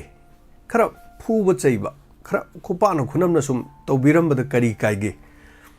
नोंमैसी याम होंगबदौना सुम तौरकप नोंमैसी सुम पाइनरकपसिदा कापसु याम कापेको हजि मयाम सुम ताबिरेको असेंगब सेंगदबा आइदु खोइ खंगद्रे कराइदा सेंगयो कराइ सेंगिनो आइदु खंगद्रे अदु सुम सुमाइ सुम तौबसिबु मयाम वाखलोमदा करी फाउबिगे मसिबु सिम नुंगाइबा पाउनेना लौबिब्रो मसिबु आइगु ओइनादि याम नुंगाइजदबा हाइतारे इमुंग अमदा मिमानदबा म लैबगा हाइसे इमुंगदुगिदि अचौब बोस अमनेबा अरुम्बा पोसक अमने हाइबा ताइ इमुंग अमदा मिग वाखल मानदबा मी म लैबगा हाइसे इमुंग मनुंग वाजबा सिदि करी हंगनि मसिदि इमुंग मनुंग दो लैतबा मीनदि पाक खंगरो अदुगम मीदुदा ताथि दावैना तौबाजे होय मागी तौथोरिबा मोंग मतौदुदि चैरमदा तौरपो ओइरसु अमना तौबो ओइदर तारगसु अदुगा हेक्तम खरा खुपान खुनमना खरा थारगा हाइतारे थम्बिरुम करी काइगे म खोंग नोमै कापसल मत मत तौर थममे अदुबो स्कना लाइंग बिदुइ नोमी अदुगी मा हुजिक लै फिबम दु मीने पीर खरा चाबा पीदर खरा तोकपा मफी म साइन तौर इलगा दुम चल लैबा मीने लानबुदि लाले माना लानबा खोबनुंग थारुबो खोलो खन ओहौदि ओहौद्रेको मयामगी थमोइदा करी फाउबिगे सिबो ताबा नुंगाइबो वारीरा खोइ मियोइबा इसी आई थंदगी नतियन खोइ मी पुनुमकिने खोइसे अमनबगिने we are made for each other एखोइ अमनबगिदमक सारकपने आइसे आई खक्तगी आइगी फैमिली खक्तगी नतियबा आइसे मियोइबो खुनाइगिदमक्तनेबा अदोम अदोम से मी ओइना पोगलैबा अदुगा आई ngasa खंगलिबा फजबा इकाइबा नुंसिबा पाम खंगलिबा मसे महुक्सागिसु ngaknanabani sa singsu kanbinabani miyoibasu kannanabani akhoi tungda lakadabi chaisu singsu semaunabani khoi gi khunai gi soibasu chumthokpadagi thodangsu yaunabani asonba singbusu chingkhatpinabani khudong chadaba singbusu kanbinanabani adom adomda ishorgi sakti loini yawi haitare punam akhoi mayam punamakta adom lon thoibani adongi fajaba lon amana adongi wahi mana mi support toba dum yai haijariba ade khoisi इंगोंद हेंजलदी अइना थेंगोरदी यादे एता हाट कदमने net कदमने कावगदमने सुम तौलेबा होय अइ सुमी ओइबनी अइगे सोइबा लाकपा याय असोइबा Lakpa मतमना ngakpi भाइबसिसु मियोबिगे थोइबा धर्मने नंगना तौरिदो दाइदुदा सोइरे अदुनी हादन अइता सोइरबने हादन होरेन हेते इबनु मै कापसन बिरगे लंबीदा लाकपदे एम्बुस तौगे हाइतारदी ꯀꯅꯥꯅꯣ ꯃꯤ ꯍꯤꯡꯉꯝꯗꯣꯏꯁꯤꯕꯨ ꯈꯪꯕ ꯉꯝꯗ꯭ꯔꯦ ꯌꯥꯝ ꯂꯨꯔꯦ ꯍꯥꯏꯕ ꯇꯥꯏ ꯑꯁꯨꯛꯀꯤ ꯃꯇꯤꯛ ꯂꯨꯔꯦ ꯁꯤꯗꯒꯤ ꯍꯦꯟꯅ ꯍꯥꯏꯅꯤꯡꯉꯥꯏ ꯂꯩꯇꯦ ꯊꯥꯒꯠꯆꯔꯤ ꯄꯦꯅꯥꯎ ꯑꯩꯈꯣꯏ ꯃꯤꯁꯦ ꯍꯟꯗꯛ ꯃꯔꯛꯁꯦ ꯑꯗꯨꯝ 500 ꯑꯗꯨꯝ ꯀꯥꯕꯨꯛꯇꯤ ꯁꯨꯖꯔꯦ ꯅꯦꯠ ꯌꯥꯕꯒꯤ ꯌꯥꯗ꯭ꯔꯤꯉꯩꯗꯒꯤ ꯍꯥꯏꯇꯥꯔꯦ ꯑꯗꯨꯕꯨ ꯉꯁꯤ 500 ꯂꯩ ꯑꯗꯨ ꯃꯔꯛꯁꯤꯗ ꯌꯥꯎꯕꯤꯕꯁꯤꯡꯅ ꯑꯩꯈꯣꯏꯁꯨ ꯎꯈ꯭ꯔꯨꯜꯗꯒꯤ ꯌꯦꯡꯖꯔꯤ ꯑꯩꯈꯣꯏꯁꯨ ꯆꯥꯟꯗꯦꯜꯗꯒꯤ ꯌꯦꯡꯖꯔꯤ ꯑꯣꯔ ꯊꯧꯔꯝ ꯑꯃ ꯌꯥꯎꯕꯤ ꯃꯇꯝꯗ ꯌꯥꯎꯕꯤꯔꯤꯕꯁꯤꯡꯗꯨꯅ ꯀꯣꯃꯦꯟ ꯑꯃꯇꯪ ꯁꯦꯛꯁꯟꯗꯒ ꯑꯗꯨꯝ ꯄꯤꯕꯤꯔꯝꯃꯁꯨ ꯑꯗꯨꯝ ꯌꯥꯝ ꯅꯨꯡꯉꯥꯏꯅꯤ ꯃꯔꯝꯗꯤ ꯅꯦꯠ ꯌꯥꯔꯛꯄꯁꯤꯅ ꯀꯗꯥꯏꯗ ꯌꯥꯔꯒꯦ ꯀꯥꯏꯅ ꯈꯪꯕꯒꯤ ꯍꯥꯏꯕ ꯇꯥꯏ ꯑꯗꯨꯒ ꯅꯨꯡꯉꯥꯏꯕ ꯂꯝꯗꯝ ꯑꯃ ꯅꯨꯡꯉꯥꯏꯕ ꯃꯅꯤꯄꯨꯔ ꯑꯃ ꯑꯣꯏꯒꯦ ꯍꯥꯏꯇꯥꯔꯗꯤ ꯂꯝꯗꯝ ꯑꯁꯤꯗ ꯂꯩꯔꯤꯕ ꯐꯨꯔꯨꯞ ꯆꯥꯔꯨꯞꯁꯤꯡꯅ ꯃꯁꯥꯒꯤ ꯀꯠꯊꯣꯛꯄ ꯑꯃꯒ ꯂꯣꯏꯅꯅ ꯃꯁꯥꯅ ꯂꯝꯗꯝ ꯑꯁꯤꯗ ꯂꯩꯔꯤꯕꯁꯤꯡꯕꯨ ꯏꯀꯥꯏ ꯈꯨꯝꯅꯕ ꯑꯩꯅꯁꯨ ꯑꯃꯕꯨ ꯏꯀꯥꯏ ꯈꯨꯝꯅ ꯇꯥꯔꯦ ꯑꯃꯗꯨꯅꯁꯨ ꯑꯩꯕꯨ ꯏꯀꯥꯏ ꯈꯨꯝꯅ ꯇꯥꯔꯦ ꯑꯗꯨꯅ ꯑꯩꯅ ꯃꯤ ꯁꯨꯝ ꯑꯩꯕꯨꯅ ꯃꯤꯅ ꯁꯨꯝ ꯏꯀꯥꯏ ꯈꯨꯝꯅꯕꯤꯌꯨ ꯑꯩ ꯍꯥꯏꯕ ꯖꯥꯠꯁꯤꯅ ꯃꯤ ꯄꯨꯝꯅꯃꯛꯄꯨ ꯏꯀꯥꯏ ꯈꯨꯝꯅꯔꯣꯏꯅ ꯍꯥꯏꯇꯥꯔꯒꯗꯤ ꯑꯩꯒꯤꯗꯃꯛꯇ ꯃꯤ ꯂꯩꯔꯣꯏꯕ ꯁꯨꯝ ꯑꯩꯅ ꯁꯨꯃꯥꯏꯅ ꯁꯨꯝ ꯂꯧꯕ ꯅꯠꯇꯦꯕ ꯁꯨꯝ ꯇꯤꯡꯊꯣꯛꯄꯗ ꯁꯨꯝ ꯂꯩꯕ ꯅꯠꯇꯦ ꯑꯩꯅ ꯄꯤꯕ ꯑꯃꯁꯨ ꯌꯥꯎꯗꯕ ꯌꯥꯔꯣꯏ ꯑꯗꯨꯅ ꯑꯩꯈꯣꯏ ꯂꯧꯕ ꯂꯥꯛꯄ ꯈꯛꯇ ꯅꯠꯇꯦ ꯄꯤꯕꯁꯨ ꯂꯥꯛꯄꯅꯤ ꯊꯦꯡꯛ ꯌू ꯁꯣ ꯃꯆ ꯑꯗꯨꯒ ꯑꯩꯈꯣꯏꯒꯤ ꯆꯔꯆꯀꯤꯁꯤꯡ ꯍꯥꯏꯕ ꯇꯥꯏ ꯏꯀꯥꯏ ꯈꯨꯝꯅꯕꯁꯤꯡꯅ ꯃꯅꯤꯄꯨꯔꯒꯤ ꯃꯥꯡꯈ꯭ꯔꯕ ꯑꯉꯥꯡ ꯑꯅꯤꯗꯨꯒꯤꯗꯃꯛ ꯄ꯭ꯔꯦꯌꯔ ꯇꯧꯕ ꯑꯗꯨꯒꯤ ꯃꯇꯦꯛ ꯑꯃꯇꯪ ꯊꯥꯖꯔꯛꯀꯦ ꯀꯣ ꯂꯥꯛꯇ꯭ꯔꯤꯉꯩ ꯇꯥꯟꯖꯥꯁꯤꯗ ꯃꯌꯥꯝ ꯇꯥꯃꯤꯟꯅꯁꯦ ꯑꯗꯨꯒ ꯂꯣꯏꯅꯅ ꯂꯥꯟ ꯆꯦꯟꯗꯅ ꯆꯨꯔꯥꯆꯥꯟꯄꯨꯔꯗꯒꯤ ꯃꯣꯔꯦꯗꯒꯤ ꯀꯥꯡꯄꯣꯛꯄꯤ ꯗꯤꯁꯇ꯭ꯔꯤꯛꯇꯒꯤ ꯑꯗꯒꯤ ꯇꯣꯉꯥꯟꯕ ꯖꯤꯂꯥꯗꯒꯤ ꯂꯥꯟ ꯆꯦꯟꯗꯅ ꯂꯩꯔꯤꯕ ꯔꯤꯂꯤꯐ ꯀꯦꯝꯗ ꯂꯩꯔꯤꯕ ꯈꯨꯗꯤꯡꯃꯛꯁꯨ ꯀꯧꯈꯠꯇꯅ ꯑꯩꯈꯣꯏ ꯃꯣꯏꯕꯨ ꯊꯧꯒꯠꯄꯤꯕ ꯀꯝꯐꯔꯠ ꯀꯟꯁꯣꯜ ꯇꯧꯕꯤꯕ ꯄ꯭ꯔꯥꯊꯅꯥꯁꯨ ꯑꯩꯈꯣꯏ ꯄꯥꯏꯈꯠꯈꯤ ꯍꯟꯗꯛꯀꯤ ꯂꯥꯟꯅ ꯃꯔꯝ ꯑꯣꯏꯗꯨꯅ ꯑꯩꯈꯣꯏꯒꯤ ꯂꯥꯟ ꯇꯧꯅꯔꯤꯕ ꯃꯣꯏꯒꯤ ꯂꯥꯟꯃꯤꯁꯤꯡ ꯈꯛꯇ ꯅꯠꯇꯅ ꯃꯤꯆꯝ ꯄ꯭ꯔꯖꯥ ꯀꯌꯥ ꯃꯔꯨꯑꯣꯏꯅ ꯑꯩꯈꯣꯏ ꯁꯥꯇ꯭ꯔ ꯁꯥꯇ꯭ꯔꯤ ꯀꯌꯥ ꯇꯨꯡꯒꯤ ꯌꯨꯝꯕꯤꯔꯦꯜ ꯑꯣꯏꯒꯗꯕ ꯀꯌꯥꯒꯤ ꯄꯨꯟꯁꯤꯁꯨ ꯃꯥꯡꯈ꯭ꯔꯕꯅꯤ ꯍꯟꯗꯛ ꯃꯔꯛꯁꯨ ꯍꯧꯈꯤꯕ ꯊꯥ 2-3ꯗ ꯃꯥꯡꯈꯤꯕꯒ ꯂꯣꯏꯅꯅ ꯉꯁꯤ ꯉꯔꯥꯡ ꯅꯍꯥꯟꯇꯗꯁꯨ ꯑꯗꯣꯡꯂꯕ ꯑꯉꯥꯡ ꯌꯥꯝꯅ ꯇꯤꯅꯦꯖꯇ ꯂꯩꯕꯤꯔꯤꯕ ꯌꯥꯝꯅ ꯇꯦꯟꯗꯔ ꯑꯣꯏꯕ ꯅꯍꯥ ꯑꯅꯤꯒꯤ ꯄꯨꯟꯁꯤꯁꯨ ꯍꯧꯖꯤꯛ ꯃꯣꯏ ꯋꯦꯔꯑꯕꯥꯎꯠꯁ ꯈꯪꯗꯅ ꯂꯩꯔꯤ ꯃꯁꯤꯒꯤ ꯃꯇꯥꯡꯗꯁꯨ ꯑꯣꯜ ꯃꯅꯤꯄꯨꯔ ꯈ꯭ꯔꯤꯁꯇꯤꯌꯟ ꯑꯣꯔꯒꯅꯥꯏꯖꯦꯁꯟꯒꯤ ꯃꯥꯏꯀꯩꯗꯒꯤ ꯑꯦꯁ ꯗ ꯄ꯭ꯔꯦꯁꯤꯗꯦꯟꯠ ꯑꯣꯐ ꯗ ꯑꯣꯔꯒꯅꯥꯏꯖꯦꯁꯟ ꯑꯩꯍꯥꯛꯅ ꯑꯩꯈꯣꯏ ꯏꯆꯤꯜ ꯏꯅꯥꯎ ꯀꯨꯀꯤꯒꯤ ꯂꯤꯗꯔꯁꯤꯡ ꯀꯌꯥꯗꯁꯨ ꯑꯩ ꯐꯣꯟ ꯇꯧꯗꯨꯅ ꯃꯁꯤꯒꯨꯝꯕ ꯀꯌꯥ ꯑꯃ ꯅꯣꯏꯒꯤ ꯑꯉꯥꯡꯁꯤ ꯊꯦꯡꯅꯕꯤꯔꯒꯗꯤ ꯆꯥꯟꯕꯤꯗꯨꯅ ꯇꯦꯛꯇ ꯀꯥꯏꯗꯅ ꯊꯥꯗꯣꯛꯄꯤꯅꯅꯕꯁꯨ ꯑꯩ ꯑꯄꯤꯜ ꯇꯧꯖꯈꯤꯕꯅꯤ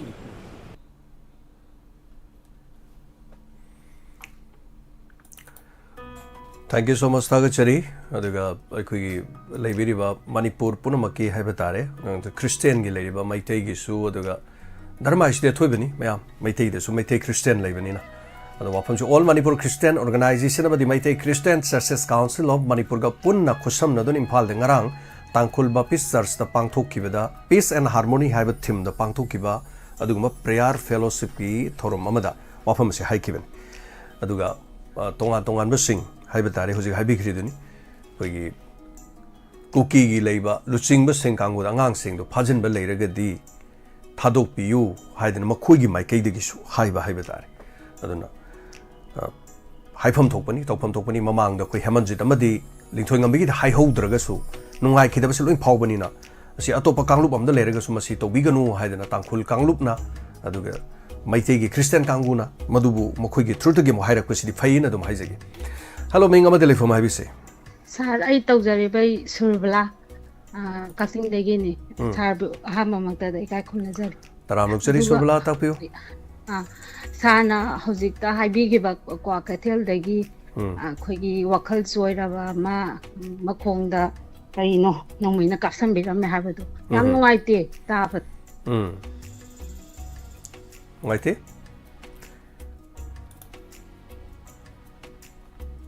hello Surbala ꯇꯥꯕꯤꯔꯤꯕ꯭ꯔꯥ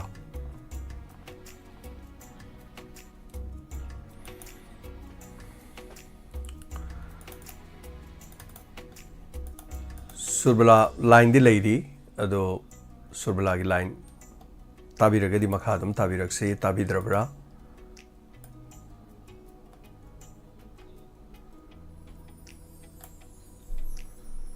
hello Surbala ꯇꯥꯕꯤꯔꯤꯕ꯭ꯔꯥ hello ꯁꯥꯔ ꯑꯣ ꯁꯨꯔꯕꯂꯥ ꯃꯈꯥ ꯇꯥꯕꯤꯌꯨ ꯂꯥꯏꯟ ꯀꯩꯅꯣ ꯗꯤꯁꯀꯅꯦꯛ ꯑꯣꯏꯈ꯭ꯔꯕ ꯈꯜꯂꯨꯔꯦ ꯇꯥꯛꯄꯤꯌꯨ ꯀꯔꯤ ꯇꯧꯔꯕ ꯍꯥꯏꯕꯤꯌꯨ ꯀꯔꯤ ꯐꯥꯎꯕꯤ ꯋꯥꯈꯟꯗ ꯍꯣꯏ ꯋꯥꯈꯜ ꯌꯥꯝ ꯅꯨꯡꯉꯥꯏꯇꯕ ꯍꯥꯏꯇꯥꯔꯦ ꯇꯥꯕꯗ ꯋꯥꯈꯜ ꯆꯣꯏꯕꯁꯦ ꯋꯥꯈꯜ ꯆꯣꯏꯕꯅꯦ ꯑꯗꯨꯃꯥꯏꯅ ꯋꯥꯔꯛꯇꯣ ꯑꯗꯨꯃꯥꯏꯅ ꯅꯣꯡꯃꯩꯅ ꯀꯥꯞꯄꯩ ꯃꯍꯨꯠꯇ ꯐꯖꯅ ꯋꯥꯇꯦꯟꯕꯤꯔꯝꯃꯒꯗꯤ ꯋꯥꯈꯟꯗꯣ ꯅꯨꯡꯉꯥꯏꯅꯤꯅ ꯍꯥꯏꯖꯒꯦ ꯇꯧꯕꯅꯦ ꯁꯥꯔ ꯑꯗꯨꯒ ꯑꯃꯅ ꯁꯥꯔ ꯏꯟꯁꯄꯦꯛꯇꯔ ꯇꯌꯥꯏ ꯑꯗꯨꯝ ꯇꯥꯖꯩ ꯂꯦꯞꯇꯅ ꯑꯗꯣ ꯂꯥꯏꯞꯇꯗꯤ ꯌꯥꯎꯕ ꯉꯝꯖꯗꯦ ꯁꯥꯔ ꯅꯣꯡꯉꯥꯜꯂꯒ ꯑꯗꯨꯝ ꯇꯥꯏ ꯑꯗꯨꯒ ꯁꯥꯔꯅ ꯉꯔꯥꯡ ꯄꯨꯛꯅꯤꯡꯒꯤ ꯋꯥꯔꯣꯜꯁꯦ ꯂꯦꯞꯄꯅꯤ ꯄꯣꯜꯁꯦ ꯈꯔ ꯋꯥꯠꯂꯦ ꯈꯣꯠꯂꯦ ꯍꯥꯏꯕꯗꯣ ꯁꯥꯔ ꯅꯨꯡꯉꯥꯏꯖꯗꯦ ꯄꯨꯛꯅꯤꯡꯒꯤ ꯋꯥꯔꯣꯜꯁꯤꯅ ꯑꯩꯈꯣꯏꯗꯤ ꯄꯣꯊꯥꯖꯔꯤꯕꯅꯤ ꯍꯣꯏ ꯁꯨꯝ ꯍꯣꯏ ꯃꯄꯥꯟꯂꯣꯝꯗꯁꯨ ꯂꯩꯕꯅꯤꯅ ꯀꯩꯅꯣ ꯇꯧꯋꯦ ꯍꯥꯏꯗꯤ ꯀꯔꯥꯏ ꯀꯔꯥꯏꯗ ꯃꯅꯤꯄꯨꯔꯒꯤ ꯀꯥꯆꯤꯟ ꯀꯣꯏꯌꯥꯗ ꯀꯔꯤ ꯀꯔꯤ ꯃꯣꯏ ꯃꯌꯥꯝꯅ ꯍꯥꯏꯔꯛꯄꯗꯣ ꯇꯥꯖꯔꯤꯕꯅꯤ ꯁꯥꯔ ꯑꯗꯨ ꯑꯗꯨꯅ ꯄꯨꯛꯅꯤꯡꯒꯤ ꯋꯥꯔꯣꯜꯗꯤ ꯂꯦꯞꯍꯟꯅꯤꯡꯗꯦ ꯑꯗꯩ ꯑꯩꯈꯣꯏꯗꯤ ꯋꯥ ꯉꯥꯡꯕꯁꯨ ꯍꯩꯖꯗꯦ ꯑꯩꯈꯣꯏ ꯁꯦꯛꯁꯄꯤꯌꯥꯔ ꯍꯣꯏ ꯃꯦꯗꯥꯝ ꯁꯥꯟꯇꯤ ꯍꯣꯏꯗꯤ ꯋꯥꯁꯦ ꯃꯔꯨ ꯑꯣꯏꯕ ꯄꯣꯏꯟ ꯄꯨꯈꯠꯇꯅ ꯑꯗꯨꯝ ꯉꯥꯡꯉꯤ ꯑꯩꯈꯣꯏꯗꯤ ꯇꯥꯖꯕꯗꯅꯤ ꯑꯗꯣ ꯀꯔꯤꯕꯨꯗꯤ ꯍꯥꯏꯔꯨꯅꯤ ꯁꯥꯔ ꯍꯥꯏꯅꯤꯡꯉꯥꯏꯁꯨ ꯂꯩꯇꯗꯦ ꯁꯤ ꯍꯥꯏꯔꯒ ꯊꯝꯖꯔꯒꯦ ꯊꯥꯒꯠꯆꯔꯤ ꯊꯦꯡꯛ ꯌꯨ ꯁꯥꯔ ꯁꯔꯃꯤꯂꯥ ꯍꯥꯏꯕꯤꯔꯛꯄꯀꯣ ꯉꯔꯥꯡꯒꯤꯁꯦ ꯑꯗꯨꯝ ꯌꯥꯝ ꯅꯨꯡꯉꯥꯏꯇꯕ ꯑꯃꯅꯦꯅ ꯅꯨꯡꯉꯥꯏꯇꯕꯁꯤꯡꯒꯤ ꯃꯅꯨꯡꯗ ꯅꯨꯡꯉꯥꯏꯇꯕ ꯑꯃꯅꯦ ꯐꯣꯇꯣ ꯐꯥꯎꯕꯗꯩ ꯎꯠꯄ ꯉꯝꯗꯦ ꯍꯥꯏꯇꯥꯔꯦ ꯁꯤ ꯖꯨꯝ ꯆꯤꯡꯖꯜꯂ ꯃꯈꯣꯡꯁꯤ ꯌꯦꯡꯕ ꯉꯝꯗꯦ ꯃꯈꯣꯡꯁꯤ ꯁꯤꯗ ꯀꯥꯞꯄꯤꯔꯝꯃꯕ ꯍꯥꯏꯕ ꯇꯥꯔꯦ ꯃꯈꯣꯡꯁꯤ ꯅꯣꯡꯃꯩꯅ ꯈꯣꯡ ꯀꯥꯞꯁꯟꯕ ꯍꯥꯏꯔꯦꯗꯅ ꯑꯩ ꯚꯤꯗꯤꯑꯣꯁꯤꯕ ꯐꯣꯇꯣꯁꯤꯕ ꯌꯥꯝ ꯀꯨꯏꯅ ꯎꯠꯆꯔꯣꯏꯒꯦ ꯌꯥꯝ ꯅꯨꯡꯉꯥꯏꯇꯦ ꯋꯥꯈꯜꯁꯨ ꯆꯣꯏꯔꯕ ꯃꯤ ꯑꯃꯗ ꯑꯩꯈꯣꯏ ꯃꯤꯅꯨꯡꯁꯤ ꯍꯥꯏꯕ ꯇꯥꯔꯦꯀꯣ ꯑꯩ ꯃꯈꯣꯡ ꯅꯠꯇꯕꯗ ꯃꯥꯒꯤ ꯁꯛꯐꯝ ꯍꯥꯏꯇꯥꯔꯦ ꯑꯩ ꯈꯖꯤꯛꯇꯪ ꯑꯃꯨꯛ ꯎꯠꯆꯔꯛꯀꯦ ꯀ꯭ꯋꯥꯛ ꯀꯩꯊꯦꯜ ꯑꯈꯥꯝ ꯂꯩꯀꯥꯏꯗꯒꯤ ꯑꯈꯥꯝ ꯗꯤꯡꯀꯣ ꯆꯍꯤ 35 ꯑꯄꯣꯛꯄ ꯂꯩꯈꯤꯗ꯭ꯔꯕ ꯑꯈꯥꯝ ꯂꯥꯟꯃꯅꯤ ꯃꯍꯥꯛ ꯋꯥꯈꯜ ꯈꯔ ꯆꯣꯏꯔꯕ ꯑꯗꯨꯒ ꯀꯣꯏꯆꯠ ꯆꯠꯂꯒ ꯂꯩꯕꯅꯤ ꯅꯨꯃꯤꯠ 5ꯅꯤꯔꯣꯝꯒꯤ ꯃꯃꯥꯡꯗ ꯀ꯭ꯋꯥꯛ ꯀꯩꯊꯦꯜꯗ ꯂꯩꯕ ꯑꯦꯁꯤꯌꯥꯟ ꯍꯣꯁꯄꯤꯇꯥꯜ ꯄꯥꯔꯛ ꯇꯧꯗꯨꯅ ꯂꯩꯕ ꯀꯥꯔ ꯑꯃꯗ ꯃꯍꯥꯛꯅ ꯅꯨꯡꯅ ꯊꯥꯔꯨꯕꯗꯒꯤ ꯈꯔ ꯑꯀꯥꯏ ꯑꯇꯣꯏ ꯈꯔꯗꯤ ꯊꯣꯛꯈꯤꯕ ꯂꯩ ꯃꯗꯨꯒꯤ ꯋꯥꯍꯧꯗꯒꯤ ꯃꯍꯥꯛ ꯑꯣꯏ ꯊꯪꯕ ꯈꯣꯡꯅꯝꯗ ꯅꯣꯡꯃꯩꯅ ꯀꯥꯞꯁꯤꯜꯂꯝꯕ ꯑꯣꯏꯒꯗ꯭ꯔꯥ ꯍꯥꯏꯅ ꯆꯤꯡꯅꯕ ꯂꯩ ꯑꯁꯦꯡꯕ ꯈꯪꯗꯦ ꯆꯍꯤ 35ꯔꯣꯝ ꯁꯨꯔꯕ ꯃꯤꯅꯤ ꯑꯗꯨꯃꯥꯏ ꯐꯤꯕꯝꯁꯤ ꯑꯗꯨꯝ ꯌꯦꯡꯕꯤꯌꯨ ꯐꯤ ꯑꯃ ꯀꯨꯞꯄꯒ ꯃꯈꯣꯡꯁꯤꯗ ꯑꯗꯨꯝ ꯀꯥꯞꯁꯤꯟꯕꯤꯔꯝꯕꯅꯤ ꯍꯥꯏꯕ ꯇꯥꯏ ꯑꯗꯨꯒ ꯃꯤꯃꯥꯟꯅꯗꯕ ꯍꯥꯏꯁꯤ ꯐꯕ ꯊꯕꯛꯄꯨꯗꯤ ꯃꯣꯏꯗꯤ ꯈꯪꯖꯗꯕꯅꯤꯅ ꯍꯦꯛ ꯇꯧꯕꯁꯨ ꯌꯥꯎꯏꯗꯣ ꯌꯥꯝ ꯅꯨꯡꯉꯥꯏꯇꯦ ꯃꯃꯥ ꯃꯄꯥꯁꯨ ꯀꯅꯥꯝ ꯂꯩꯇꯕ ꯑꯗꯨꯒ ꯑꯩꯈꯣꯏꯗꯤ ꯐꯔꯁꯨ ꯐꯠꯇ꯭ꯔꯁꯨ ꯑꯌꯨꯛꯀꯤ ꯆꯥꯛꯂꯦꯟ ꯑꯃ ꯅꯨꯃꯤꯗꯥꯡꯒꯤ ꯆꯥꯛꯂꯦꯟ ꯑꯃ ꯑꯗꯨꯝ ꯁꯣꯏꯔꯔꯣꯏꯗꯧꯕꯅꯦꯕ ꯑꯩꯈꯣꯏꯗꯤ ꯁꯣꯏꯗꯅ ꯍꯥꯏꯇꯥꯔꯦ ꯃꯣꯏꯒꯤꯗꯤ ꯃꯊꯣꯡ ꯃꯔꯝ ꯈꯪꯕ ꯅꯠꯇꯦ ꯍꯣꯔꯦꯟ ꯆꯥꯔꯒ ꯃꯤꯅ ꯈꯔ ꯄꯤꯖꯔꯒ ꯑꯗꯨꯝ ꯆꯥꯔꯒ ꯑꯗꯩꯗꯤ ꯅꯨꯃꯤꯗꯥꯡꯗꯤ ꯆꯥꯅꯤ ꯆꯥꯔꯣꯏꯒꯅ ꯈꯪꯄꯣꯟꯇꯦꯕ ꯑꯗꯨꯅ ꯅꯨꯡꯉꯥꯏꯇꯦ ꯍꯥꯏꯕ ꯇꯥꯏ ꯃꯥꯅ ꯇꯧꯈꯤꯕ ꯑꯁꯣꯏꯕ ꯊꯕꯛ ꯂꯩꯔꯝꯃꯒꯁꯨ ꯅꯣꯡꯃꯩꯅ ꯑꯃ ꯀꯥꯞꯇ꯭ꯔꯗꯤ ꯌꯥꯗ꯭ꯔꯕ꯭ꯔꯥ ꯀꯅꯥꯗ ꯃꯤ ꯑꯃꯅ ꯃꯤ ꯑꯃꯗ ꯄꯅꯤꯁꯃꯦꯟ ꯄꯤꯕꯒꯤ ꯑꯌꯥꯕꯁꯤꯕꯨ ꯀꯅꯥꯅ ꯄꯤꯒꯦ ꯂꯥꯏꯁꯦꯟꯁ ꯇꯨ ꯀꯤꯜ ꯂꯥꯏꯁꯦꯟꯁ ꯇꯨ ꯁꯨꯠ ꯁꯤꯕꯨ ꯀꯅꯥꯗ ꯄꯤꯒꯦ ꯅꯣꯡꯃꯩ ꯍꯥꯏꯕꯁꯤꯗꯤ ꯑꯩꯒꯤ ꯏꯁꯥꯒꯤ ꯁꯦꯀ꯭ꯌꯨꯔꯤꯇꯤꯅꯤ ꯑꯩ ꯏꯁꯥꯒꯤ ꯏꯁꯥ ꯉꯥꯛꯊꯣꯛꯆꯅꯕ ꯑꯩꯉꯣꯟꯗ ꯀꯤꯍꯟ ꯈꯪꯍꯜꯂꯛꯄ ꯅꯠꯇ꯭ꯔꯒ ꯑꯩꯉꯣꯟꯗ ꯑꯦꯇꯦꯛ ꯇꯧꯔꯛꯄꯗ ꯑꯩꯕꯨ ꯅꯥꯟꯊꯣꯛꯆꯅꯅꯕꯒꯤ ꯍꯤꯡꯖꯅꯕꯒꯤ ꯍꯥꯏꯇꯥꯔꯦ ꯇꯁꯦꯡꯅ ꯃꯤ ꯍꯥꯟꯅꯕꯩ ꯅꯠꯇꯦ ꯈꯪꯗ꯭ꯔꯦ ꯉꯔꯥꯡ ꯇꯥꯕ ꯄꯥꯎꯗ ꯅꯨꯡꯉꯥꯏꯇꯕ ꯄꯥꯎ ꯑꯃ ꯍꯥꯏꯔꯒꯗꯤ ꯄꯥꯎꯁꯤꯅꯤ ꯃꯤꯌꯥꯝꯗ ꯁꯨꯝ ꯁꯤꯌꯥꯔ ꯇꯧꯖꯅꯤꯡꯗꯅ ꯑꯩꯈꯣꯏ ꯃꯤꯑꯣꯏꯕ ꯑꯃꯅꯤ ꯑꯁꯤꯒꯨꯝꯕꯁꯤ ꯁꯣꯏꯕ ꯂꯥꯟꯕ ꯌꯥꯎꯔꯛꯄ ꯇꯥꯔꯁꯨ ꯈꯔ ꯉꯥꯡꯕ ꯆꯩꯕ ꯈꯔ ꯇꯧꯔꯒ ꯋꯥꯔꯛ ꯋꯥꯇꯦꯝꯃꯒ ꯇꯧꯕ ꯌꯥꯕꯗ ꯑꯣꯏꯅ ꯇꯧꯕꯤꯔꯒ ꯍꯥꯏꯕ ꯇꯥꯏ ꯑꯗꯨꯃꯥꯏꯅ ꯑꯣꯏꯅ ꯇꯧꯍꯟꯅꯤꯡꯉꯦ ꯍꯥꯏꯕꯁꯤꯅꯤ ꯍꯜꯂꯣ ꯃꯤꯡ ꯑꯃꯗꯤ ꯂꯩꯐꯝ ꯍꯥꯏꯕꯤꯁꯤ ꯁꯥꯔ ꯑꯩ ꯔꯥꯅꯤꯕꯂꯥ ꯂꯩꯁꯥꯡꯊꯦꯝ ꯇꯥꯛꯄꯤꯌꯨ ꯀꯔꯤ ꯋꯥꯐꯝ ꯍꯥꯏꯕꯤꯅꯤꯡꯉꯤ ꯀꯩꯅꯣ ꯍꯧꯖꯤꯛ ꯏꯔꯥꯡꯁꯦ ꯌꯥꯝ ꯀꯜꯂꯤꯉꯩꯁꯤꯗ ꯀꯃꯥꯏꯅ ꯇꯧꯔꯒ ꯐꯔꯛꯀꯗꯒꯦꯅ ꯈꯜꯂꯤꯉꯩꯁꯤꯗ ꯑꯃꯨꯛ ꯃꯊꯣꯡ ꯃꯔꯝ ꯈꯤꯇꯪ ꯈꯪꯗꯅ ꯐꯧ ꯃꯩ ꯊꯥꯕꯤꯕ ꯊꯕꯛ ꯑꯃ ꯑꯃꯨꯛ ꯌꯥꯎꯔꯛꯄꯁꯦ ꯌꯥꯝ ꯅꯨꯡꯉꯥꯏꯇꯦꯕ ꯑꯗꯨꯒ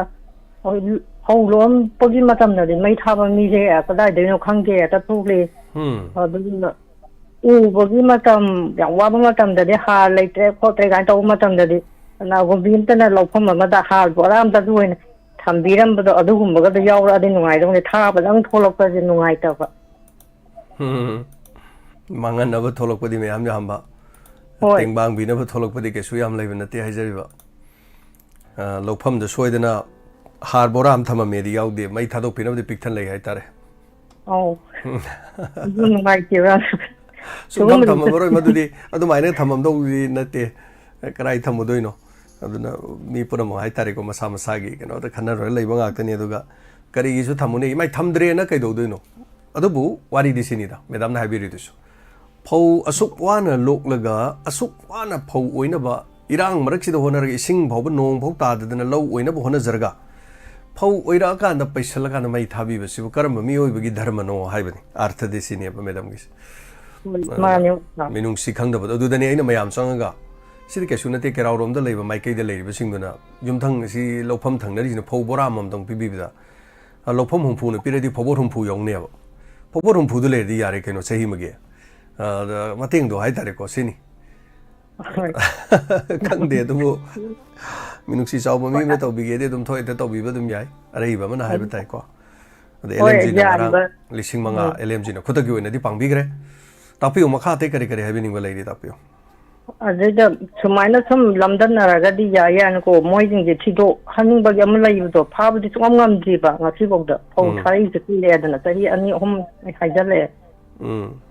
ꯑꯗꯨꯗ ꯁꯨꯝ ꯅꯨꯡꯉꯥꯏꯖꯗꯕꯗꯨꯅꯤꯗ ꯁꯦꯝꯒꯠꯄꯗꯗꯤ ꯌꯥꯎꯗꯕ ꯑꯗꯣ ꯁꯤꯗꯣꯛꯄ ꯊꯥꯗꯣꯛꯄ ꯊꯨꯒꯥꯏꯕꯗꯗꯤ ꯌꯥꯝ ꯊꯋꯥꯏ ꯌꯥꯎꯕ ꯃꯌꯥꯝ ꯑꯃ ꯊꯣꯛꯂꯛꯄꯁꯦ ꯁꯤꯗꯩꯗ ꯁꯨꯝ ꯅꯨꯡꯉꯥꯏꯇꯅ ꯇꯧꯔꯛꯄꯅꯦꯕ ꯃꯥꯅꯤ ꯑꯩꯈꯣꯏꯐꯧꯗ ꯁꯦꯝꯕ ꯁꯥꯕꯁꯦ ꯀꯩꯁꯨ ꯉꯝꯗꯦꯕ ꯑꯗꯨ ꯑꯣꯏꯔꯒꯁꯨ ꯑꯩꯈꯣꯏ ꯉꯝꯗꯦ ꯍꯥꯏꯔꯗꯤ ꯃꯤꯒꯤ ꯃꯥꯡꯅꯕꯗꯤ ꯇꯧꯔꯨꯗꯦ ꯍꯥꯏꯕ ꯁꯨꯃꯥꯏꯅ ꯂꯣꯏ ꯊꯝꯃꯣꯏꯁꯦ ꯁꯦꯟꯅꯔꯗꯤ ꯁꯤ ꯀꯩꯗꯧꯕꯩ ꯃꯩ ꯆꯥꯛꯇꯣꯏꯅꯣꯕ ꯌꯥꯝ ꯋꯥꯔ ꯃꯇꯝ ꯐꯧ ꯂꯥꯏꯇꯪ ꯑꯃ ꯄꯨꯕ ꯐꯪꯄꯣꯠꯇꯦ ꯑꯗꯩ ꯄꯤꯕ ꯑꯗꯩ ꯌꯥꯝ ꯋꯥꯅꯔꯕꯅꯦꯕ ꯑꯗꯣ ꯈꯪꯗꯦ ꯀꯔꯝꯕ ꯃꯤꯑꯣꯏꯁꯤꯡ ꯑꯣꯏꯗꯣꯏꯅꯣ ꯅꯨꯡꯉꯥꯏꯇꯦꯕ ꯌꯥꯝ ꯊꯥꯒꯠꯆꯔꯤ ꯃꯦꯗꯥꯝ ꯁꯥꯔ ꯑꯗꯣ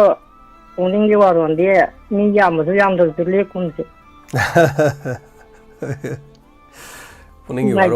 ꯄꯨꯛꯅꯤꯡꯒꯤ ꯋꯥꯔꯣꯜ ꯇꯣꯛꯑꯗꯤ ꯑꯩꯈꯣꯏ ꯆꯔꯥ ꯍꯦꯟꯕꯒ ꯆꯞ ꯃꯥꯟꯅꯗꯧꯔꯤꯕꯅꯤ ꯏꯟꯁꯄꯦꯛꯇꯔ ꯇꯌꯥꯏ ꯂꯦꯞꯄ ꯍꯥꯏꯕ ꯄꯨꯛꯅꯤꯡꯒꯤ ꯋꯥꯔꯣꯜ ꯂꯦꯞꯄ ꯍꯥꯏꯕꯁꯦ ꯑꯩꯈꯣꯏꯒꯤꯗꯤ ꯔꯦꯚꯤꯅ꯭ꯌू ꯑꯝꯇ ꯂꯥꯛꯑꯣꯏꯗꯣꯏꯅꯦ ꯍꯥꯏꯇꯥꯔꯦ ꯔꯦꯚꯤꯅ꯭ꯌू ꯌꯥꯎꯗ꯭ꯔꯗꯤ ꯑꯩꯈꯣꯏ ꯀꯔꯤ ꯇꯧꯔꯨꯅꯤꯀꯣ ꯑꯗꯨꯅꯤ ꯊꯦꯡꯛ ꯌꯨ ꯁꯣ ꯃꯆ ꯊꯥꯒꯠꯆꯔꯤ ꯁꯔꯨꯛ ꯌꯥꯕꯤꯔꯛꯄ ꯃꯦꯗꯥꯝ ꯊꯦꯡꯛ ꯌꯨ ꯉꯁꯤꯒꯤ ꯂꯩꯍꯧꯔꯤꯕ ꯃꯤꯅꯤꯠ ꯃꯁꯤꯡ ꯃꯤꯅꯤꯠ 13 ꯂꯩꯖꯔꯤ 13 ꯀꯣꯜ ꯇꯧꯍꯧꯗꯕꯁꯤꯡ ꯀꯣꯜ ꯇꯧꯕꯤꯌꯣ ꯐꯣꯡꯗꯣꯛꯄꯤꯌꯣ ꯐꯧꯕꯩ ꯃꯩ ꯊꯥꯕ ꯁꯥ ꯅꯨꯡꯉꯥꯏꯔꯣ ꯌꯥꯏꯐꯔꯣ ꯃꯤꯒꯤ ꯃꯥꯡꯅꯕ ꯍꯣꯠꯅꯔꯒ ꯃꯤꯒꯤ ꯃꯄꯨꯅ ꯃꯃꯤꯠꯇꯒꯤ ꯃꯄꯤ ꯆꯗꯨꯝ ꯇꯥꯔꯒ ꯅꯨꯡꯉꯥꯏꯅ ꯅꯣꯛꯄꯤꯌꯨ ꯅꯨꯡꯉꯥꯏꯅ ꯍꯥꯏꯕ ꯇꯥꯏ ꯀꯔꯤ ꯍꯥꯏꯗꯣꯏꯅꯣ ꯁꯤꯕꯣ ꯃꯤꯅ ꯀꯞꯄꯒ ꯃꯤꯅ ꯏꯃꯨꯡꯗꯨꯗ ꯑꯋꯥꯕ ꯑꯣꯏꯔꯒ ꯄꯦꯟꯕ ꯉꯝꯖꯔꯤꯁꯦ ꯍꯥꯏ ꯑꯉꯛꯄꯅꯤ ꯍꯥꯏꯕ ꯑꯗꯨ ꯃꯤ ꯑꯃꯒꯤ ꯃꯐꯝꯗ ꯄꯤꯈꯤꯕ ꯃꯤ ꯑꯃꯒꯤ ꯆꯩꯅꯥꯗ ꯀꯩꯗꯧꯅ ꯂꯦꯝꯅ ꯇꯣꯛꯑꯣꯏ ꯃꯥꯁꯨ ꯃꯤꯑꯣꯏꯕꯅꯤ ꯀꯂꯤꯗ ꯈꯨꯗꯩ ꯀꯪꯗꯕꯅꯤ ꯁꯣꯏꯗꯅ ꯐꯪꯒꯅꯤ ꯁꯣꯏꯗꯅ ꯐꯪꯅꯤ ꯀꯔꯤꯝꯇ ꯋꯥꯅꯤꯡꯉꯥꯏ ꯂꯩꯇꯦ ꯁꯨꯡꯁꯣꯏ ꯁꯣꯏꯗꯅ ꯐꯪꯅꯤ ꯃꯥ ꯃꯤꯑꯣꯏꯕꯅꯤ ꯆꯦꯟꯕ ꯌꯥꯔꯣꯏ ꯃꯤꯒꯤ ꯐꯧꯕꯩ ꯃꯩ ꯊꯥꯔ ꯃꯥꯅ ꯅꯨꯡꯉꯥꯏꯅ ꯍꯧꯖꯤꯛ ꯂꯩꯔꯝꯒꯅꯦꯕ ꯑꯁ ꯑꯩꯅ ꯊꯥꯕꯅꯤꯀꯣꯅ ꯃꯣꯏ ꯊꯥꯕ ꯈꯔꯗꯨꯗꯤ ꯑꯗꯨꯝ ꯂꯩꯔꯝꯒꯗꯧꯔꯤꯕꯅꯤ ꯅꯨꯡꯉꯥꯏꯔꯝꯗꯣꯏꯅꯤ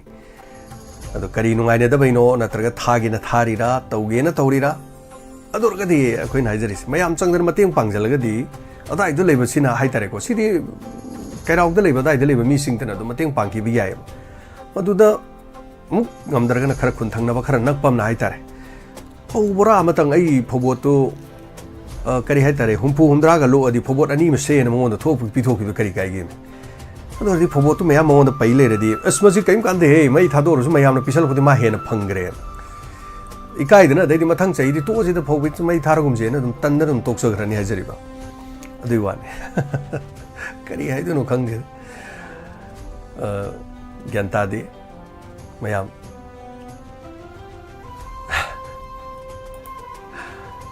ꯃꯤꯑꯣꯏꯕꯅ ꯃꯤꯑꯣꯏꯕꯒꯤ ꯑꯋꯥꯕ ꯃꯗꯨꯗ ꯈꯨꯕꯥꯛ ꯈꯨꯔꯒ ꯅꯨꯡꯉꯥꯏꯕ ꯉꯝꯕ ꯍꯥꯏꯕ ꯇꯥꯔꯦ ꯁꯣꯝꯗꯁꯨ ꯍꯥꯏꯁꯤꯅꯤ ꯃꯣꯏꯒꯤ ꯃꯔꯤ ꯊꯥꯗꯣꯛꯈꯤꯕ ꯐꯥꯈꯤꯕꯗꯨ ꯊꯥꯗꯣꯔꯛꯑꯣꯏ ꯑꯁꯣꯝꯗꯅ ꯑꯩꯈꯣꯏ ꯐꯥꯕꯒꯤ ꯋꯥꯗꯨ ꯋꯥꯍꯩ ꯑꯃꯇꯁꯨ ꯄꯟꯗꯦꯕ ꯋꯥꯍꯩ ꯑꯃꯇꯁꯨ ꯄꯜꯂꯨꯗꯅ ꯁꯥꯇ꯭ꯔ 2 ꯐꯥꯕꯗꯨ ꯀꯅꯥ ꯀꯅꯥ ꯐꯥꯏ ꯑꯅ ꯉꯔꯥꯡꯕꯨꯗꯤ ꯄ꯭ꯔꯦꯁ ꯅꯣꯠ 2ꯈꯛ ꯎꯏ ꯊꯧꯔꯝ ꯂꯣꯏꯔꯛꯄꯗ ꯑꯩꯈꯣꯏꯅ ꯐꯥꯗꯦꯅ ꯃꯈꯣꯏꯒꯤ ꯒ꯭ꯔꯨꯞ 2ꯅ ꯍꯥꯏꯇꯥꯔꯦ ꯆꯞ ꯃꯥꯟꯅꯕ ꯋꯥꯍꯩꯗ ꯐꯣꯡꯗꯣꯔꯛꯏ ꯍꯣꯏ ꯐꯥꯗꯦ ꯀꯥꯏꯅ ꯍꯥꯏꯔꯛꯄꯗꯨ ꯅꯨꯡꯉꯥꯏ ꯑꯩꯈꯣꯏꯅ ꯐꯥꯗꯦꯒ ꯍꯥꯏꯔꯛꯄꯗꯨ ꯅꯨꯡꯉꯥꯏ ꯑꯗꯨꯃꯥꯏꯅ ꯇꯧꯗꯅ ꯑꯩꯈꯣꯏ ꯈꯪꯗꯦ ꯑꯩꯈꯣꯏꯁꯨ ꯍꯥꯏꯒꯦ ꯀꯩꯅꯣ ꯌꯥꯎꯗ꯭ꯔꯕ ꯈꯨꯠꯂꯥꯏ ꯌꯥꯎꯗ꯭ꯔꯕꯁꯤꯡ ꯑꯗꯨꯗꯤ ꯈꯨꯠ ꯊꯥꯔꯨꯕꯒꯤ ꯀꯥꯟꯅꯕ ꯂꯩꯇꯦ ꯊꯥꯡꯒꯩ ꯁꯦꯡꯅ ꯂꯥꯟꯗ ꯑꯉꯥꯡꯁꯤꯡꯗꯨꯅ ꯌꯥꯎꯔꯝꯗꯅ ꯀꯥꯞꯅꯔꯨꯗꯅ ꯁꯤꯈꯤꯕ ꯑꯣꯏꯁꯅꯣ ꯃꯔꯩꯕꯥꯛꯀꯤꯗꯃꯛꯇꯅꯤ ꯁꯤꯁꯨꯅꯨ ꯍꯦꯟꯅ ꯍꯥꯏꯔꯝꯕ ꯌꯥꯏ ꯑꯗꯨꯗꯤ ꯅꯠꯇꯦ ꯑꯗꯨꯒ ꯑꯩꯈꯣꯏꯒꯤ ꯊꯤꯔꯤꯕ ꯈꯣꯠꯂꯤꯕꯗꯨꯅ ꯋꯥꯍꯩ ꯑꯃꯐꯥꯎ ꯄꯟꯗꯦ ꯑꯗꯨꯒ ꯃꯣꯏꯒꯤꯗꯨ ꯊꯥꯗꯣꯔꯛꯑꯣ ꯑꯐꯕ ꯑꯣꯏꯔꯣꯏ ꯍꯥꯏꯔꯤ ꯀꯔꯤ ꯍꯥꯏꯗꯧꯅꯣ ꯈꯪꯗ꯭ꯔꯦꯕ ꯃꯣꯔꯦꯔꯣꯝꯒꯤ ꯏꯔꯥꯡꯗꯣ ꯁꯣꯝꯒꯤꯗꯨ ꯀꯟꯚꯔꯠ ꯇꯧꯅꯅꯕꯅ ꯁꯣꯝ ꯅꯥꯀꯟꯗ ꯑꯃꯨꯛ ꯅꯣꯡꯃꯩ ꯀꯥꯞꯄꯦ ꯍꯧꯖꯤꯛ ꯃꯣꯔꯦꯒꯤ ꯋꯥꯐꯝꯗ ꯑꯃꯨꯛ ꯉꯁꯤ ꯅꯨꯃꯤꯠ ꯉꯔꯥꯡꯒ ꯉꯁꯤ ꯄꯟꯗ꯭ꯔꯦ ꯑꯃꯨꯛ ꯑꯗꯩꯗꯤ ꯀꯩꯗꯧꯔꯅꯤ ꯑꯁꯣꯝꯒꯤ ꯄꯋꯥꯔꯗꯨ ꯑꯃꯨꯛ ꯍꯟꯊꯔꯛꯑꯅꯤ ꯑꯁꯣꯝꯒꯤ ꯃꯣꯔꯦꯔꯣꯝꯒꯤ ꯄꯋꯥꯔꯗꯨ ꯍꯟꯊꯔꯛꯑꯕꯅꯤ ꯀꯩꯗꯧꯔꯅꯤ ꯃꯣꯔꯦꯔꯣꯝꯗ ꯑꯃꯨꯛ ꯑꯁꯣꯝꯗ ꯑꯃꯨꯛ ꯍꯦꯟꯀꯠꯂꯛꯑꯅꯦꯕ ꯑꯃꯨꯛ ꯆꯤꯡꯗꯁꯨ ꯇꯝꯗꯁꯨ ꯂꯣ ꯂꯩ ꯍꯥꯏꯕꯗꯨ ꯆꯞ ꯆꯥꯅ ꯎꯠꯂꯀꯥꯟꯗ ꯑꯩꯈꯣꯏꯒꯤ ꯄꯥꯛ ꯆꯥꯎꯕꯗꯨ ꯃꯥꯡꯍꯟꯗꯅ ꯃꯅꯨꯡꯁꯤꯗ ꯂꯩꯅꯤꯡꯕꯁꯤꯡꯗꯤ ꯑꯗꯨꯝ ꯂꯩꯔꯣ ꯂꯩꯅꯤꯡꯗꯕꯁꯤꯡꯅ ꯀꯗꯥꯏꯗꯅꯣ ꯃꯣꯏꯅ ꯁꯦꯝꯒꯦꯔꯥ ꯁꯦꯝꯃꯣꯏꯔꯥ ꯀꯗꯥꯏꯗ ꯂꯩꯒꯦ ꯍꯥꯏꯕꯅꯣ ꯂꯩꯔꯔꯣꯏꯔꯥ ꯌꯥꯝ ꯁꯦꯡꯅ ꯍꯥꯏꯔꯗꯤ ꯃꯃꯥ ꯃꯄꯥꯅ ꯋꯥꯔꯛꯄ ꯃꯇꯝꯗ ꯑꯩ ꯑꯍꯟ ꯑꯇꯣꯝꯕ ꯅꯪ ꯏꯄꯥꯅ ꯍꯥꯏꯔꯤꯁꯤ ꯅꯪ ꯌꯥꯎꯅꯦ ꯅꯪꯅ ꯌꯥꯔꯣꯏ ꯍꯥꯏꯔꯒꯅ ꯌꯨꯝꯁꯤ ꯊꯥꯗꯣꯛꯑꯒ ꯆꯠꯈ꯭ꯔꯣ ꯆꯠꯂꯣ ꯀꯗꯥꯏꯗꯅꯣ ꯅꯪ ꯂꯩꯅꯤꯡ ꯃꯐꯝꯗ ꯂꯩꯔꯨꯔꯣ ꯅꯪ ꯑꯩꯅ ꯍꯥꯏꯕꯗ ꯃꯃꯥ ꯃꯄꯥꯅ ꯍꯥꯏꯕ ꯏꯟꯗ꯭ꯔꯕ ꯅꯠꯇ꯭ꯔꯣ ꯅꯪ ꯅꯊꯟꯗꯒꯤ ꯈꯜꯂꯕ ꯅꯠꯇ꯭ꯔꯣ ꯅꯊꯟꯗꯒꯤ ꯄꯤꯌꯨ ꯍꯥꯏꯕꯗꯨꯗꯤ ꯌꯥꯗ꯭ꯔꯕ ꯅꯪ ꯆꯠꯂꯒ ꯀꯗꯥꯏꯗꯅꯣ ꯂꯝ ꯂꯩꯔ ꯂꯩꯖꯔꯨꯔꯣ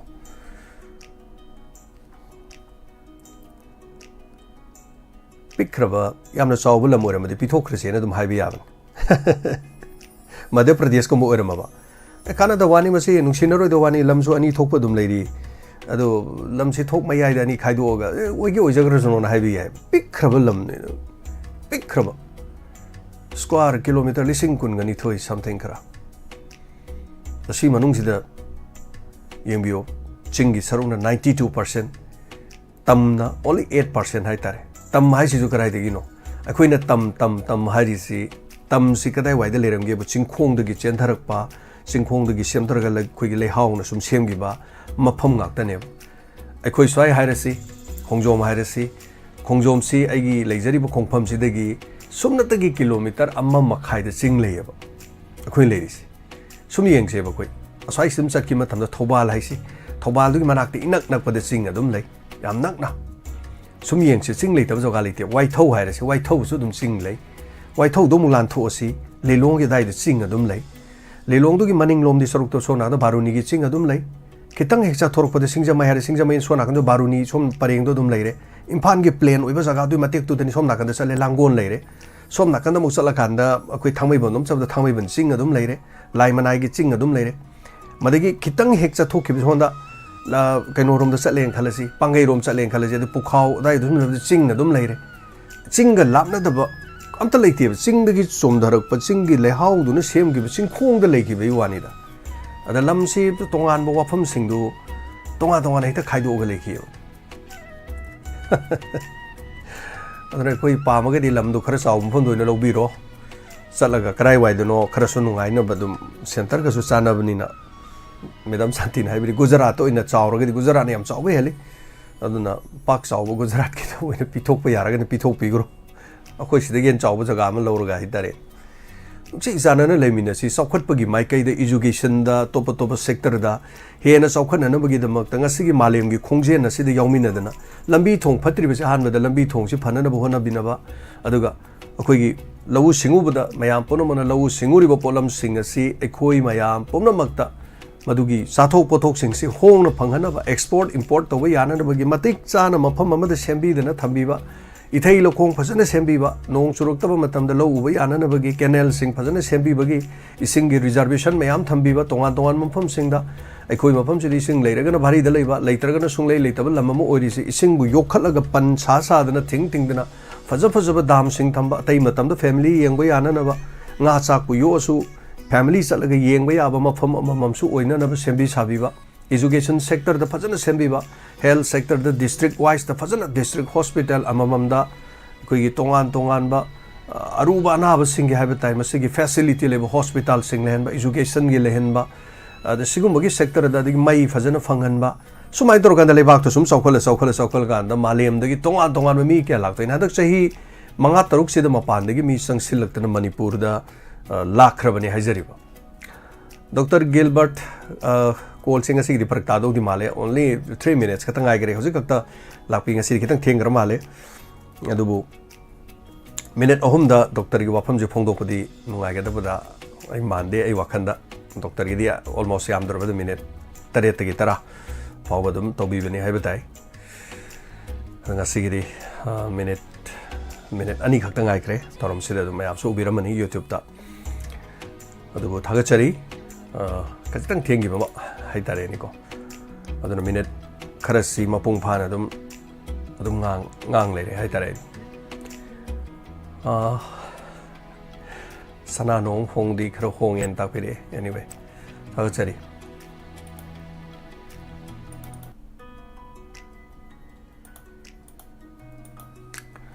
ꯃꯁꯤꯅꯤ ꯑꯗꯨꯅ ꯀꯧꯇ꯭ꯔꯨꯛꯀꯤ ꯁꯥꯏꯠ ꯂꯣꯝ ꯑꯇꯩ ꯖꯒꯥꯁꯤꯡꯗꯁꯨ ꯃꯌꯥꯝ ꯑꯇꯩ ꯃꯐꯝꯁꯤꯡꯗ ꯅꯣꯡꯃꯩ ꯀꯥꯞꯅꯩꯅ ꯃꯌꯥꯝ ꯍꯥꯏꯅꯕ ꯇꯥꯕꯤꯕ꯭ꯔꯥ ꯑꯗꯨꯒ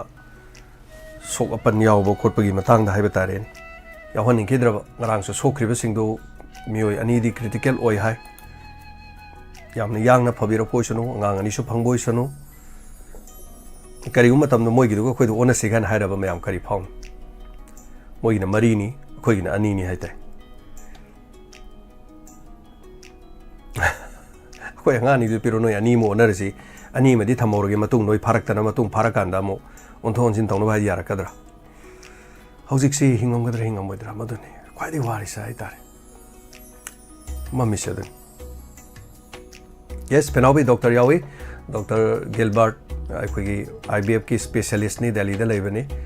tonga tonga issue sing da dum mayam da khara pukning warol da magi su khangjaba khara mayam da dum tawjabani moderate tawba mayam da khanghan ma haiba tai khara loina mag yawi akhoi gi leiriba diamond donors ka leisi doctor yawi police yawi phisa yawi check sabe yawi gari driver yawi commando su yawi chingmi su yawi everything hai tare khoi loina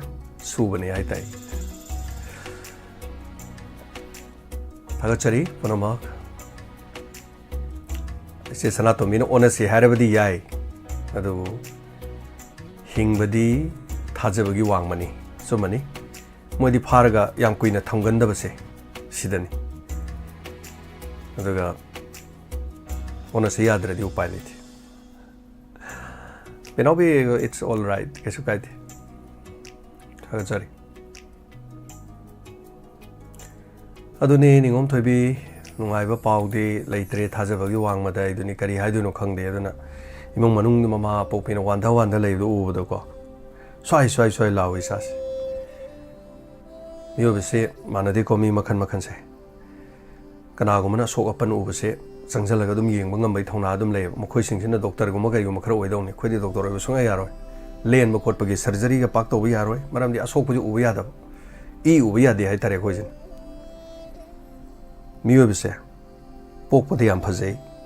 angang oring edi am phajai naha oring edi am phajai ahal ore sum thijale ko duga miyo bino khwai thi bise sibada khoi chumna sida bai tar nongmaina thangna tena pala sibji miyo yam thiba